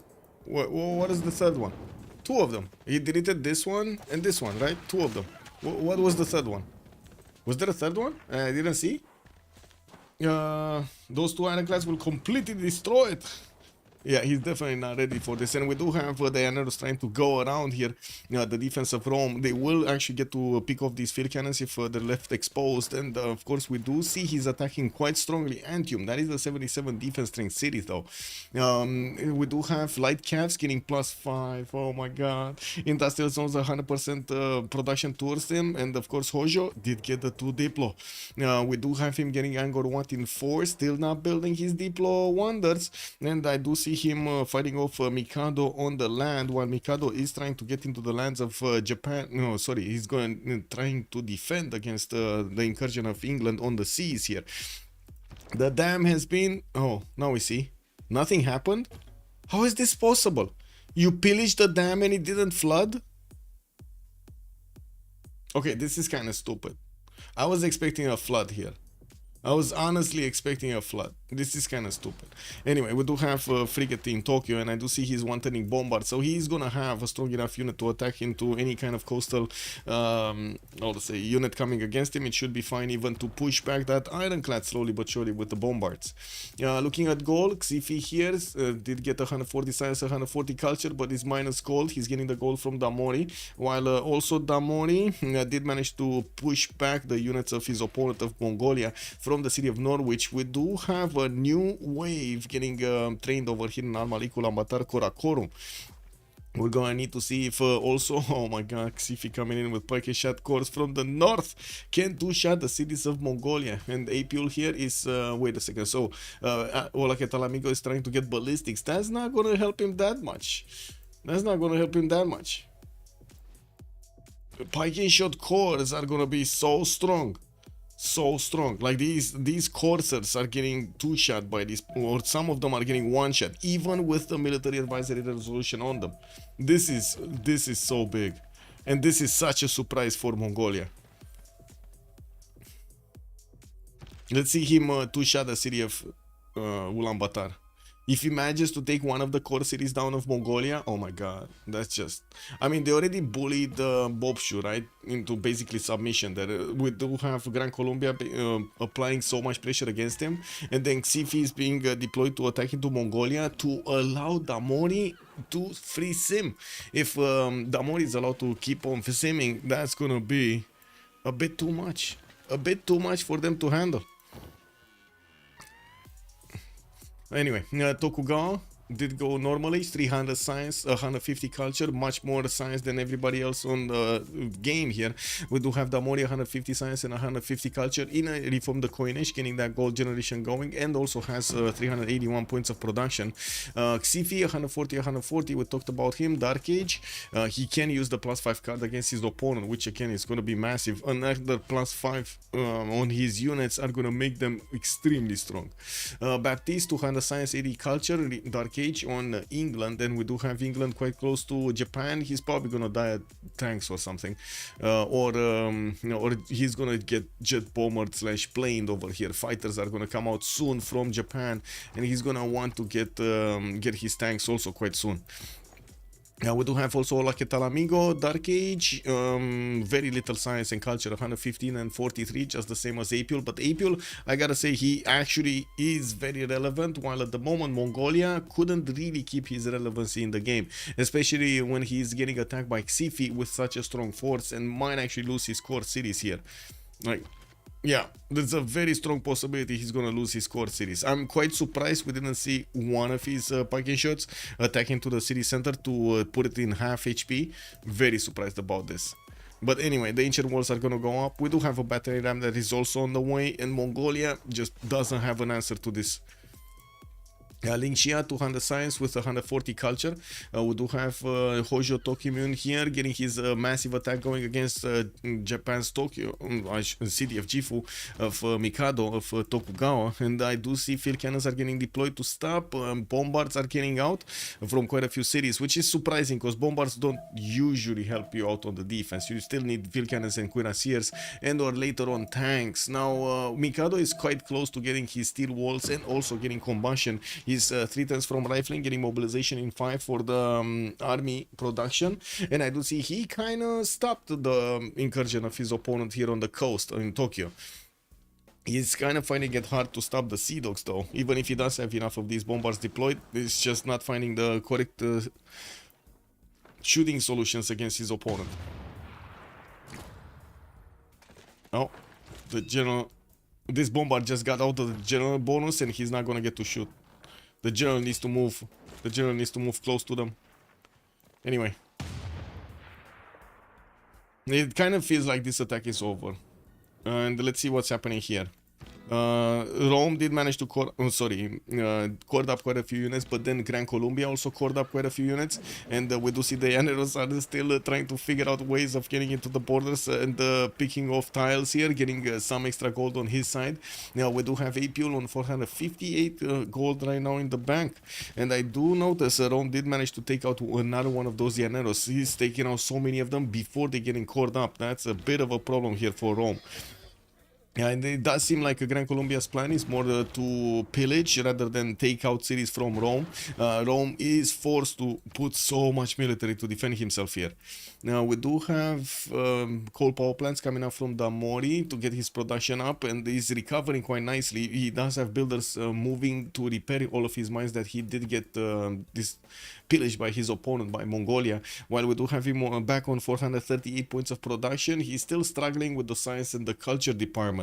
Getting a few more campuses, that's a +2, and it does seem like he did manage to get a few CAF cores to defend on the right side. Doesn't have enough to get fighters in good enough time to attack into Rome here to actually help out Gran Colombia's incursion. We'll see if Gaul here is gonna do the damage necessary to their opponents. If they do manage to take out Genghis, or at least cripple him enough, that's gonna be way too much for the 4 versus 3. Like, Mikado's gonna get too big. Damori, nobody can get to him anymore. Mongolia was the only one that could get to Damori and actually apply damage. Yes, alongside with Rome, but since Gran Colombia took up the flag of actually keeping the defense, keeping the pressure on Rome, Rome is just not gonna have enough to handle Damori in the south also. And of course, Xifi with his spiking shots doesn't have a competition here. We do have Genghis Khan getting his military science next turn, so he might actually get to upgrade his Corsair cores. He does have 2 Corsair cores in Ulaanbaatar. Let's see if those are going to be strong enough, because right now the package shot cores are definitely much better than these Corsair cores. Well, that one got a promotion and got an upgrade also. Okay, package shots. Oh, Cav cores, man. Cav cores. Yeah, the Cav cores. He can get next to Kokekota, no? General is here. He needs to move at 1 tile to the east. Anyway, bringing more parking shot cores. We do have him getting military engineers to also create the pathways towards the south. He's also going to create the pathways towards Rome, towards the west side, and will probably want to get as quickly as possible his tanks out. We do have him going for banking and mobilization coming up in 2 turns, also finishing factories, and in 5 turns he's going to get Oxford University in Avaricum. Now, it doesn't really have that much science, so getting Oxford to increase a little bit the science, that's amazing. Yeah, he did put Pingala in the city of Aduatuca, the highest population city. No, actually Samar of Briva is the highest population city there, to get this extra science points from its population. And I do see Gran Colombia is about to lose the majority of his units after he did put all of this effort to go against Antium. Only got a few pillages, could not take out the city center, but did so much damage to Rome's units. Oh, that one actually will get the pillage off. Huh. It will get a pillage off. Very nice. And man, these Llaneros are still very, very strong. Very strong. Yeah. He can take out the Corsair next turn. He can take out that Bombard next Bombard next turn. And there's not much that Rome can do to counter. I think the problem is Gran Colombia just doesn't have enough production anymore to rebuild his army, and he does need to actually defend against Japan's west side also. Ooh! How did this happen? When did this happen? Liverpool still trying to get walls in too. I mean, the city is gonna heal a little bit, and it kind of looks like these 2 Llaneros cores don't have enough damage to take it out entirely. Or do they? I don't think so. Well, we'll see next turn. We'll see next turn. That pillage attack actually didn't seem to mess with Eleanor's yields that much. I mean, it did. It did. It did a lot. Like, Eleanor should have been like 300 right now. It hold him up so much from building up his sim. That's the damage. You don't see the damage because he doesn't have the yields anymore. He never actually got the 300. Okay, Liverpool not gonna die in 1 turn. We're gonna need to see if Japan's Cav armies are gonna help him here. That Commandant General should go down. There's no movement of the Cav army. He effed it up. He effed it up. Anyway, it looks like England finished the job there, and the Commandant General Mariano Mortilla did get out properly. He's just pillaging here. Gran Colombia getting as many pillages as possible. Okay, more Japanese units from Tokugawa coming around. Looks like he's also moving economics here, going towards research labs, getting some banks for the extra gold. And his coast is safe right now from all of these pesky English units. We do have some new cuirassiers also coming around from England, trying to build with Filippo Brunelleschi the Ruhr Valley Wonder to get more production in the city of Hull. We're going to need to see if he's going to finish it. I didn't see anybody else building it, so I would assume he will get it.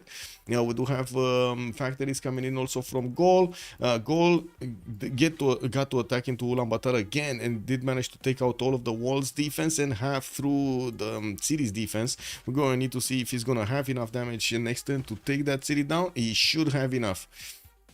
We do have also the other units trying to get into the encampment line and push back one of the Cav cores from this. And in the meantime, I gotta say, Gold does not have any ranged units that would actually do damage. We do have an archer core, which I don't know what he's doing, but he's here. Namadol killed by Mongolia was the biggest damage. Yeah, it was a lot of damage. It was a lot of damage here. Namadol slowing down so much Damori. Yeah, or I should say the lack thereof of Namadol. It is what it is. And Sasu, bonsoir monsieur, bienvenue.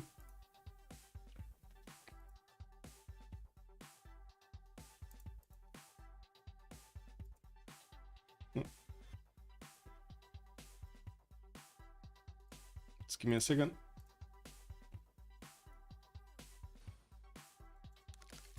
Okay. Japan's still fighting each other. Does look like Mikado has this. He's slowing down enough in Linxia that he's gonna get his defense up, going for sanitation right now, still building up his military academies.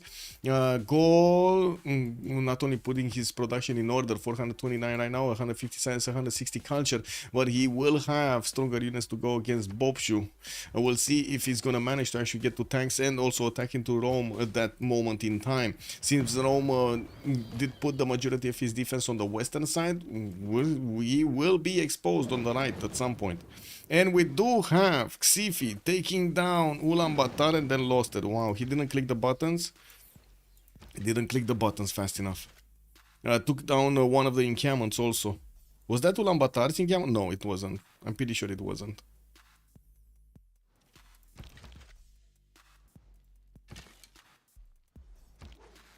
Oh wow, this archer core is actually 48 strength.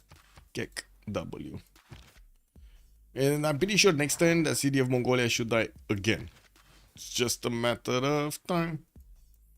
We might see another encampment being taken out also. It looks like these Sparking shot cores might actually take that one down alongside with the cav of Mongolia. That's also going to be a lot of damage. Remember, when the units are inside of the encampment, you're not attacking the units. You're actually attacking the encampment. So the damage against cavs, the damage against other stuff, it's not going to work on the encampment. Actually, on the contrary, the damage that you get against encampments from some of the units will actually work.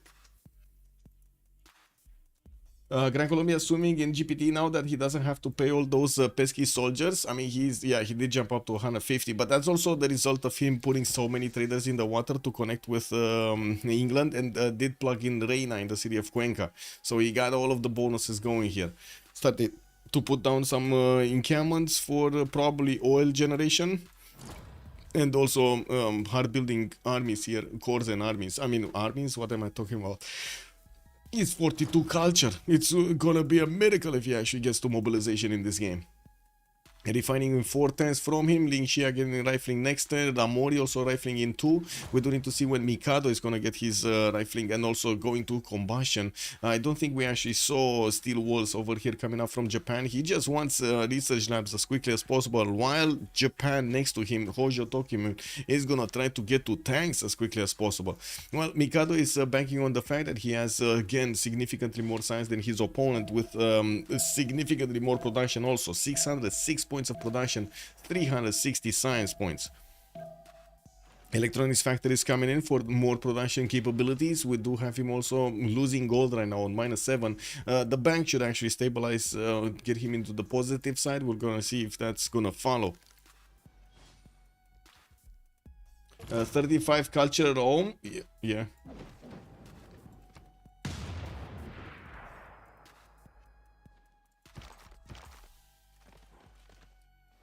Looks like the Yanero attack on England has finished. We do have England just with one Yanero here that he needs to push back, and that's about it.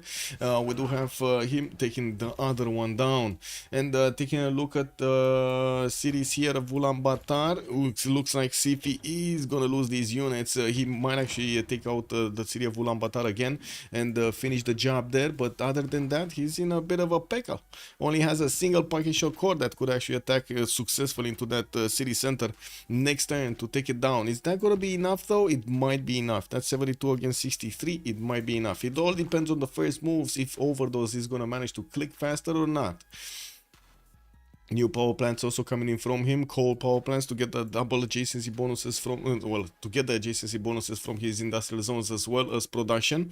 While Cuirassier armies are starting to get out of the Japanese cities with encampments. That's definitely going to be strong here against Hojo Tokimu. There is an army from Hojo also that's not doing enough damage against the Japanese units.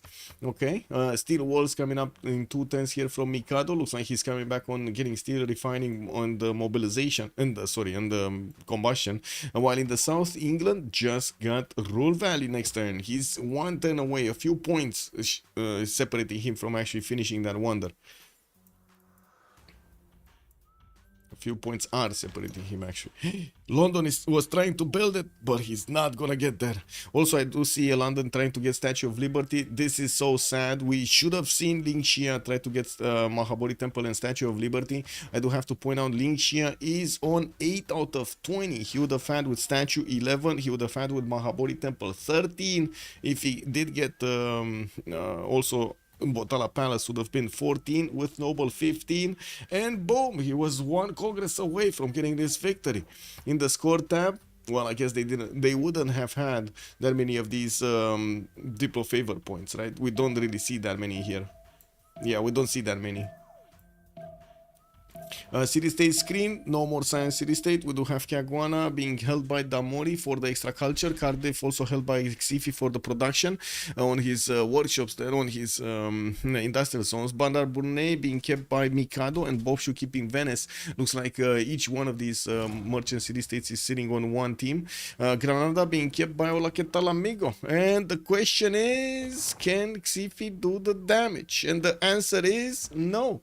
He cannot do the damage. He's gonna get another pillage, but could not actually break Mongolia here, even with his biggest, strongest parking shot cords. Not strong enough. Golden Age is going bankrupt. Yeah, they're slowing. Yeah, they're getting bankrupt.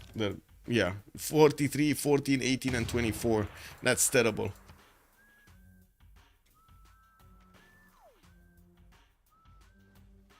We do have Baptiste managing to get 600 points of production, but then Mikado next to him 630, Damori also 683 on the side of Arcane here. We'll see if Damori actually manages to get back his science. I'm pretty sure he will. Water parks for more amenities, Theatre Square Festival projects, 5 turns Potala, 4 turns Statue of Liberty. This is gonna finish well before the next era. He's also building a great lighthouse in the second city, Newcastle upon Tyne, to just, you know, get more era score. It's not that much of anything else. I don't think he can even put a Theatre Square next to it, but again, it's good. It's good. Getting a commercial in Preston to get an extra trade route with Reina. Reina did get the ability like a few months ago in the last upgrade. It did get this one, the Harbor Master. When you do get a market and a lighthouse in the same city, you get an extra trade route capacity. Yeah. Yeah. Okay, any movement? No, actually, we got Mongolia pushing back. Gold is still negative in the gold, but he has the production up, it's fine. We do have him with a few more markets and banks coming in, so he did put down commercials. He's gonna slowly equal this out, balance this out. And he did manage to get his military engineers to create the pathways, connect all of his cities here, and keeps on getting these roads. Most of them, he wants to get them to Rome. And talking about Rome here, he did successfully push back Gran Colombia from his territory, and now Gran Colombia is left without any unit to defend himself and or attack on the right side. On the left side, he has a few units, but it looks like Japan does have a defensive cav army that can definitely take on the Llanero Corps. Yeah, he definitely can do that. We do have Cuirassier armies also coming in from Japan. From Hojo Tokimon, trying to keep up the pressure against his opponent here, Mikado, on Tokugawa. I do have to say, even with field cannons, he's finding it very hard to punch through the Japanese defenders here. Yeah, we do have the army ability on Japan, on both Japans, and I do see oh my god, 4 of these battleships. Oh my, he's gonna take out Brighton, isn't he? He's just gonna take out Brighton. Yeah, he's gonna take out Brighton. We got an ironclad here. Baptiste is gonna lose that one. Just need another one of these battleships to attack into it. Next turn probably.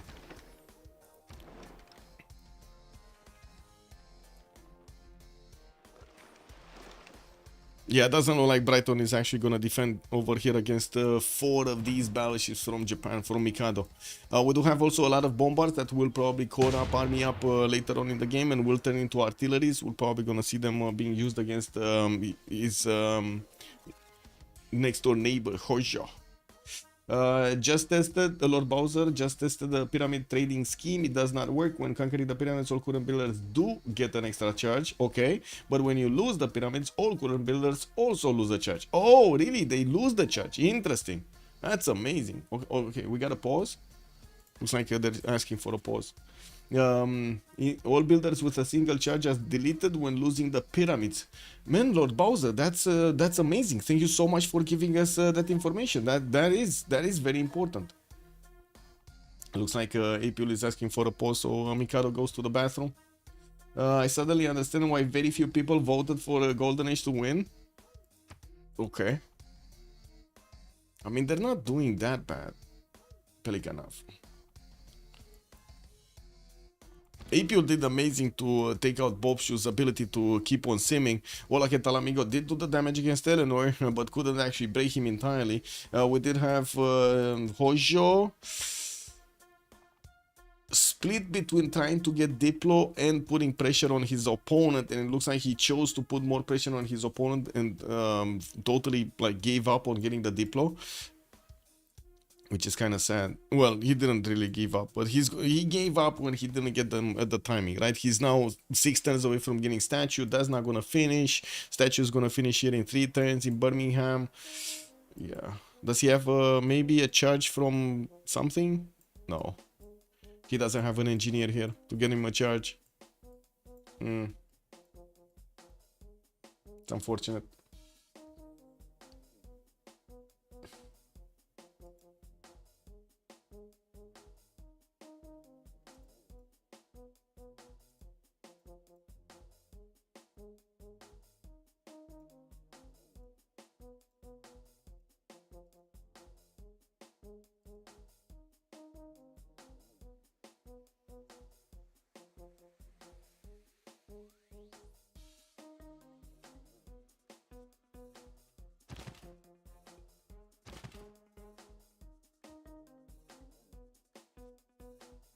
Oh, YouTube. Hello, Ulrich. Good evening, sir. And also Wildfire. Looks like you were right about Bobshu. Okay. Okay. Bobshu. Man, Wildfire, that's a funny name. Yeah. He said boobies. Yeah, it did. It did say boobies. Another day when we miss a true domination victory. Yeah.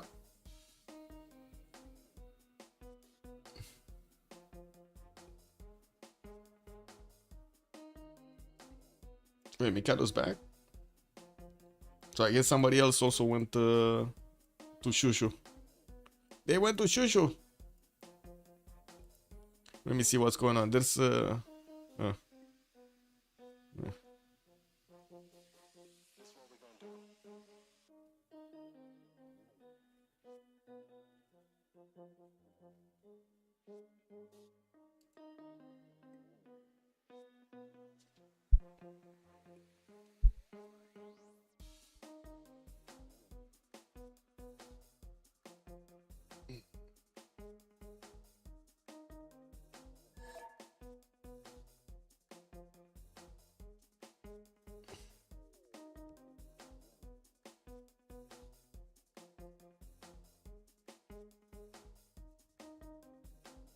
Anyway, I'm gonna watch the screen, but gonna go drink some water.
Oh, wait, Lord Bowser, but stealing a builder does not remove the choice, so it is possible to take a builder from the player with the pyramids, then take the pyramids, and then that builder gets another extra charge.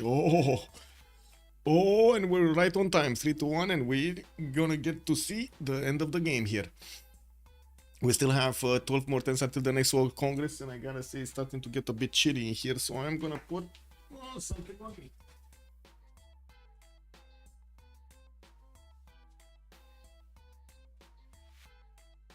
There we go. Oof. Anyway, we do see the armies of Japan are trying to get into the other Japan's territory. Hojo is trying to get into Tokugawa, but then we do have Tokugawa with so much production and also science that he's going to manage to outpace his opponent here in military production and also technology. 3 turns away from getting steel. We do have Ling Xia trying to get refining soon, and I do have to say Mikado here does have oil, so he already has that ability in his empire. Looking at the scientists, we do have James Yan, the next one, and it looks like he's going to take some time to get to Einstein. We're going to need to see if they're going to manage to get Dmitry Mendeleev though. Add a Lovelace for an extra district slot. That's not bad. And of course we do need to take a look how this attack is going. Not well. I would say not well.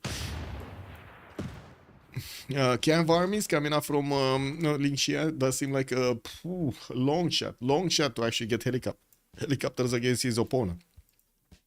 Well, I do have to say Gran Colombia did manage to do significant damage against Rome. He couldn't manage to breach through his latest defenses, and we're going to need to see how he's going to rebuild his army on the right side. Fast has joined the round table. And Fast, thank you so much for the follow, sir. Much appreciated. Welcome. We do have also Mongolia getting hit quite hard. Now he's going to try to push back Gaul here. Gaul was building a line of roads toward the south, and he's finishing his military academy soon in his districts with encampments, in his cities with encampments. While this will allow him to get armies directly, we're going to need to see him started off on that. Mongolia did deploy his Maral Spy level 2 inside of the Gallic cities, and will do quite a bit of damage if he does have the same technology and the correct units to attack into the Gallic units. I do see the Cav Corps actually has more damage than the pike shot. This is insane. 94 damage against that pike shot of 81. Yeah, that's a normal piking shot. It's not even a core. Banks in Avaricum, more cuirassiers. So looking at Eleanor, getting the aquarium to start to level off his amenities. He did expend quite a bit of them. Now back to +3, and I do see Damori did manage to jump over 200 science and got to 244 culture. He's on 760 points of production, the most productive in the game, with 328 points of gold. Looks like Eleanor's empire here is gonna manage to survive and thrive. 3 turns for Potala to get an extra diplo policy slot, and also managed to get an extra diplo point for the victory. Statue of Liberty in Birmingham, also finishing in 3, will give him 3 points for the diplo victory, and will also deny that from his opponent. Damori is only 4 points in this game, so he's gonna get 7-8. He's gonna beat on 80. I'm pretty sure they're not planning on getting the diplo victory. We're probably gonna see Tokugawa raise the map here when he's gonna get away from Ling Xia's grasping hand. Oh, that Cuirassier Corps had a promotion, but he did not promote. Got the heal though. And let's see the Cuirassier army take its place. Is Mikado gonna click quickly? Is he gonna be fast enough? Or is Ling Xia gonna click his Cuirassier out? Okay, there we go. We got the Cuirassier Corps getting the promotions. It's fine. The Japanese city of Otsu also taking damage from the bombard. Still doesn't have steel. He's gonna get it in 2. Wait, what? He moved away from steel again? He's going replaceable parts here? Okay. He moved again away from steel. He's getting his battleships also to start attacking his English counterpart here. And I do notice Baptiste is trying to actually get... Guess what? Biplanes to stop this attack. We do need to see the caravels actually getting very, very close to that city center to get a tile there, so he could take the city down. Another biplane coming out from Manchester, and it will arrive over here right on the ironclad spot, so he stops the takeover of the city of Brighton. That probably won't stop it entirely, though. I'm pretty sure that there will be Japanese cuirassiers or tanks that could actually just move in and take over that city anyway. We don't have other unit, though, in the south that could actually help with the attack. Maybe this scout? No, it's gonna die to the crossbow. Probably is gonna die to the crossbow. Rome trying to get encampment training projects for the next general. We do have Jose de San Martin, so the modern generals did get open up. Japan here does have 200. Tokugawa does have 290 points, and the Hojo does have 285. Alfred Nobel is the next one up on the scientist screen, and I do have to say Hojo does have more than half the points necessary to recruit that one, 511 points, while I'm pretty sure Eleanor is gonna need a lot of projects to actually get that going. He's only 18 points a turn, and he needs so many, 700 plus. We do have also Rome managing to get his units towards Johannesburg. They might actually get to liberate that city center for another 100 Diplo favor points, which would put them probably at the same level as their opponents before the next World Congress, if they do manage to take out that city center. And that's a big if. Let's actually see if walls are gonna go up, and if Rome's units are gonna get through these Llanero defenses, as they did push them back from his territory also. We don't have Gran Colombia managing to get more units out. He's building up more infrastructure, trying to get the armies, trying to get the military academies in his cities and new encampments, so he gets more production towards units, but he's still on 237, and it looks like he's slowly getting some up. Builders coming around from England. England did get Charles Darwin earlier, still no projects here. I don't think Hojo actually will do projects, but let's check him out. No, I don't see any project, or at least not yet. And Japan, I do have to say over here, Mikado is kind of threading the needle with his defense, having a lot of confidence in his cuirassier technology rather than getting his tanks over here. Would have finished the job against his next door neighbor a long time ago, but also would not have had the opportunity to go to research labs that quickly. While Brighton is getting taken down, England did manage to deploy another one of those biplanes in the water, so he will unfortunately block the takeover of the city center for a few more turns. We will need to wait and see if Mikado is gonna deploy some units. He should deploy some units in the water, right? Put them right next to battleships. Anyway, it is what it is. Like, he just needs to get a unit here, and then attack into the city center. Like, these biplanes do enough damage against the cuirassiers. He needs to be careful how he's actually gonna get to deploy units, especially if they're not gonna be anti-air covered. The battleships do have anti-air, so I'm pretty sure the biplanes just die if they attack into them. So it's more of a problem of positioning over here for those units. Well, I do see Lingxia is also getting some art museums in Hojo's empire. A lot of cuirassier armies are coming out from his encampments, and that is something that Japan at the moment is not always getting out. Well, I do see some of them are coming out. Stock exchanges also coming in from Mikado, so if he fixes his gold per turn, he's only on 61. Upgrading tanks right now is probably gonna be a killer for his economy. He did manage to jump up to 333 points of science though, and he does have 200 culture, so culture is not gonna be a problem. Lingxia is on 150 or 145, so I guess both of them are gonna get to fascism in relatively good enough time. And Mikado just dropped. Oh no. Oh no. No. Hermitage also getting built in the English territory. Damori is going to get Cristo Redentor. Did finish Statue of Liberty in Birmingham. Now working on Bolshoi. So took away those possible Diplo points from his opponents. Basically, took away the ability of their opponents to go for the Diplo victory with taking over Statue of Liberty. If the game goes longer, I'm pretty sure the advantages of Arcane are just going to keep building up. While on Golden Age, yeah, I don't know. Like, Victoria over here is being locked in defense from the north and from the west. Yeah, so we might actually need to relobby and update our Steam, all of us. Yeah, it's Tuesday evening, so we do have Steam issues Tuesday evening because it's Steam update day, so sometimes it just happens. They get a ninja update you lose connection to Steam, and then yeah, I have no connection to Steam, for example, so he can't get in. Now the question is, do they want to CC now or do they want to wait until it fixes itself? Yeah.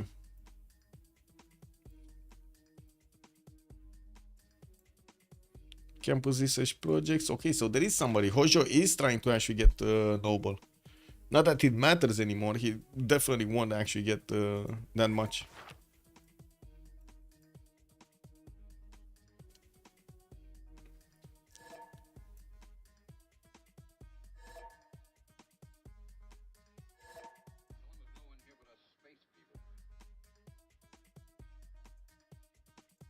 Oh, I see. I got a connection again on Steam. Check. Okay, it was only for a few minutes. And sometimes it's quick, sometimes it takes a while. We don't know. We don't always know. Because it's not like Steam is telling us like it's gonna take 20 minutes or it's gonna take an hour. Eddie Coffin already calling out the CCO clock? Yeah, it might be. It might be.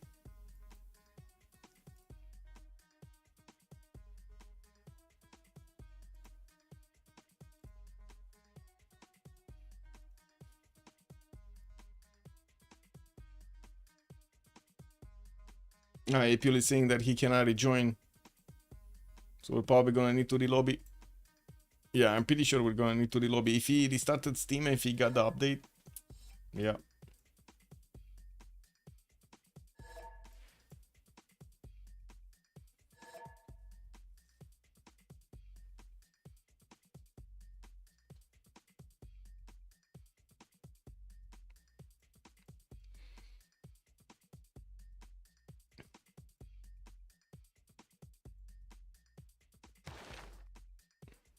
Okay, Rome. The two Japans are trying to get generals, and also Eleanor is trying to get there, but I think Gaul should actually have this. Gaul is probably gonna be in a much more aggressive position than his neighbors, especially since he has cuirassier armies coming around. He's gonna want to take on Mongolia directly, and we're gonna need to see if Mongolia is gonna get enough units out. I do see him barely getting normal calves out of his city centers. Yes, he does have a +6 against Gaul here, and of course we're gonna need to see if Gaul will have enough production. I think so. 3 cuirassier armies are coming out soon with 2 normal cuirassiers also from his cities. He does need to finish his military academies in all of his cities and maybe even put some more encampments, so he actually flexes that 576 points of production against his opponent. He's also gonna get steel. I'm pretty sure he already got refining. He's on 9 oil at the moment, so yeah, he did get refining. Yeah, but then he's gonna need to rely on Eleanor's gold to actually upgrade units, and I gotta say Golden Age just doesn't have gold anymore. 76, 15, 55 and 69, it's not close enough, not good enough. What does this say, Envoy?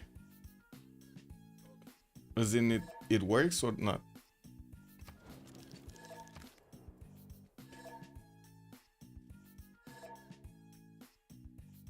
People are saying they didn't get it going with the link.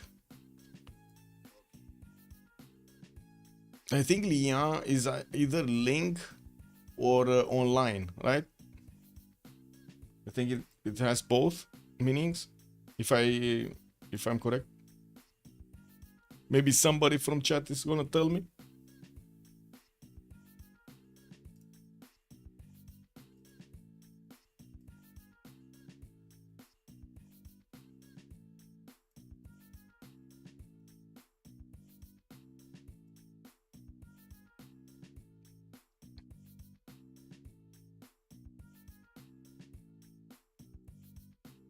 Wait. Yeah, okay.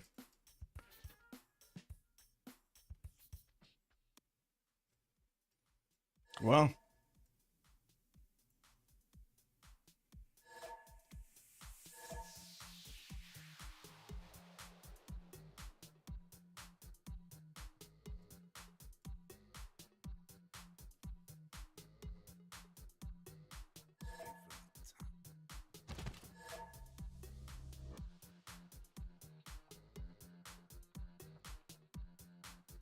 Okay, Yanero Course getting 210 here from Gran Colombia. He's restarting his production of military units, and he will definitely need a lot of them against both Japan and also Rome on the right side. Rome is trying to take out Johannesburg before the end of this era, and it does have a good enough army to do so, with John Dark as the general, field cannons, and Cuirassier Corps coming against only 2 Yanero Corps, or I should say 1 Yanero Corps. No, 2 Yanero Corps. Yeah, he has 2 of them.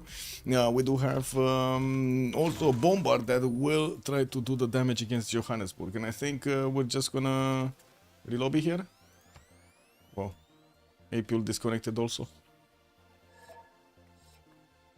Go relobby. Okay.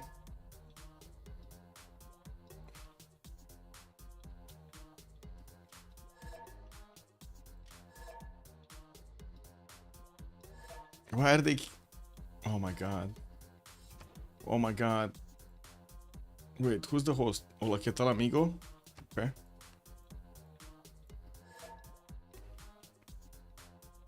Oh well.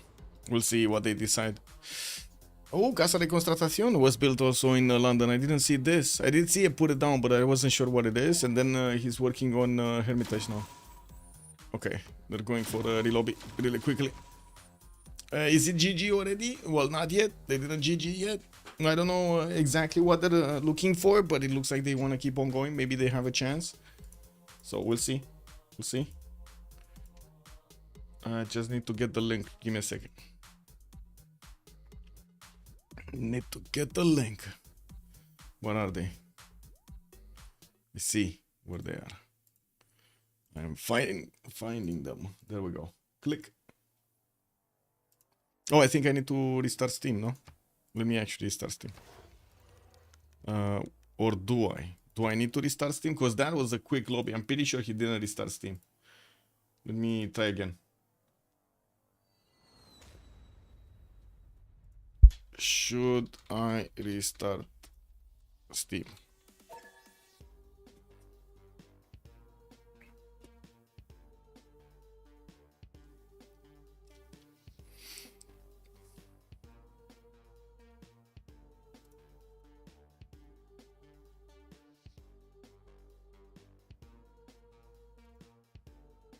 No, he doesn't know. Okay.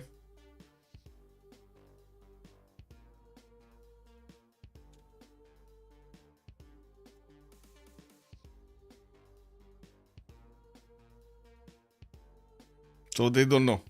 If they don't know, I don't know. It is what it is.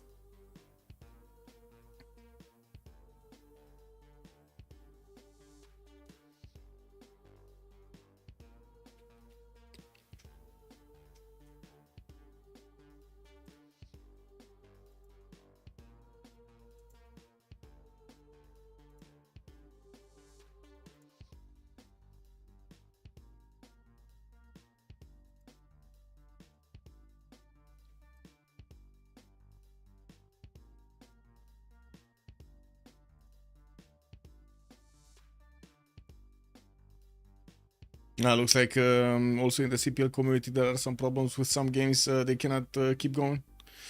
Bit unfortunate. Oh well, this is Tuesday. It is what it is.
No.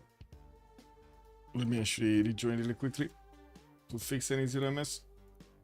Oh my god. Really?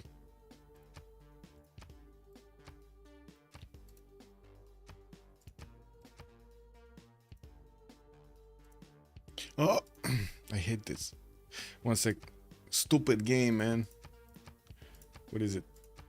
Freaking borderless. And stay like that. Stupid game. Can't join? What?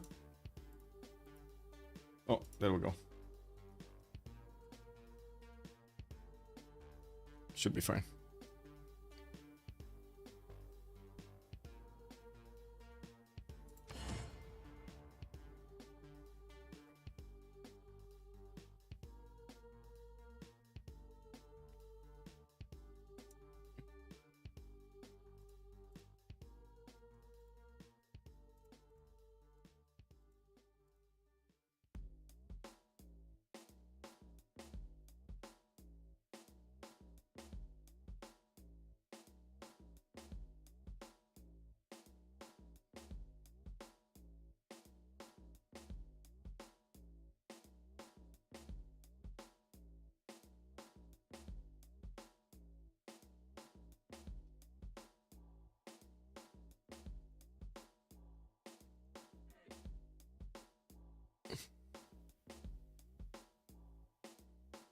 Okay, load again. Taking off our hands from the keyboard and the mouse. Although usually in the French community it doesn't happen. We don't have that many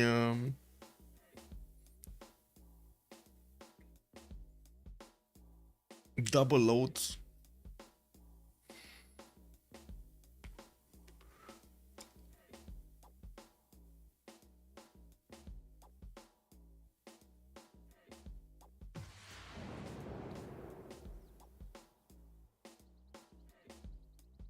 I'm just waiting I'm just looking at the please wait button, because if that thing stops moving, I know I double loaded.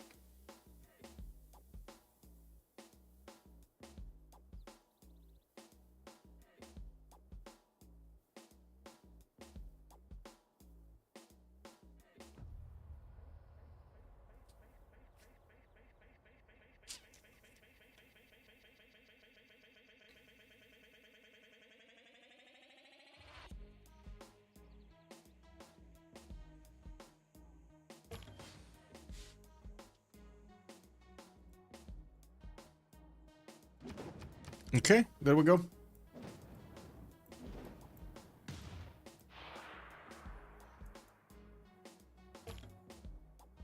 Sixth bullshit here. We did have Hermitage actually being deployed from London, and we're probably gonna need to see him put it down again.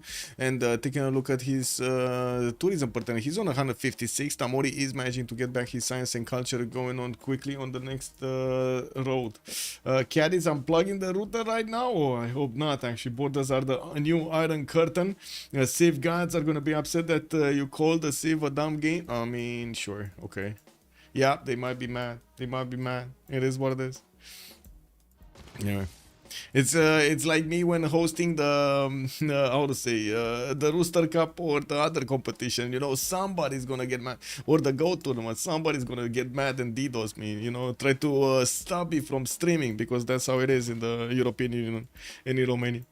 Anyway, we do have on the right side Gran Colombia getting those aero cores out and making a semicircle here to stop any kind of Japanese incursion against his territory. He's gonna need a lot more units to actually take on Japan. While on the other side we do have Tokugawa getting replaceable parts in 110, getting much closer to his research labs, while I do notice he finished Alhambra earlier and he's gonna start getting those stock exchanges for the extra gold per turn, and does manage to get 700 points of production next to Ling Xian's 480. Definitely, I do have to say Mikado has a lot, significantly more production. He did manage to shave off the strength, the majority of the strength in the city of Brighton here with his battleships, but he can't get in to that city with his caravel because how to say, the tiles that would actually allow him to take over the city center of Brighton are getting blocked by biplanes. We're going to need to see if he's going to manage to get a cuirassier around these. He definitely has the opportunity. It's just a matter of getting the idea and getting the logistics up. Mongolia is putting down a level 2 spy in the city of Sendai, which is a bit surprising because I wouldn't have thought Mongolia here would actually want to attack into Japan. He's just too far away, right? It's very weird to actually attack here.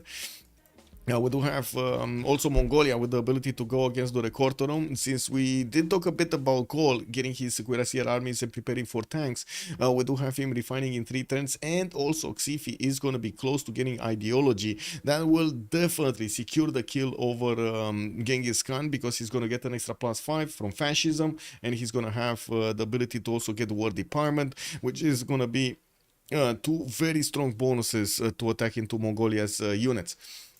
We also have him getting the military engineers to create the pathways towards the west side, where the cuirassiers from Rome are still getting built. Rome here is getting steel. He's going to try to get tanks, and we're going to see if he's going to manage to take over the city of Johannesburg before the end of the next era. With Grand Colombian Cianero Corps also not getting reinforcements here, and this might be a bit too tricky. Let's see, 93 defense strength units, field cannons getting in, but okay. I'll do the chrono. The timer, he's referring to time. Countdown timer.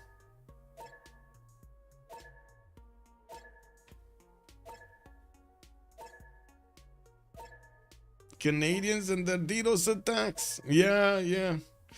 Oh my god. Yeah. Some people just don't have anything else better to do, you know. Easy to destroy, hard to build. Yeah. Well, we do have the Japanese cuirassier armies deployed on the east as well as on the west side from Hojo Tokimyun, and he's hard building some more. We do have him also with banking coming out next turn, while he is sending one of his cuirassier armies to pillage the tiles over here of Japan in Tokugawa's territory. Mikado does only have a single field cannon shooting back. There is a cuirassier army coming out next turn from Takamatsu, although I think that's the encampment in the south. Yeah, that's gonna pop in the encampment in the south, and he's gonna need to get it up there.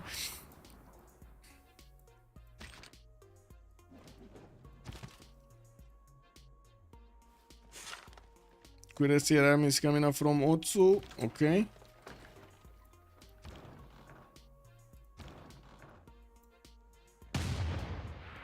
Oh well. What do we have here? Hangars, Manchester. It looks like England is still taking shots from his opponent. England, Baptiste did manage to get another biplane deployed there to the north and closed off that angle. He does have in the southern tile another way in for these Japanese troops to get his city, but it doesn't look like Mikado is actually taking this seriously. He's not sending a cuirassier to take over that city center. He does have 2 turning cuirassier armies from multiple cities, so you can imagine his production of tank armies is going to be booming. Also getting ideology in 4, much faster than Lixia is getting there, with Lixia only on 150 culture. It looks like he's going to be on Manusmania for the next 3 turns. Also, Mikado getting chemistry in 2 turns. He's going to unlock his research labs, which is going to be extremely valuable to get the extra science going. We do have actually Ling Xia managing to get next to the city of Gifu here, and there still are quite a few cuirassiers that need to defend, core up, and become bigger here from Japan, which the moment I do see his newly built cuirassier armies are still yet to deploy on the defense of Gifu. We do have him with at least 1 core, 2 cores that he can get. That will be stronger than the line infantry that he has on the front line, but it looks like he's just moving them away, moving them around, I should say. Anyway, he's gonna core up this line infantry, making it stronger. Bombard corps in, we'll get bombard armies, shouldn't be a problem. And well, we do have Valencia starting to move all of his cuirassiers towards the west. Well, most of his cuirassiers, because he has some deployed on the east. Hermitage finishing next turn for England. Damoris in England, Eleanor. He will get more slots for those great works of art. While Plymouth is building Cristo Redentor. We do have Norwich recovering. Rome did manage to take out one of the Llaneros, and now moving in towards Johannesburg's defenses. That's a 56 defense strength city with steel walls, and even if the Bombard Corps, oh my god, the Bombard Corps is never gonna take this, I mean never, is not gonna take this city down before the next era. I don't think so. like even with a 56 defense, I'm pretty sure this bombard is gonna take like forever to take out those walls. 300 steel walls, that should be strong enough, and I'm quite surprised Gran Colombia didn't actually choose to put a Llanero inside of that city center to give it an extra plus what, 10? I think you get like 10 from this unit, or do you get more? Do you get 15 from the core? 3 Arcane players are going ideology. Closest from Golden is mass media on Hojo. Yeah, he's quite far away, but he's gonna get combustion much faster than Mikado, and we do need to see if that will create a bit of a way for him to maybe take one of the cities of Mikado or shape off decent of part of his army.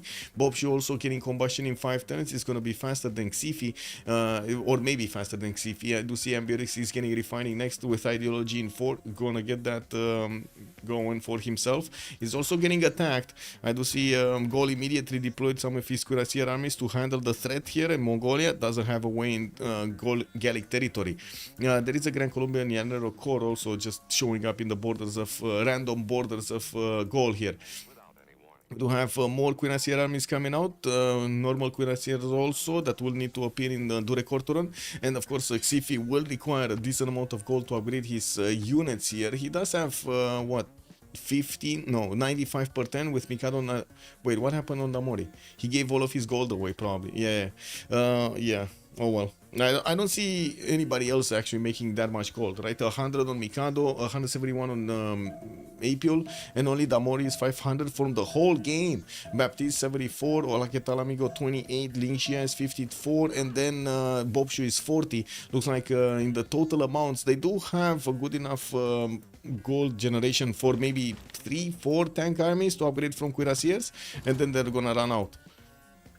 And if they do start to upgrade tanks, this is gonna put so much pressure on their economy. With Japan only on 51 gold a turn, that might be enough that he's gonna start going negative here. Okay, one cuirassier of Japan, of Tokugawa did get taken down. It looks like it might actually, yeah, it's gonna be traded away. We do have an infantry upgrade also, which is not giving him that much. And I do see Mikado did discover chemistry, so he's going to get the ability to put these research labs in production here as quickly as possible. While we do have Japan not only doing the damage against the city of Brighton, but also its encampment. It's about to take out that one from there. I think Japan is also waiting for tanks to push into English territory. And of course, will probably click on tanks on combustion after he finished chemistry.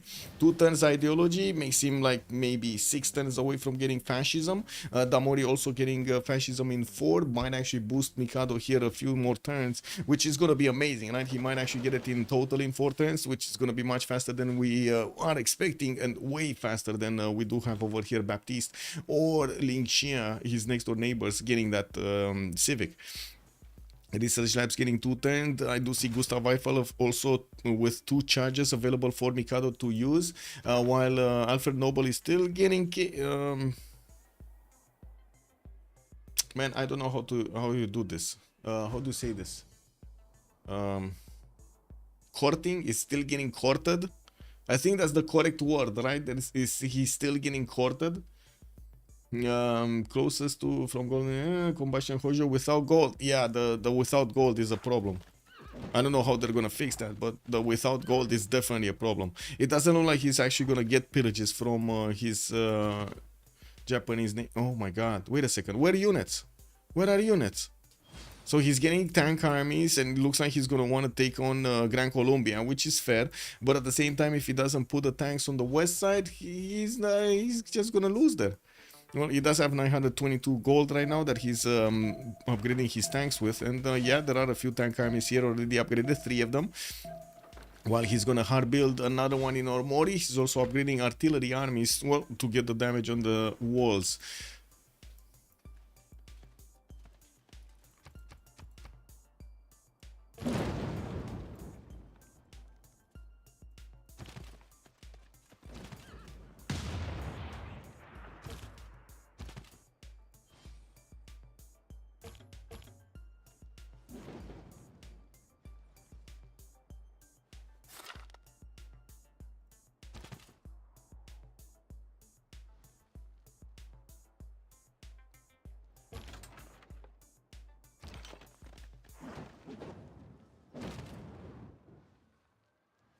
Okay, Morianeros. Rome did manage to get a few more cuirassiers, but talking about tanks on him is gonna be a problem. Astronomy is coming out next turn, and we'll have a goal over here on the right side with a significant amount of tanks. He's getting his cuirassier armies right about now, and preparing for combustion. Xif is gonna get steel wall in 2 turns. He's also gonna have fascism just about the same time as Mikado and Damori will have. We do have both of them actually with 3 turns. Okay, he's gonna be a bit late with a few turns, but that's fine. That's totally fine. He still needs to get combustion in the meantime. Looking here, we do have also Mikado preparing those tanks in the south of Takasaki and getting anti-air guns to defend against a possible air attack. While in the north, it looks like Japan's cuirassier army is slowly going down. We did have this cuirassier army from Mikado that got in there. I'm not sure exactly what did the damage, so much damage against that cuirassier army. I'm pretty sure it wasn't just the field cannon, right? That barely scratches the cuirassier. Probably the walls. Anyway, that didn't stop actually Japan taking the gold from his next door neighbor to upgrade his tanks. This was terrible. This was terrible. Like, so much gold got ripped off over here from his next door neighbor. Ling Xia got the ability to actually upgrade his tanks with that gold. And look at his army go against Gran Colombia. Right now, it doesn't look like Gran Colombia is going to be able to defend this. Gregor McGregor is going to go up in front to see what's going on here. And he does have over here Mariano Montilla that is also watching these tanks and shivering of the thought of them getting into the Gran Colombian territory. City of Johannesburg, 72 defense strength. And it looks like the bombard is just not doing much to that city center. And he only has 4 more turns to actually affect this. Oh, he's actually gonna take out the bombard core. Never mind. I mean, that's attack over right there. Yes, we do have 2 field cannons that can attack into the city center, but look at the damage. They're not doing anything. Wait, he didn't click on the bombard? Come on, man. Why you not click on the bombard? Anyway, it is what it is. Abu is there, so he's gonna help out the Yanero core get his health back a little bit faster. And we do need to see if Ling Xia is gonna manage to do the damage against Gran Colombia. Now, Gran Colombia will have the opportunity quite easily to get a safety settler. He's building one in Cuenca and can get one to the southeast of Caguano or south over here of Eleanor, so he can be safe until the end of the game. With Steel Walls next turn on Xifi, we do have Mikado 2 turns combustion, 2 turns of fascism. He's synchronizing the discovery of both of those. And I do have to say, England Baptiste is managing to put a line of biplanes to stop any kind of incursion with tanks. I guess the question is, how quickly can Mikado get to his own planes? Because he's delaying all of this, and unfortunately delaying all of this attack is allowing Baptiste to get that defense up. So he's not going to allow Mikado that easy as a way to get into his territory. There could be an attack from Mikado also into the lands of Ling Xia. Hojo Tokimo on the right side, he does have deployed a lot of cuirassiers here armies. 1, 2, 3, 4. And of course getting another wave here from his city. So finally putting down an encampment from Tokyo to get armies from that city center, as well as repairing the banks in the north and also getting the stock exchanges going for his gold generation. He's still on 58 gold, but that's also because he's starting to build more army and balancing it with his gold generation is not easy. Industrial zone finishing in Sendai or repairing in Sendai. Is this a repaired industrial zone? It's getting built. I don't even see what it is. I think he's rebuilding it. Yeah, he's rebuilding it. Yeah, there we go. This is it. There was a spy over here, Nanami. No, Nanami. This one. Erketu. That is trying to neutralize the governor right now. But his latest mission was to actually demolish that dam. And look what happened over here. The industrial zone, the aqueduct, and the commercial all got pillaged. Fully pillaged. He's going to need quite a bit of time to repair all of those. We also have Baptiste, 750 production next to Mikado's 600. Looks like Mikado dropped quite a bit. Damori, 834 points of production with 366 points of science and 300 culture. I'm pretty sure he's gonna switch towards getting his culture victory going, because I don't see So he has probably two options: getting jet bombers to attack into his opponent, help out Xifi, take out both Mongolia or Rome, and or go for culture victory. He does have 200 tourism per turn. He's starting to also roll a few of these tourists, 17 out of 109 points, and he did manage to acquire a lot of great people before in the game. New theater scores getting built, and I do see research labs are coming out from most cities here. Very nice. Gold, 6 of these, 6 Cuirassier armies got out. More are getting into the build queues, and looking at his techs, he's 3 turns out from getting combustion, while both Mikado and Damori are going for flight line now. Yeah, they're going for flight line now. We're going to need to see how quickly they can get this going. There is enough gold per turn on Arcane to upgrade everything, including actually keeping it for a few turns to hard buy fighters and or bombers if they need to, but I'm pretty sure initially they do need to upgrade Mikado's tanks and then go against their opponents. Okay, military engineer just came out of Otsu. We might actually see him starting to make the infrastructure towards the Hojo Tokimun defenses, while Hojo is trying to get into the lands of Gran Colombia here. It looks like it's becoming more and more important that Japan Tokugawa gets to upgrade his units and will go against Ling Xia on land to force Ling Xia to defend himself on the west side and not put more units on the right against Gran Colombia, because Gran Colombia definitely cannot withstand this. Like, no, he cannot withstand this. He can maybe slow it down, but he cannot withstand this. Combustion. Oh yeah. I did see this. I did see that. Yeah. Also, Sabir, good evening, sir, on YouTube. Hello.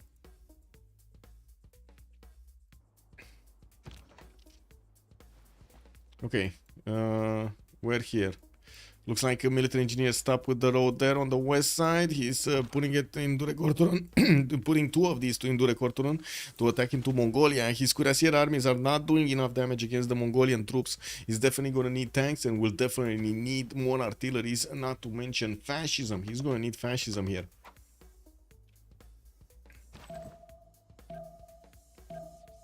Artilleries are also coming out from Rome, and I do see he did get to tanks technology. He could get to Johannesburg with those tanks and maybe try to bonk it with the artillery's ability to shell that city's defenses, but that's not going to be before the next World Congress, when they would have actually needed to put more points on their side on the Diplo screen. We do have one more turn until the next era. Apiol is 4 points off from getting his Golden Age. We got Mikado here going dark. We might actually see him wanting to go dark. I think he will actually want to go dark. He did manage to discover his tanks. No, he didn't. Actually, he moved away from combustion so he can get a few more of these Cuirassier armies. Pre-built tanks, basically. While the tanks of Hojo are doing quite a bit of damage, Japan's fascism is starting to actually appear here.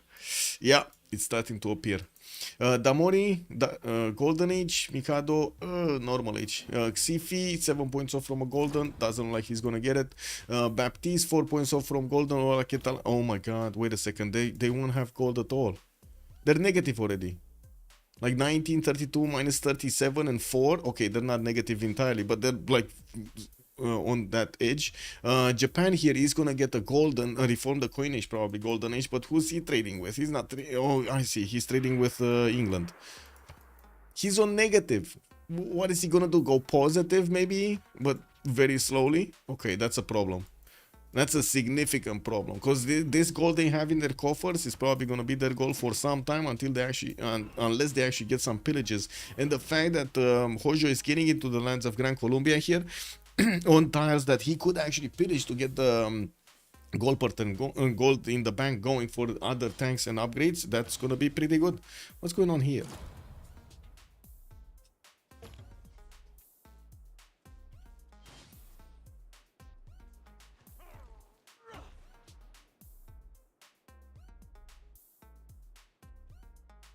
Oh my god, I'm sorry.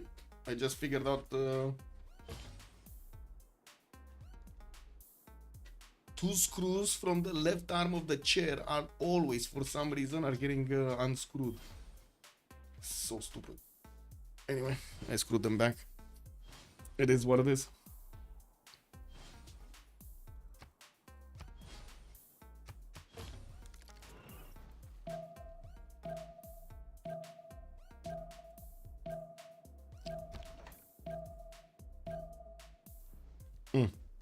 Mm-mm.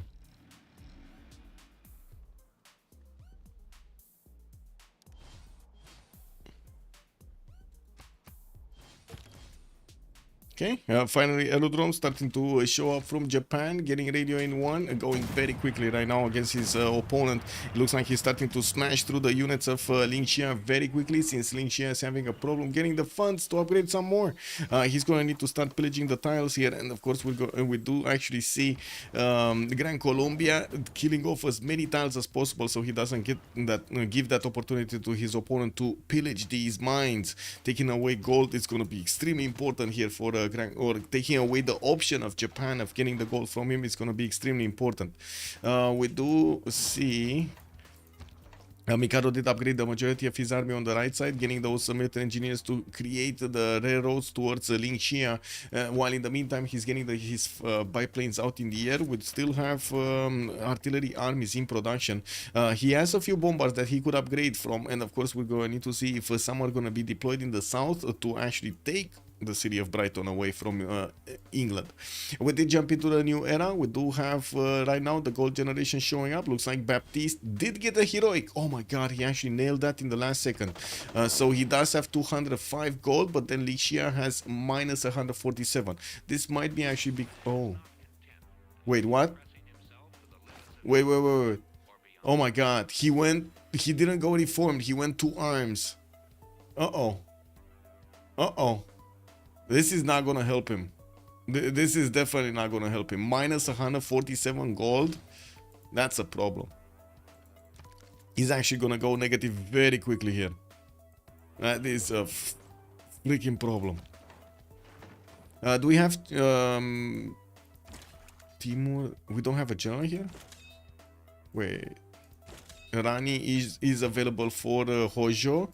We actually don't have a general for Mikado. I only see Timur. Do we have another general? We do have a balloon though, so the cities are gonna be hit from 3 tiles. We actually don't have a general. What? Well, the next one is Tupac Amaru, and I do see, yeah, he didn't actually get a general. So who got the generals? Let me see. So England did manage to get Einstein, after Hojo did get Noble. Rome got Jose. Dandara is on Japan, and Mongolia got one. Okay, I see. Mongolia got one. Not Tokugawa.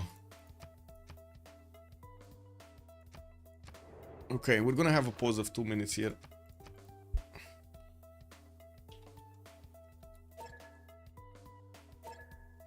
Be right back.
Oh man, I need to put socks in feet because it's cold.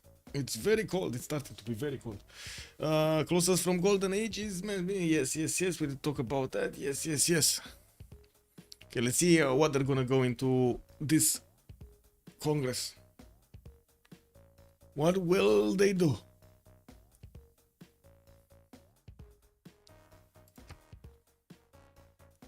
Okay, so we do have Hojo managing to get to synthetic materials. That's going to be helicopters here for him. Also, not that far away from getting fascism, but still not as close as right now. His opponent, Tokugawa, is already attacking into him with the +5 from fascism into the Defender of the Faith here of Linxia. And in the Congress... Oh, wait, Japan just got low oil? Oh, no. As in, Hojo just got low oil. How much low oil? Hello? How much low oil? -2. Okay, that's not that big. That's not that big. Okay, Mikado's tanks are starting to move in. They don't have a general, but they do have artillery corps right behind them. And we're going to need to see these start to do the initial damage into Japanese troops, actually putting them a little bit, I would say, off their game there. While new biplanes are coming around quite quickly from Japan, we're going to need to see them turn into fighters. Advanced flight is coming up in 2 turns, while Baptiste is trying to get refining here next turn. And of course go for his own combustion. We do have Japan already with 1-2 aerodromes, and I do see some anti-air guns are getting deployed in Takasaki, so he stops these biplanes from doing too much damage against that city center. But he can't yet defend the encampment, which is getting targeted here by the biplanes. They're getting a bit of experience attacking into that encampment. Not bad. Let's see what's happening here. Looks like Japan is Hojo is getting into the tiles of Gran Colombia quite quickly. Even if Gran Colombia does have steel walls, doesn't look like it's gonna matter that much, especially with Japanese artillery armies on the way here. Also, on the right side, Rome is starting to move towards the city of Johannesburg to take that one down. The field cannons are still chewing through that defense, and now with the tanks arriving next to it, we do have a significantly increased damage being done against that city center. We might actually see this liberated. In the World Congress, Mercury granting no amenities, 20% faster population growth for... Ding, ding, ding, ding, Eleanor. And we do have Hojo Tokyo losing to his 2 diplo points here, getting back to 11. No, actually, wait a second. Eleanor has the most points now. He's on 11 out of 20. But he's gonna need 2 more congresses, and of course 2 full congresses to take this one home. Now we do have Cole actually. Why is he moving with just cuirassier armies? That's a big army here from Mongolia, but only calves, only normal calves. And of course, now that we do have cuirassier armies with fascism, they're gonna be a bit stronger, but I still don't believe without he should go without tanks, right? He needs to upgrade tanks. He has 2, 4, 6, 8, 10, and I do notice they will have the gold for them. They will have the gold for them, yeah. Dramori is on 637 points of gold with 947 points of production, while Mikado also is getting 99. We do have Apul on 200, getting to connect over here to the cities of England with his trade routes. Maracaibo just got taken out. Japan did take out one of the cities of Gran Colombia. While he's moving to pillage the other parts of the land, we're going to need to see if he's going to manage to shave off enough strength there to defend himself on the western side. Doesn't look like it, especially with the artillery corps getting the bonus of that observation balloon, able to attack into a single unit with so many units is allowing, giving him the chance of walking in with the tanks and taking out these next door neighbor tanks. Oh, helicopter armies did get upgraded, and these do look great. Great in damage. Encampment training projects coming out from Mikado. We definitely need to see him grabbing one of these generals, one of the last ones with the modern atomic era. He definitely needs the modern one, right? So this is gonna need to get projected. Okay, Brighton not doing much. England did upgrade some of his fighters, like 1 fighter. And I do see Tokugawa did get did not get advanced flight. Wait, he's still building a biplane here. Tokyo War Department in 1, he's gonna get the ability to attack into his opponent and also repair himself after if he does manage to do the final damage against a unit. That's basically Scythia's bonus in a nutshell from War Department, just being given to everybody. We do have also Eleanor defending himself against Rome's tanks with a machine gun, a normal machine gun that is dealing enough damage. starting to get biplanes out that will allow him to actually put pressure, more pressure on Bobshu in the northeast, getting more theater square festivals. I'm pretty sure he's eyeballing musicians here. He does need quite a few projects to actually get to roll the next great writers, artists, and of course musicians. With new aerodromes starting to be placed down here from Damori, we're going to need to see if he's first of all going to manage to save Gran Colombia, at least one city from Gran Colombia on his border from the Japanese incursion, and or if he's going to get some attack going against Bobshu, while Bobshu is putting everything he can against the city of Johannesburg. Multiple cuirassiers, artilleries, tanks are going towards that city center. We might actually see them taking a left and going towards Guayaquil also to take out more cities from Gran Colombia. While I'm pretty sure he's also gonna get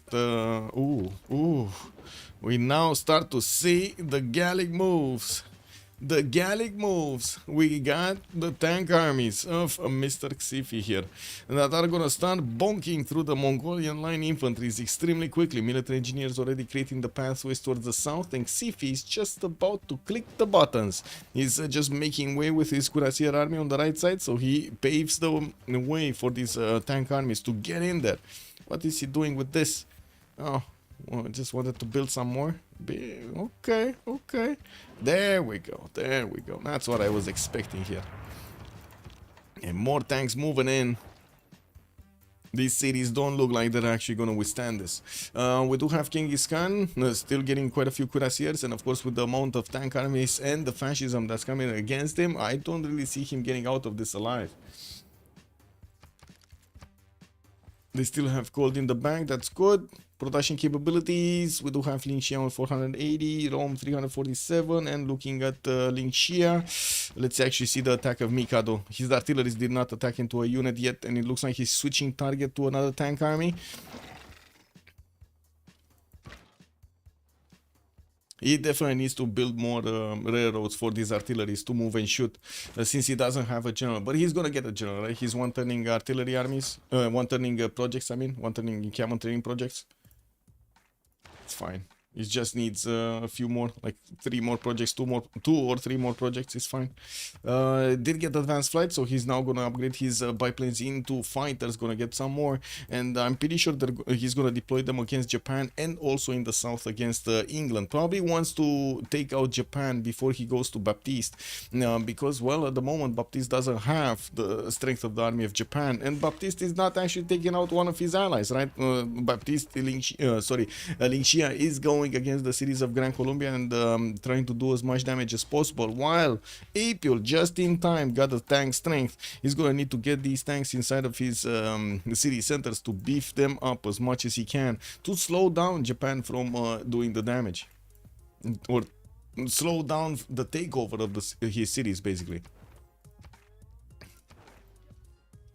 Damoni, 250 tourism. We did jump up like 60 since the last time we checked. Has a few tank armies for probably city's defense strength. I don't think he actually cares that much about anything, defending himself, I mean, except putting up a defense against Japan to the northwest. He's probably gonna block these chokes with fighters, and we do have biplanes coming around from his territory, finishing research labs to get the extra science going. He has 419 culture, and I do see him on 534 science points. Looking here, let's actually see. Mikado, can you do this? That's the question. Oh, he's not doing enough damage, is he? That's not even gonna Victor defend that city. But now with the fighters coming in, that is gonna be a problem for Japan. These fighters will not take damage in return and can actually take out so much damage, so much health from these tank armies of Japan, of Hojo.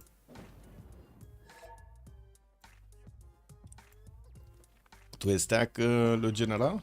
Oh, let's see, he had the extra tank army there or something. Lol. Anyway, Johannesburg has been taken out and liberated. We do have the army of Rome repositioning towards Guayaquil here. As expected, Bobshu is making the railroads with all of his military engineers. He has 1, 2, 3 of them being deployed on the front line, while in the south he's not gonna have that much of an army to defend against Damori. We do have also Xifi managing to get next to the cities of Mongolia. He does need artilleries, and he has 2, 3 on the way, while he did manage to get his roads. Not all of them are railroads, so these units sometimes move quick, sometimes move slowly. The railroads definitely are increasing the speed of these units much faster than the normal modern roads that he's using right now. He might even do the damage against these cities with just these tanks. These are steel wall cities, so it's still going to be hard, but they're only 66 defense strength, and we've seen what happens to Johannesburg when it's getting attacked by tanks when it is that amount of strength.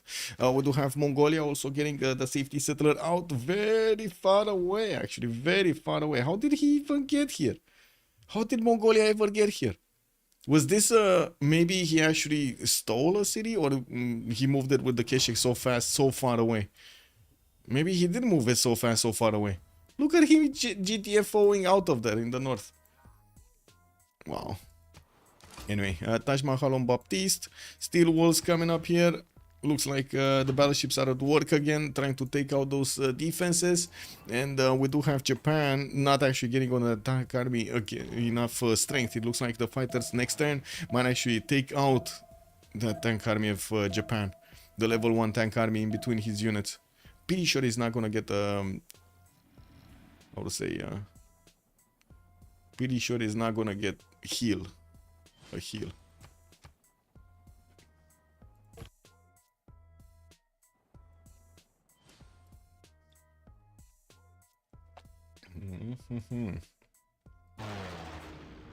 Okay, wow, Baptiste actually putting fighters on the front line. Okay. He's trying to defend his ally there, putting them in the north, while we do have a wave of artillery coming up from Mikado. He does have some anti-air guns, but mostly in the city center in the south. And actually, he doesn't have any in the north. He's just going to get his fighters to do the damage here. And we got 3 fighters deployed, doing the damage. Another tank, but that tank at least has a promotion. Lin Xian needs to be careful on this. Click the promotion button. Repair the tank. And I'm quite surprised he didn't take this one out. He could have 2-shot this with his fighters. Oh well, it is what it is. He wanted to damage another tank and take it out of commission, push it back to heal itself. While on the right side, it looks like the Japanese army of Hojo is managing to get Cartagena de Indias working on Bogota. That's the capital city of Gran Colombia. We'll also go for Caracas in the southeast, and well, we're going to need to see how quickly he can actually get to Cuenca. Now with English tank armies and battleship armadas on the coast here, it does seem like there's going to be some extra defense coming out from Damori to help out his teammates. With new biplanes also getting built here in Damori's territory. Next turn he's going to get advanced flight, so he is going to get to deploy at least 2 fighters to defend against Japan's incursion into the cities of Gran Colombia. Not to mention also making a line of defense so he doesn't let those armies pass through to his territory. Big Ben getting built in Plymouth, broadcast centers coming around for more of those music works, especially in the capital city. And of course we're going to need to see if his tourism is going up. Not fast enough. 267 right now. Okay, did Japan keep moving? Like Mikado here? Does seem like Mikado has quite a problem. His artilleries plus his fighters are doing enough damage, but oh man, he cannot push at the moment. So many fighters coming in. Okay, 3 more coming out from the cities of Tokugawa here, and of course multiple artilleries are also getting commissioned. We still don't see any unit that can take over the city of... Oh, there is one. There is a cuirassier, Mikado, after like 30 turns or whatever it is since he actually started attacking into Brighton. He's getting that in there, but that's a... Oh my god, that's a destroyer strength city over there in Brighton.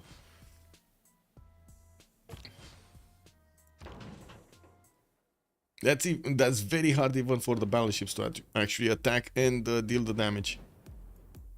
Anyway, I think Gaul is probably the most entertaining right now, right? With the artillery armies coming in, he does have the general also allowing him to move and shoot. Marina Rashkova did get recruited. I also gotta say, Tupac Amaru did get recruited by Tokugawa. That's very good for him to actually get that extra +5 on his units. Did we have him deploy? This is Timur. Where is Tupac? Where is Tupac? Oh, in the capital. He's not actually... Oh my god. Mikado. Priorities, Mikado. He's getting bombed in the city of Otsu while he's not putting that that general on the front line. Oh well. -3, also insufficient oil on the units of Japan. I'm pretty sure this time around he's not actually gonna move. We do need to see the more fighters coming out, and of course him attacking into these helicopter armies with his fighters to take them down. He first prioritized to take out the Air Force of England. There were 2 fighters deployed to the north in between him and Japan, the other Japan Hojo, and those both actually died because of the fighter attack of Japan. He did have 2 fighters going against 2, and he got both of them. We do have in the south also a single bomber available for, actually no, sorry, there are 2 bombers available for Baptiste to attack into the city of Otsu to take that one down. If he does have tank cores, it's not going to be strong enough to defend against the bombers for too long. We definitely need to see an anti-air gun being deployed or a fighter being deployed next to that city center to stop the incursion of those bombers. And of course, if he does manage to get to jet bombers, that's not going to be stopped. That's definitely not going to be stopped. With England getting tanks here, battleships here, has a few problems, but I mean, some of the tank armies are in dangerous territory, especially the Marshals are taking off quite a bit of health from them.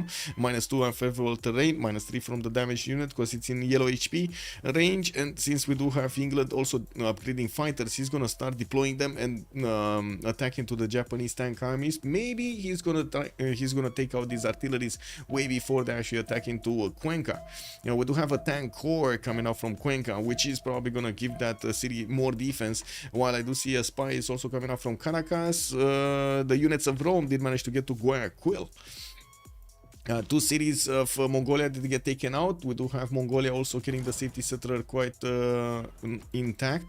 And I do have to say, it's not going to be hard for Gold to actually just go against Brundisium after he's going to take out all of the core cities of Mongolia here. He has only 4 more cities to take out. While all of these tank armies are gonna get promotions, they're also gonna start moving against Rome here, against Bobshu.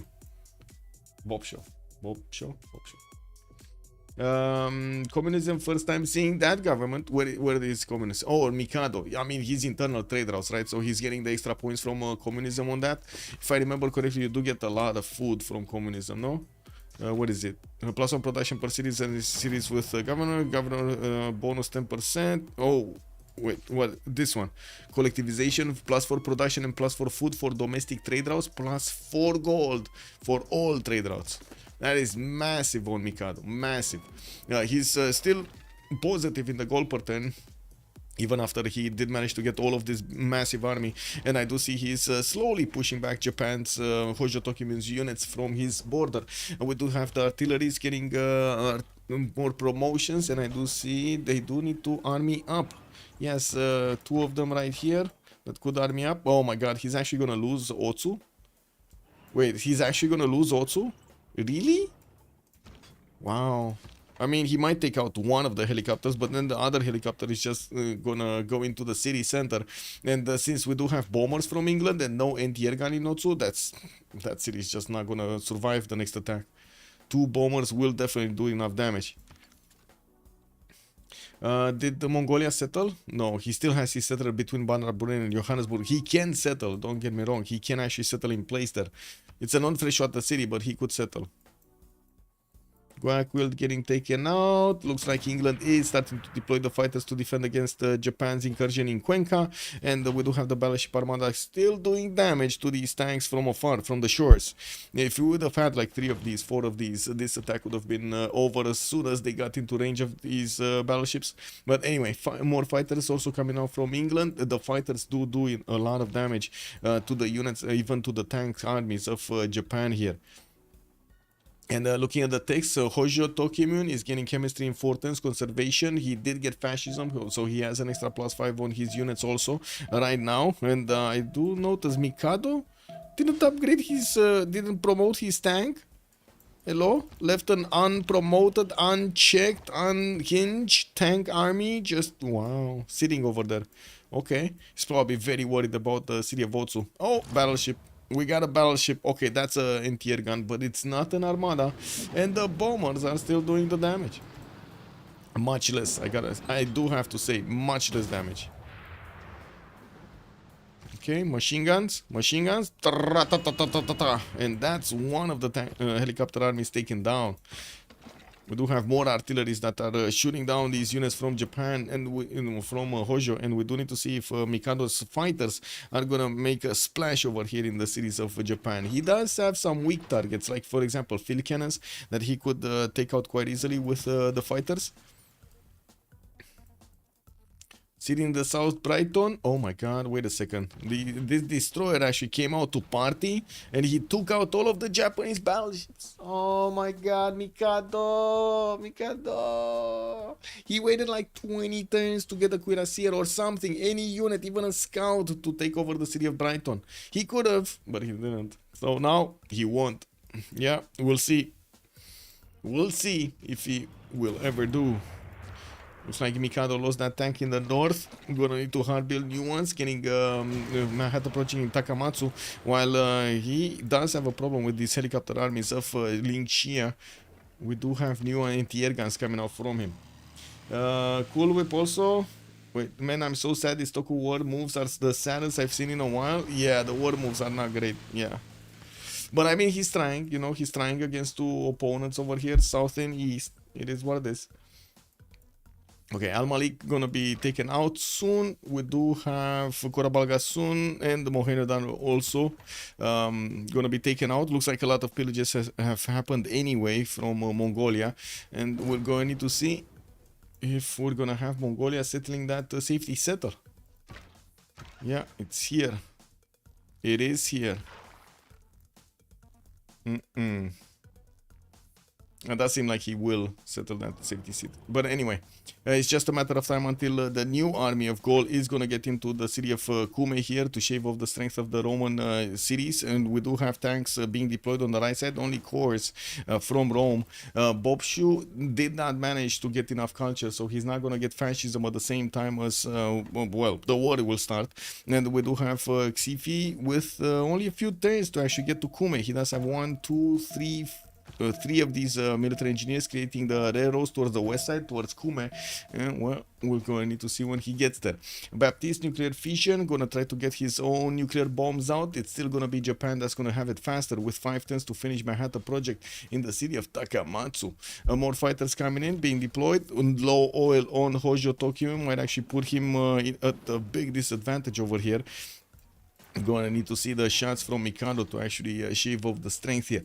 Hojo deploying some anti-air guns to fend off attacks from these fighters. These are gonna be extremely valuable, and we'll see how Mikado is gonna try to get around these anti-air guns so he doesn't actually get damaged on his fighters. Looks like he's deploying 2 to the south, 3 to the south in the city of Otsu, so he can stop any kind of incursion, new incursion from either England or Japan, Hojo, into that territory.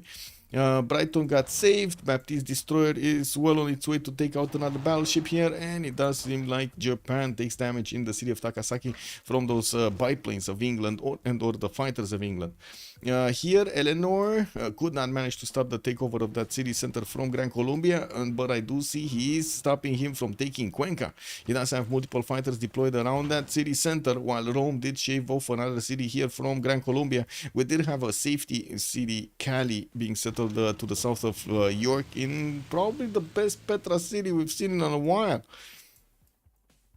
And the thing is, Cuenca does have Governor Reina inside of it, so it does manage to get quite a bit of gold generation going. So yeah, it's quite important. Actually, talking about the gold portion here, we're negative on Golden Age. So minus 125, minus 80, that would be minus 205, right? And they have another 94, that would be 299?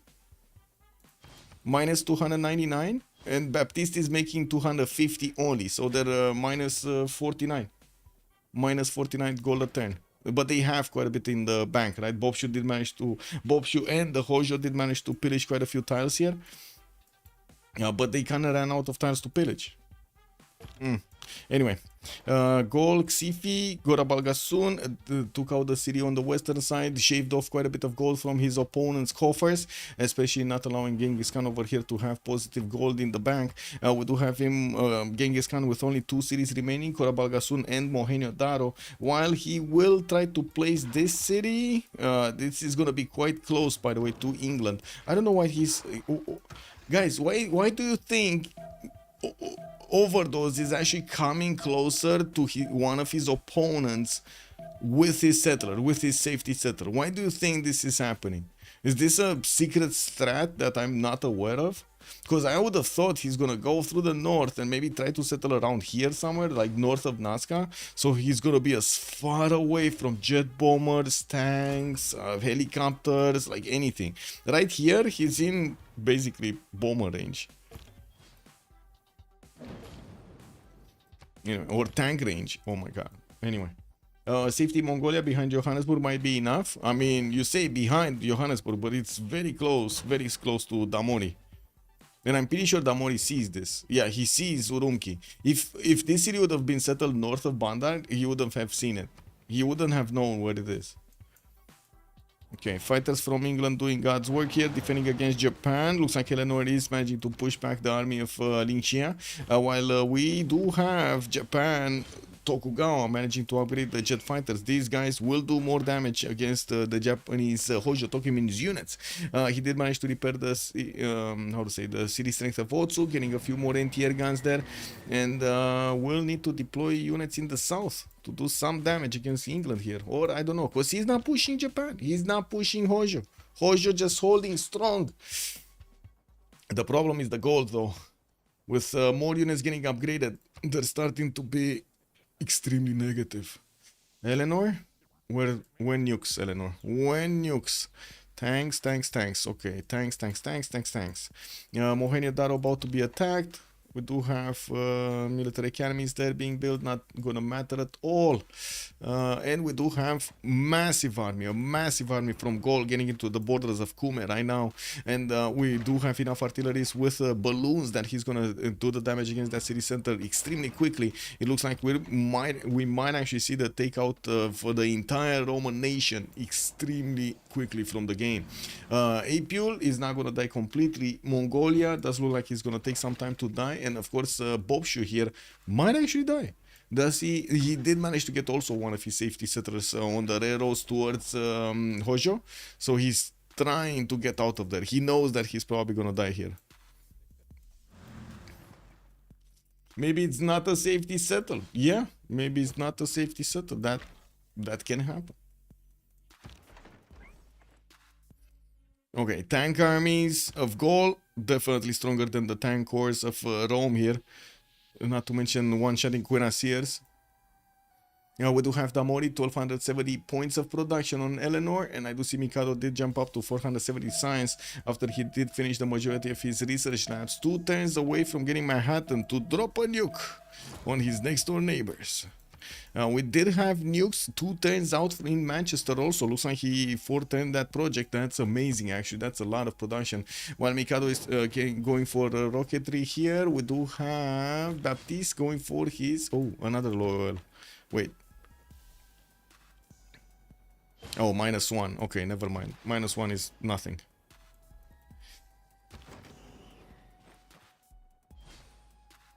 Yeah, so nukes might come out at the same time from both Baptiste and Mikado. That's gonna be quite a nuke fest going on here in the next few turns. Okay, Mohenjo-Daro does have a road, right? Yeah, it does have a road. We do need to see this artillery actually moving closer, and it looks like it's kind of tough for it to actually move where it needs.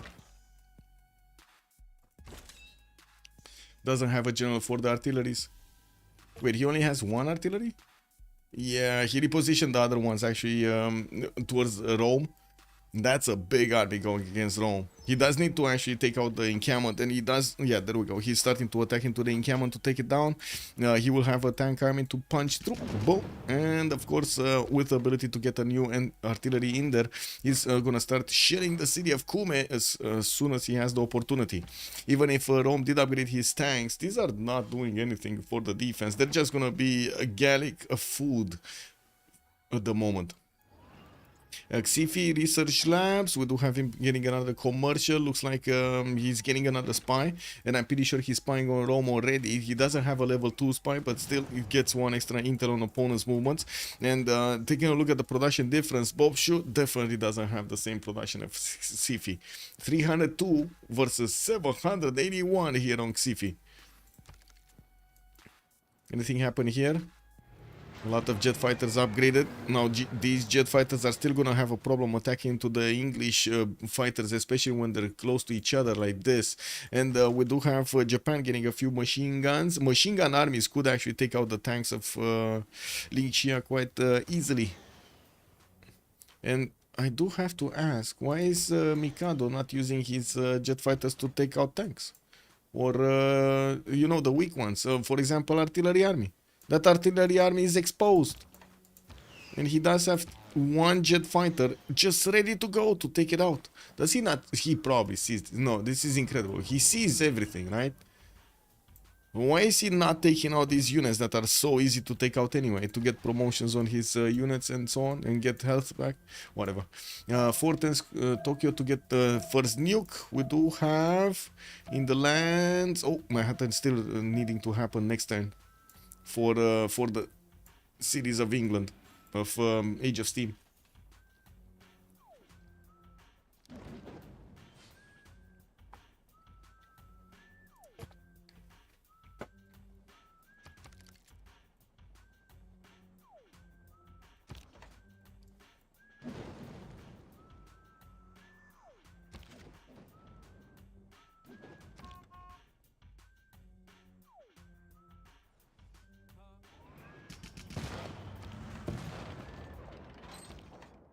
Well, it does seem like Gaul is just gonna go through butter here in Rome's territory. That doesn't seem like there's gonna be units defending anything from Gaul.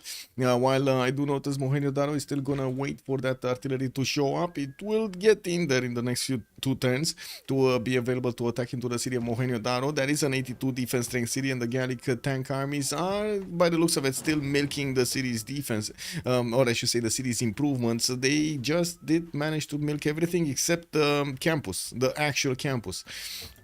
They're gonna start attacking into the city center and get promotions, not to mention take out the city's strength. Urumqi did get settled. Rome, wow, Bandar Brunei is 129 defense strength. Like, these artillery corps are nothing compared to that one, that strength. And I do see England is pushing a battleship armada in the north. Does want to see if there are any more units over there. And he did manage to successfully defend the city of Cuenca from the incursion of Japan, of Hojo. Okay, there is an air war happening here. Japan, Tokugawa is attacking into Baptiste fighters, and it looks like two of them are very low HP, with another one quite close to dying. We do have England getting a few more bombers, and we're going to need to see if he's going to find the target that he could actually bomb safely. We do have also Japan, more tank armies, and I do see the nuclear device coming up in 3 turns. Oh, wait a second, actually, England is going to get the bomb before. Oh my god, he's actually gonna get the bomb before. Yeah, look at that. 2 turns in Manchester. 2 turns to get the nuke in Manchester.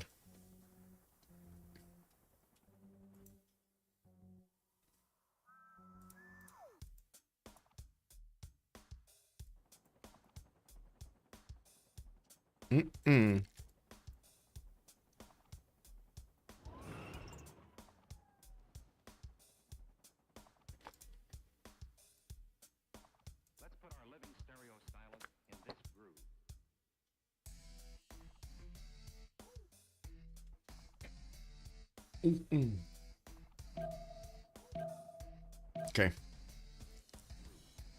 Still negative gold, still negative gold. But we do have Baptiste here with 1200 gold in the bank. Not sure what he did, but he did manage to get some gold on his side. There isn't that much that they can do in pillages, right? Okay, Kume taking out gold, moving through the next ones. He's just gonna one-shot all of these units, no? One. Yeah, he just needs to get the flanking bonus and he should one-shot or two-shot these.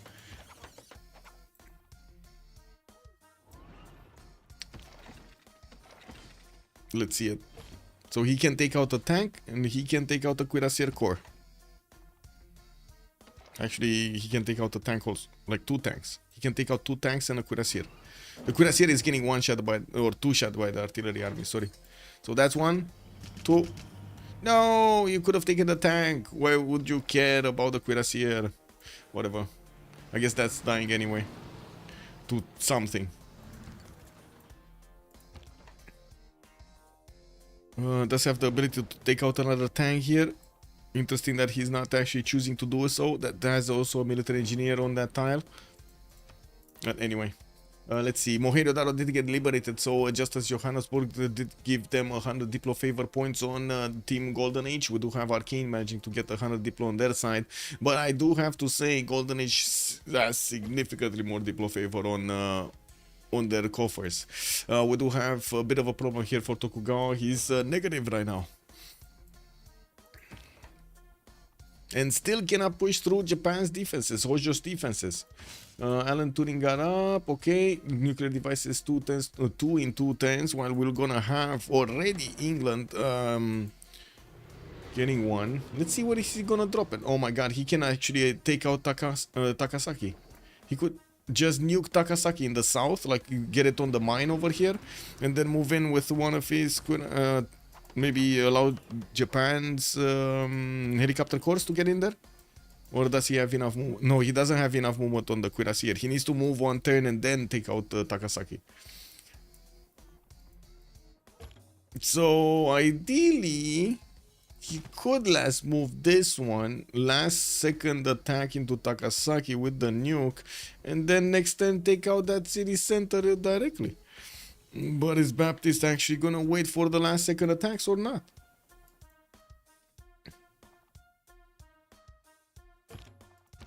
Okay. Goal over here still has the opportunity to take out the tank of his opponent, and he's not doing so.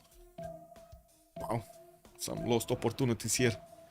It is what it is. I do have to say there are so many moves that need to be done with all of these support units, like the military engineers and of course the balloons, the generals that need to move with his army and so on. It's, oh, he did manage to get Marina and John Monash. Oh, interesting. Okay, more pillages happening. Maybe take out the tank? No? There we go. Just getting it 1 shot. Artillery is gonna move in next to the borders of Ravenna and will start shooting that city center. He's getting his tank armies to wrap around and will try to put it under siege. They take out more tanks from Velitre, and it does seem like the Xifian tanks are making good headway against the city of Velitre and at the same time Ravenna. They will take out the majority of lands here of his opponents very quickly. Well, I don't know if that's good or bad, but I do have to say Rome was losing gold this game. So, yeah. Damori Eleanor did manage to get his jet fighters out, and he's still attacking to the Japanese Hojo Tokumen units to try to put them down, get some more experience. I do see Japan. Oh my god, Mikado got the defense up again. Not in oh no, he does have in Sendai also the jet fighters, right? Where nuclear silo? Here, military engineer, nuclear silo. He's getting it next turn actually. He needs a rocketry, right, for the missile silo. Yeah. No? Wait a second. Yeah, there we go. Missile silo. He needs rocketry. So he's gonna put a missile silo here and he's gonna start attacking into the cities so he doesn't actually get stopped. The bombers do get stopped by the jet fighters, right? Which is kind of sad. So, yeah. Also, next turn we're gonna have 2 nukes from Tokimun also. Oh my god, man. He let another helicopter in. Ling Xia got a helicopter in. He's milking his next door opponent here for all the gold he can get. Now this is a problem. This is a big problem that he's not managing to keep away Lingxia from taking over all of that gold. Because it's not like his opponents actually have that much. If they would starve them out of gold, they would basically CC anyway. Ooh, another city has been taken down. What was that, Gaul? Yeah, Ravenna. Okay. And so Rome is down to 4 cities. And I do have to say, Gaul is just gonna keep on taking his units through the railroads directly to Urumqi. He's like a few turns to getting to Urumqi to take out Mongolia entirely. We do have a builder here, Reina establishing that to give him a little bit of gold. He's getting another builder, and I would imagine Mongolia is going to want to chop a settler as soon as he gets his second population, or even buys a settler as soon as he gets his second population. But that's 4 turns from happening unless he gets his builder on a wheat tile to get... Yeah, that's exactly what he's doing. So he can collect the population from the wheat tile and then build the settler. Ooh, nukes, nukes. Woo! Where's the nuke? Oh, actually, wait a second. Mikado shot first. And that's gonna be the capital city of Manchester. Okay. Well, I guess there's an advantage of having a nuke and actually shooting it. There's definitely an advantage. It's taking out Stoke-upon-Trent's defenses in the north, took out quite a few jet fighters, and even if Baptiste did have the nuke in the chamber, he did not use it, and now his defenses are breached. We had Mikado immediately shooting the nukes as soon as he had them. And that's a GG right there. Though Yeah. its face may change Now throughout the ages, that was quite a long game on the Rich Highlands. We did have Golden history is Age written from the hand of the succumbing to the strength of the Arcane, the Mystic. We did have Xifi getting that Gallic production going. We did have also Damori By managing your to get actions Eleanor this to day, shine, get the goal from his teammates, and then Mikado got you the ensure our army to people take out everything. glorious We had nukes coming in to destroy his opponents, and it does seem like Arcane won the day.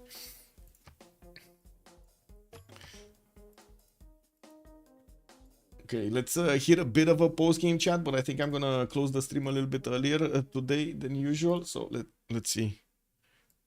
Oh.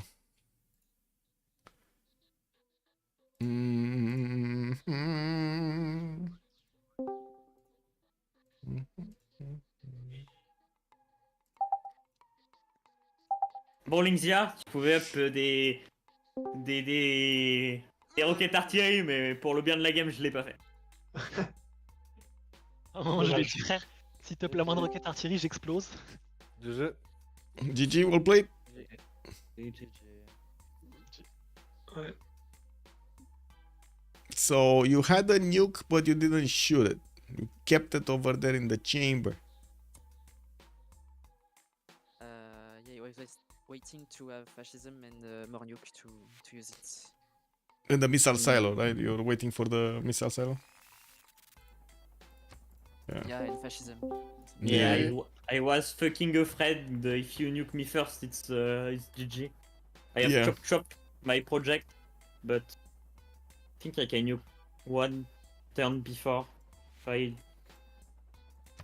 Yeah, but he already has a nuke. That's the issue, right? He could have actually shot one, but yeah. And you had the city of Takasaki exposed, actually. He could have taken that city, I think, last turn. Yes, big mistake by me. I don't have Sam in every city. That's a big mistake. Yeah.